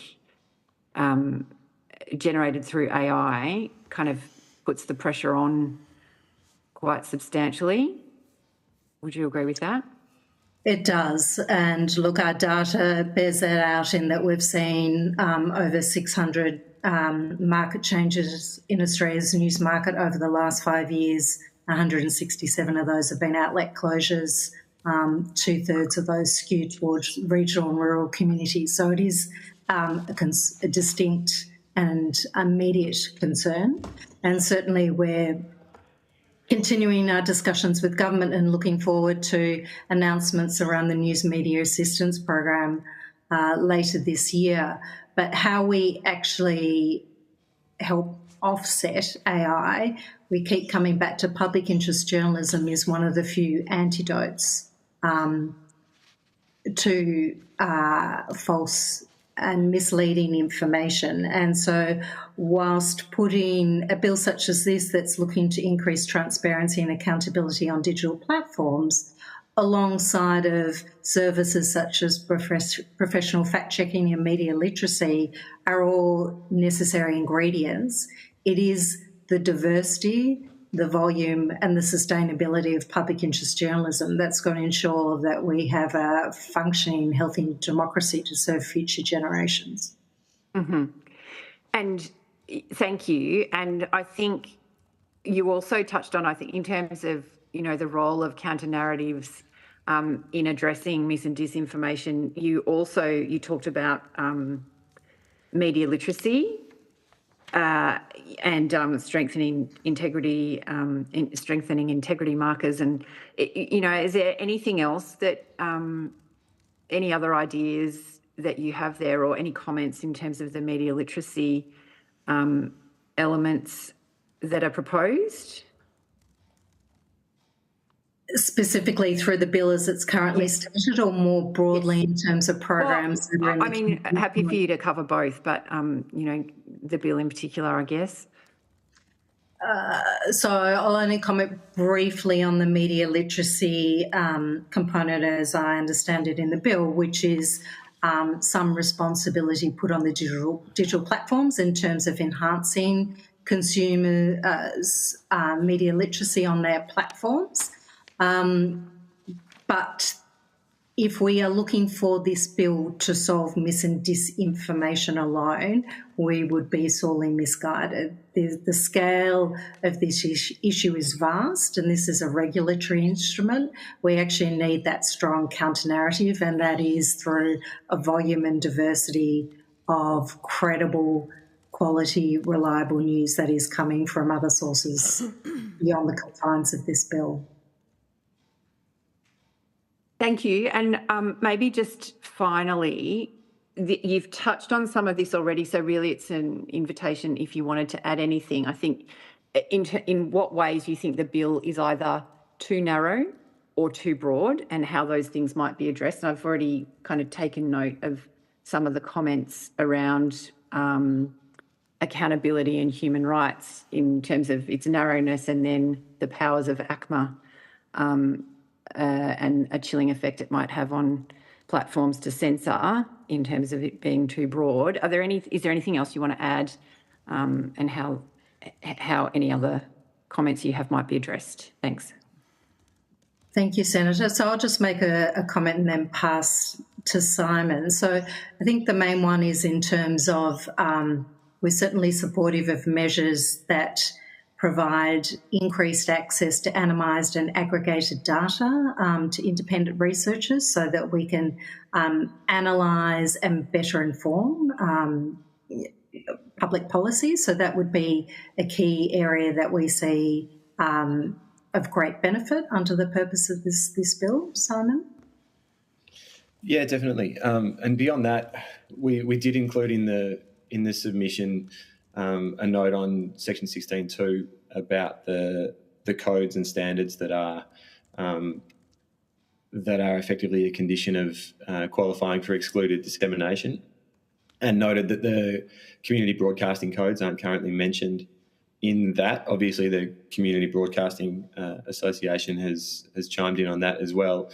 We recognise this is a very tricky needle to thread in terms of identifying who is in and who is out, so to speak. With the more specificity that you include, the more likely it is you miss someone, and the broader you make it, the more likely you catch too many. But I think to the extent that that the CBA codes are already registered with ACMA, that seems like one place where we could just add something extra to section 16.2, just to ensure, for the avoidance of any doubt, that no community broadcasting publications or outlets end up being inadvertently enforced against by one of the digital platforms, because there is a chance that digital platforms just aren't aware of what all of the analogous codes are out there. And so by specifying these codes to the extent that they're registered with a statutory authority, we just make it a little easier for the platforms to leave that content up without worrying about any sort of liability. Thank you very much. That's all from me, Chair. Senator Canavan, are you... I think he's still on, but I'm sure he's got questions. Yeah. No? Okay. I would just like to get your perspective on the conversation that's been running over the hearings and has come out in some of the submissions, and that's one of access to data, so third-party access to data, predominantly from the perspective of researchers. Do you have a perspective on that? Thank you, Chair. Yes, so we'd be supportive of aggregated and anonymised data that's available to independent researchers, because certainly having an evidence-based approach to policy is important, and at the moment there is little data that's accessible, and someone made a previous comment about, for example, the changes within Twitter's API over recent years that really has reduced and made research costly and difficult. So certainly being able to have greater insight would be a substantial progress. Mr Harari, do you have anything to add? Only to perhaps to add a little bit of to thicken the soup there, so to speak, to say that I think it's almost an unadulterated good, this idea of having access to data for research. I think we can all agree on that point. Where I think we need to think a bit more carefully is, again, around the guardrails that are associated with that. Anna's already mentioned the need for the data to be anonymised and aggregated. We do know that even when data is anonymised and aggregated, it can still be de-anonymised. And there are a lot of reasons why third-party access to data requires a little more care when we're legislating about it, if only because the mere fact that someone is a researcher or a university affiliated with a university doesn't necessarily mean that they will treat the data with the respect it deserves. We only need to look as far as Cambridge Analytica to see the truth of that. And so I think this is an area that's ripe for a lot more investigation, and I think it would be a great benefit to all of us. But Digital Rights Watch mentioned the need for Privacy Act reforms to be enacted as well, and so we certainly support increased access to data, but we also support a comprehensive and holistic approach to it, accounting for trade laws and Privacy Act reform and various other issues that are obviously directly relevant. Yeah, go ahead. On that point, there has been some witnesses on Friday, I think, suggesting the easiest path would that be to mirror EU laws for... I haven't looked at them in detail, but you sound like you might know more. Well, you do know more than me. Do you have any thoughts on? I might just give the impression that I know more. I don't actually do. But, do you want a fine job there? A lot of practice. What I would say is that the EU has the GDPR behind it, and the Global Data Protection Regulation is the gold standard in privacy protection around the world. And it's whether or not that's right for Australia is, of course, a different question. But the privacy protections that EU citizens have through GDPR are second to none. And so when we're talking about importing sections of the DSA, whether it be the research access or risk assessments and other issues that have come up recently, we have to also remember that the context is slightly different. The legislative and regulatory environment in the EU may facilitate that sort of access better than the Australian context currently does. It's not to say it's impossible, and it's not to say that we couldn't do it, but we're reaching the limits of my understanding of the legislation at this point. Yeah. So would it be fair to say, yes, you support that concept, but it would need to be done carefully and probably not in a hurry? Absolutely, yes. Okay, good. That's very helpful. Thank you so much for joining us today. We do really appreciate the time you've invested in providing submissions and coming to join us this afternoon. So thank you so much, and we will let you go. Can I ask broadcasting to just suspend for 2 short minutes?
Thank you very much, and I'd like to welcome Dr. Nicholas Coatsworth joining us today. I understand that you have been provided with relevant information on parliamentary privilege and protection of witnesses and evidence. That's correct, Chair. Thank you. Excellent. For the Hansard record, could you please state your full name and the capacity in which you're appearing before us today? Dr. Nicholas Coatsworth, private capacity. Thank you very much. We will go directly to questions, and we'll start with Senator Cadell. Thank you very much. Thanks for coming, Dr. Coatsworth. A joke before you came in here about 5G in the water. Misinformation during COVID was great, including that they were being tracked there. How many times were you subjected to misinformation since that process been subject? Has it affected you, misinformation and disinformation?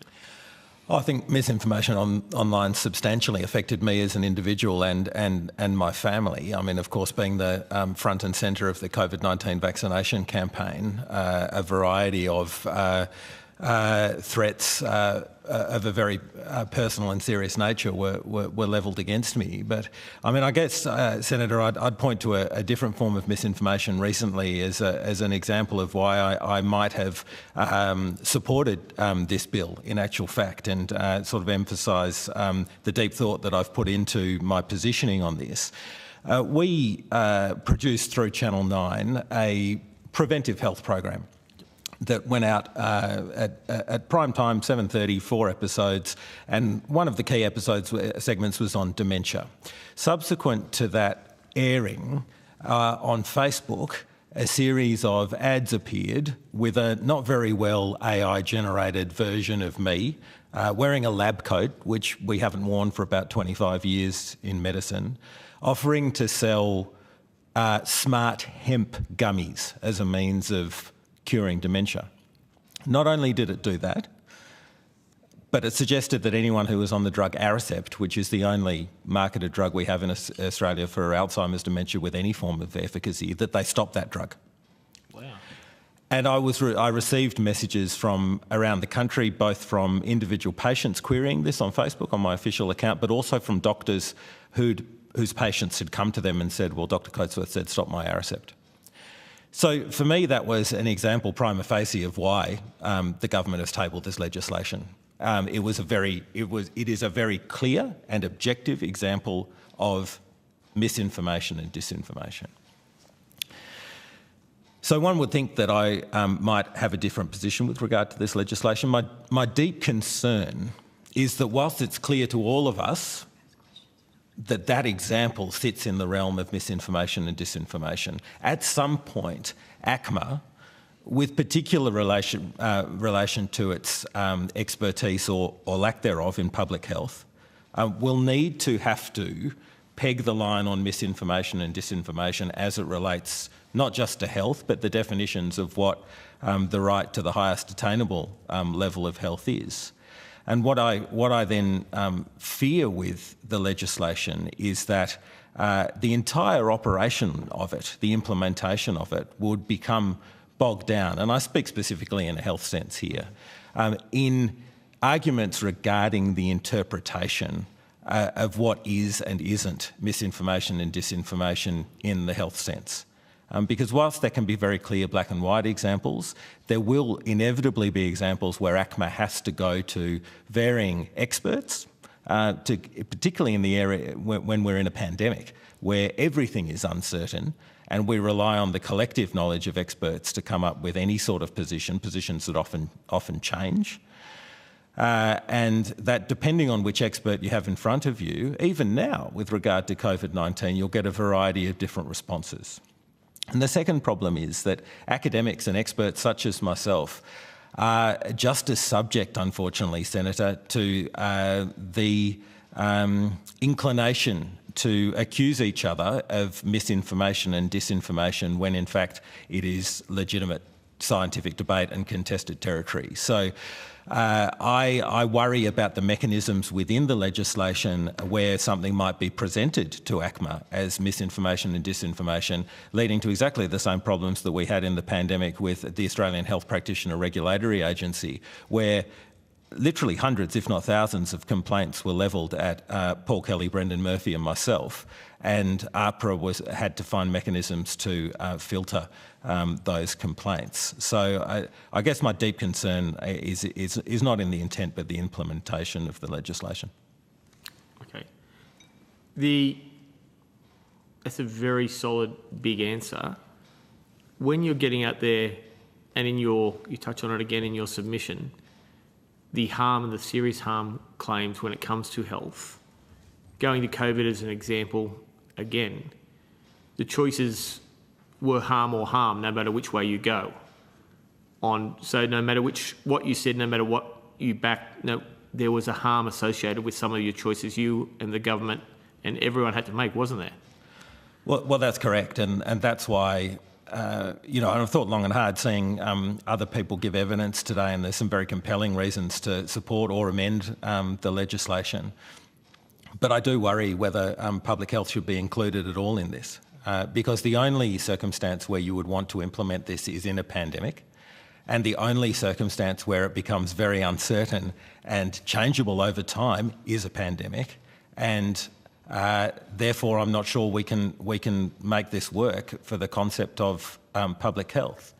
And there were all sorts of examples that people are familiar with. My position has always, and it will probably always be, that we got the settings broadly correct for the Australian response, and that some of those settings in particular outlived the evidence base. A new evidence base emerged, and we kept settings in place that could have been changed as that evidence base emerged. So you're making the right decisions at the time with the information available, but that changed and new decisions should have been made or could have been made with new information. That's correct. And then to be a bit more clear perhaps, if we talk about a very contested space, whether the COVID-19 vaccines ever prevented transmission of COVID-19.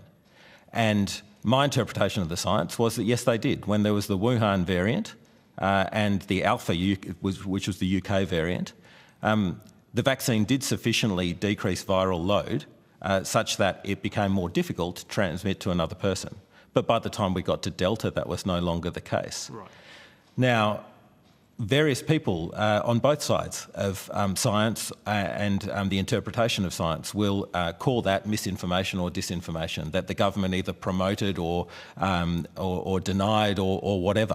But it is simply an example to show how difficult it is in the context of the pandemic to actually define these things in any reasonable way. I would think that ACMA would have an enormous challenge in being able to establish that.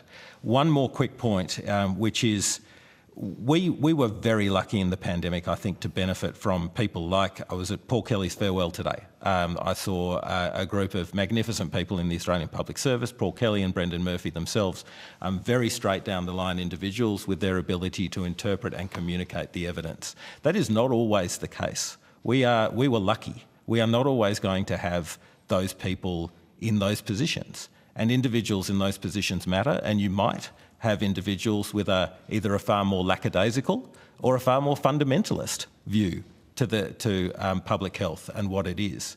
And if then it is those people that ACMA goes and asks, then you would get a vastly different pegging of where misinformation and disinformation is in regard to public health. We've had a media focus a lot of the time on this, and we're talking about the exemption for professional media, public interest journalism and news. Academics also have a privilege, a different status under this in some regards. Given what you've saying, should academics maintain a different standard on misinformation given situations change, things can happen, or should it be a robust debate?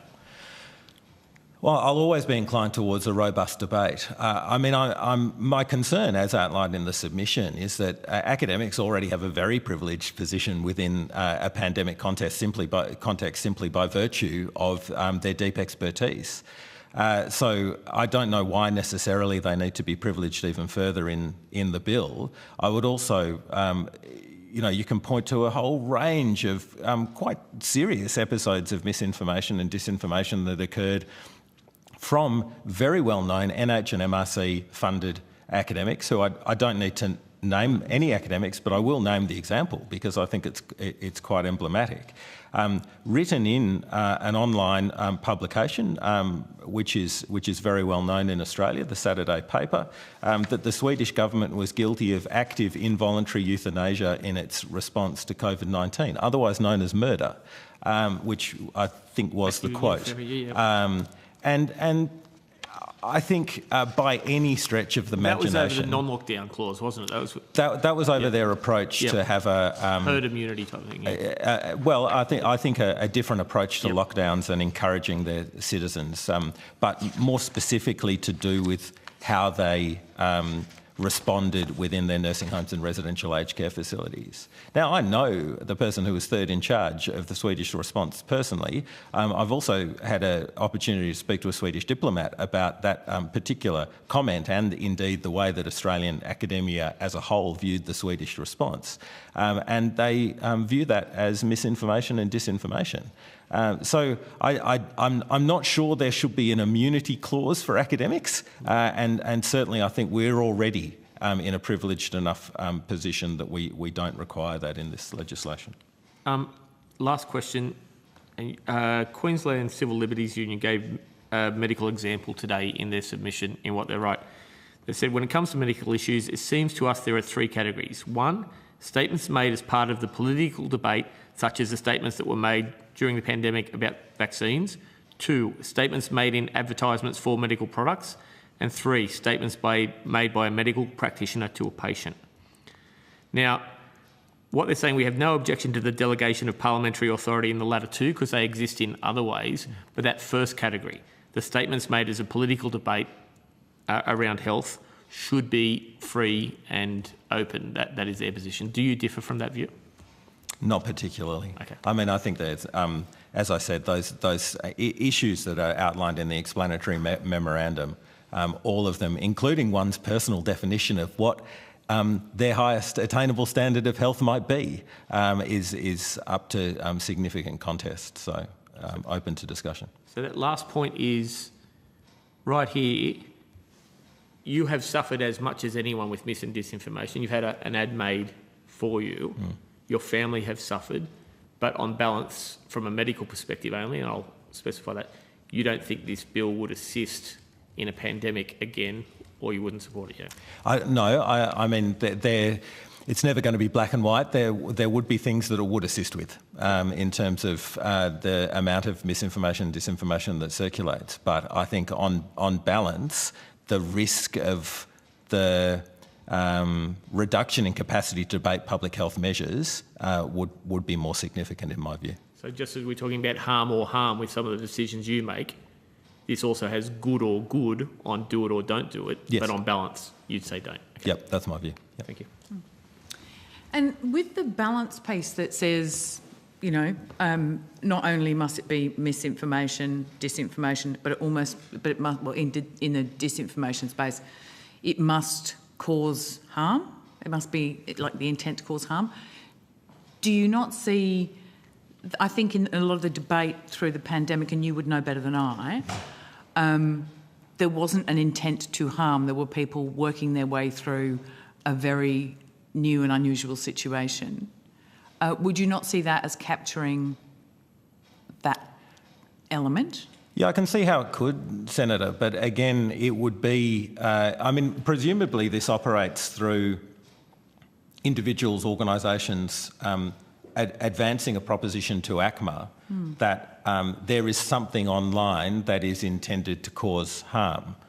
And I think in the heat of the pandemic, there were a lot of people that felt, or at least in the academic sphere, that those with an opposing view were intending somehow to cause harm. I mean, the accusation was levelled at me on a number of occasions that I, was intending the deaths of elderly Australians through some of the things that I was advocating for. Provided that ACMA was able to see through that, then perhaps it could be operationalised. But I suspect it will be under a deluge. And what I'm saying is it's not just from the sort of, I guess we can conceptualise it for ease as the far left or the far right of the internet here. It's actually a lot broader than that in terms of the passion that was inflamed during COVID-19, completely understandably.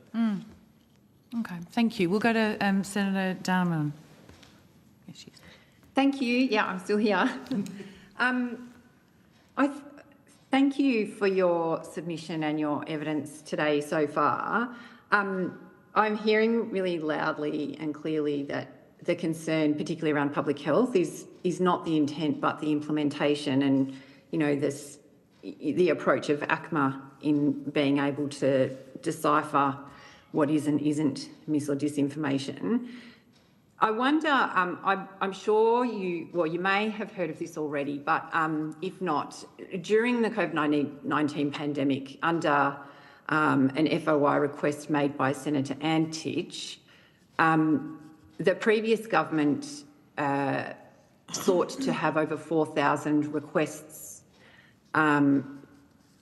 through the Home Affairs Department to social media platforms to have content taken down. And I just wonder, I'm not sure, were you aware of that?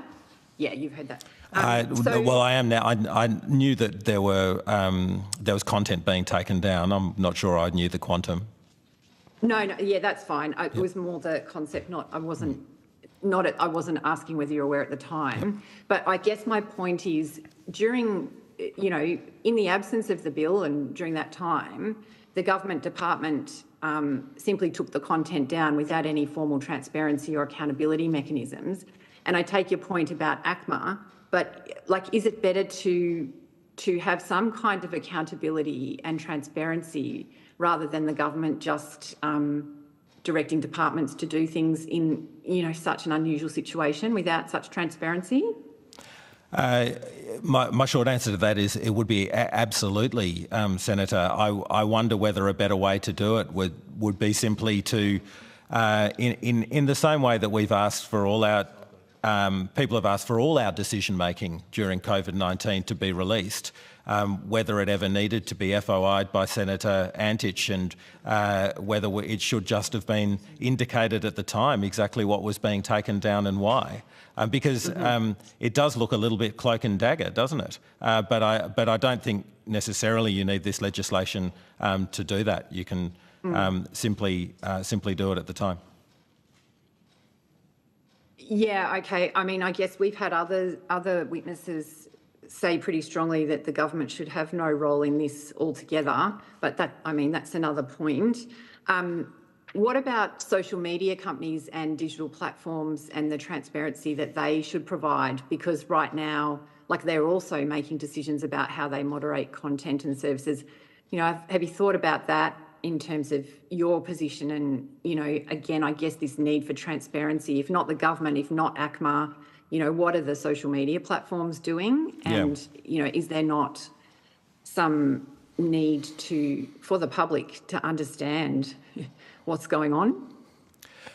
I completely take that on board and fundamentally agree with most of it. It's desirable, and this is why I understand why the legislation was put forward. It's desirable to have some sort of control on social media companies. It's desirable for people to be able to understand how the algorithms work. Again, for me, I worry about, is this too far downstream? And what I've noted in my brief look at some of the testimony today is that there have been a number of witnesses, and I'm in this category, who have said this is more about digital literacy of our entire population than it is about knowing exactly or holding the social media companies accountable, because it's almost too far downstream. Once you've got someone who's looking at the ad for Smart Hemp gummies and saying, I'm going to believe this, we've sort of lost the race, and the legislation's sort of sticking a thumb in the dam, whereas we do actually have, and we can see this by the way that most of our population responded to COVID-19, a population that we should trust a little bit more, that by and large, we heard from the previous witness, 70% of people were watching the news every day during COVID-19. We've got a really good foundation to build upon. We don't seem to have any focus on equipping our young people to distinguish what is right or wrong. So if it were me looking at this, then I would, put this legislation to one side or substantially increase the thresholds and narrow the scope. That would sort of lead me to concede that we could move ahead with this legislation. So substantially increase the thresholds, narrow the scope, but put a lot of government focus, both at state and federal level, into building the digital literacy of of the Australian community. Because I honestly think we've got an outstanding base to start from. Thank you. I think so. All right. I mean, the bill does cover some form of media literacy in terms of, I'm not sure that goes as broad as what you've talked about in terms of the general public's,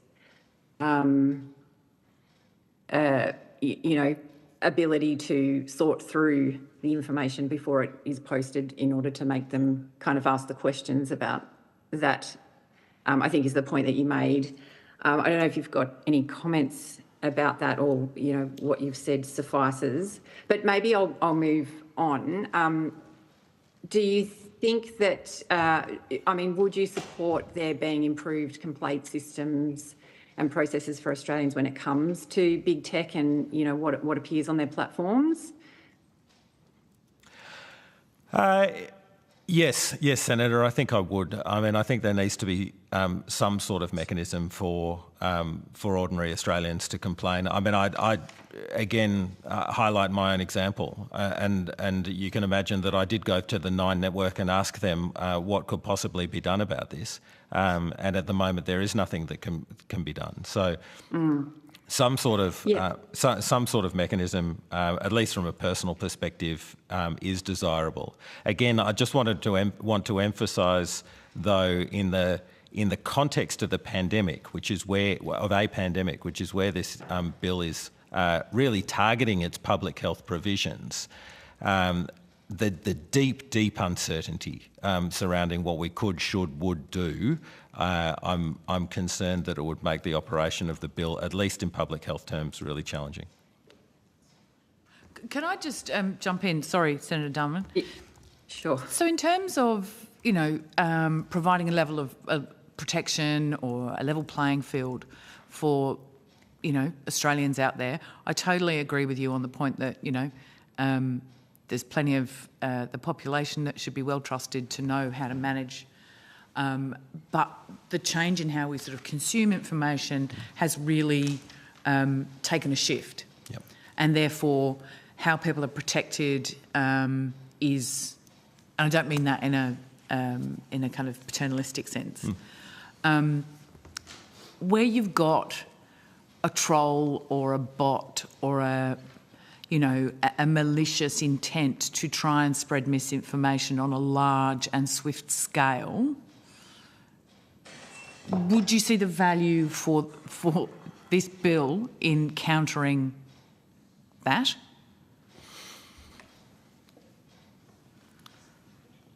In its current form, yes, it would do that, Senator. It would undoubtedly do that. I'm not worried about its capacity to address those problems. I'm worried about the breadth of other things that might be included in the ambit of the bill. And I mean, I'm not a legislator. I wonder if there's capacity. I noticed Senator Pocock raised it earlier today, the issue of bots and non-human actors. Whether there's capacity to narrow the scope to actually look at that. I mean, again, you could do that in a legislative framework. I think there's not enough Australians, and I see people who I know very well who are busily tweeting away, replying to individuals who clearly aren't individuals online. I mean, it is an astonishing challenge we have, but one that really has to be grounded in broad-based public education and very narrow targeted legislation. Okay, Senator Darwin, I'm probably going to cut you off there. We've had an addition to our crew, and we have a hard deadline at 5:35 that we cannot go over because we have another meeting starting at 5:35. So I'll go to Senator Cadell for his two questions. Okay. He's answered about what he did about smart hemp gummies, so I'm fine. Okay, Senator Pocock. Thank you, Chair. It's always entertaining with Senator Cadell. Ms. Coatsworth, thank you very much for your time. We've heard it said repeatedly that this bill has a very high threshold. I'd argue that that is potentially in itself misinformation, because the Human Rights Commissioner clarified earlier and said that it's actually any information that contributes to significant harm, which actually seems quite a vague and low threshold, something contributing to significant harm. I'm interested in, I guess, your experience and what you've been through, how you think that would be interpreted about something just contributing to significant harm, and how you work that out. Where is that threshold of has this contributed or not?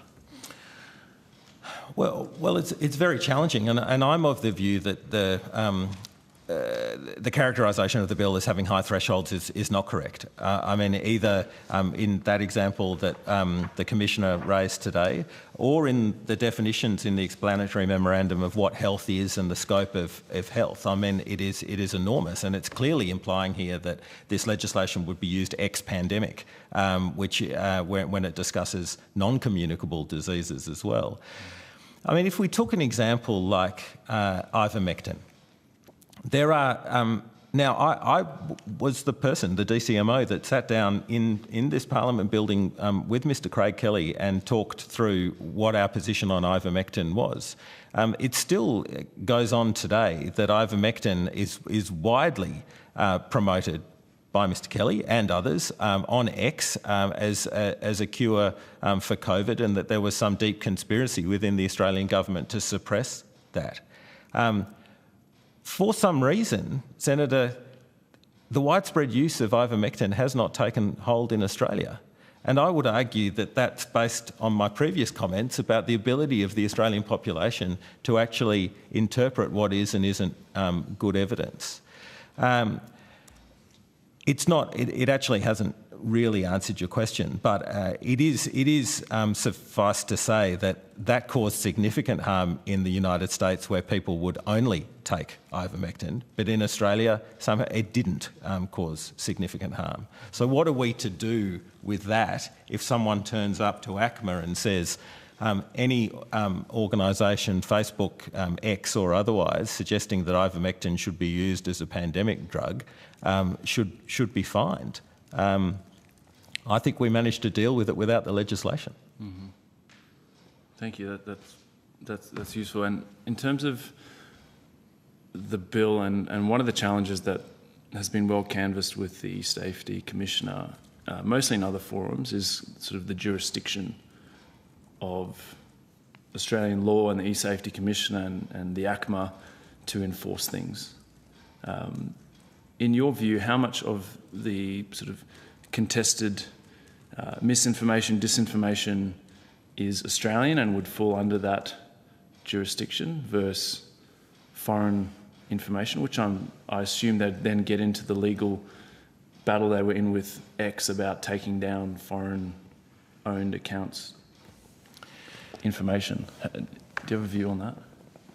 Well, I think just from a public health sense, there was commonality across Western democracies and beyond about the sort of things that were contested in the public health space and represented misinformation, disinformation. Ivermectin's one of them. Most of the COVID conspiracy theories were international. COVID vaccine conspiracies were internationalised very quickly.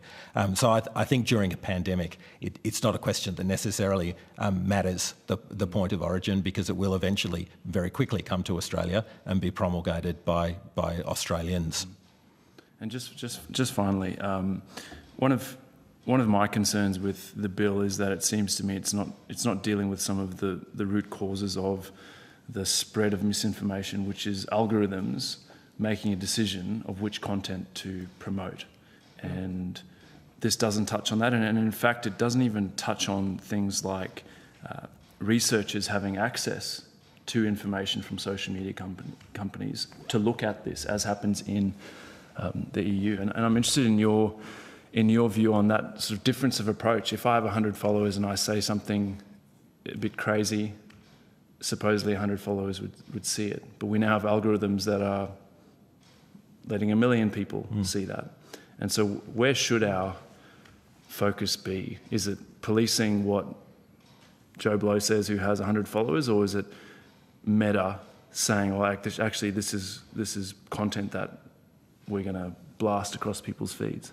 So in terms of the research side, completely agree with my colleagues from public interest journalism with previous witnesses who said we supported a more EU-like policy for Australia.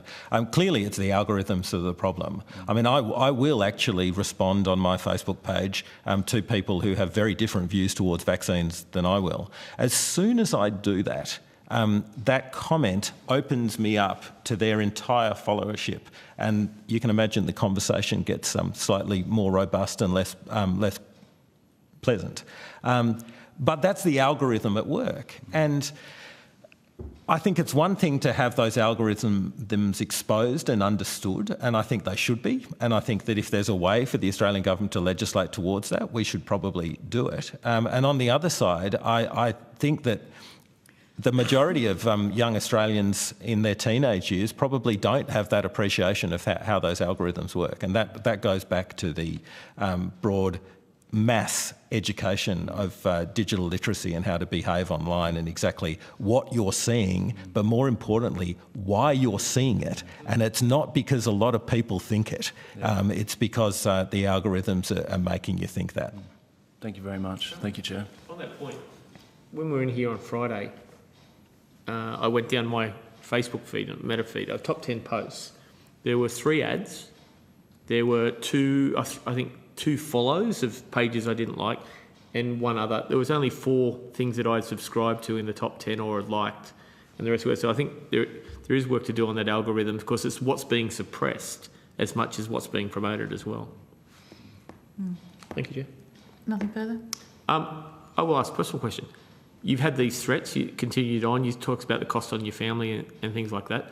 Real cost to you, is it? Have you been supported? Have you got through this? I mean, you've told some very real stories about actual threats, just not things. How have you dealt with that as a victim of misinformation? Well, with a high degree of frustration. So I share the frustration that's generated this bill. Yeah.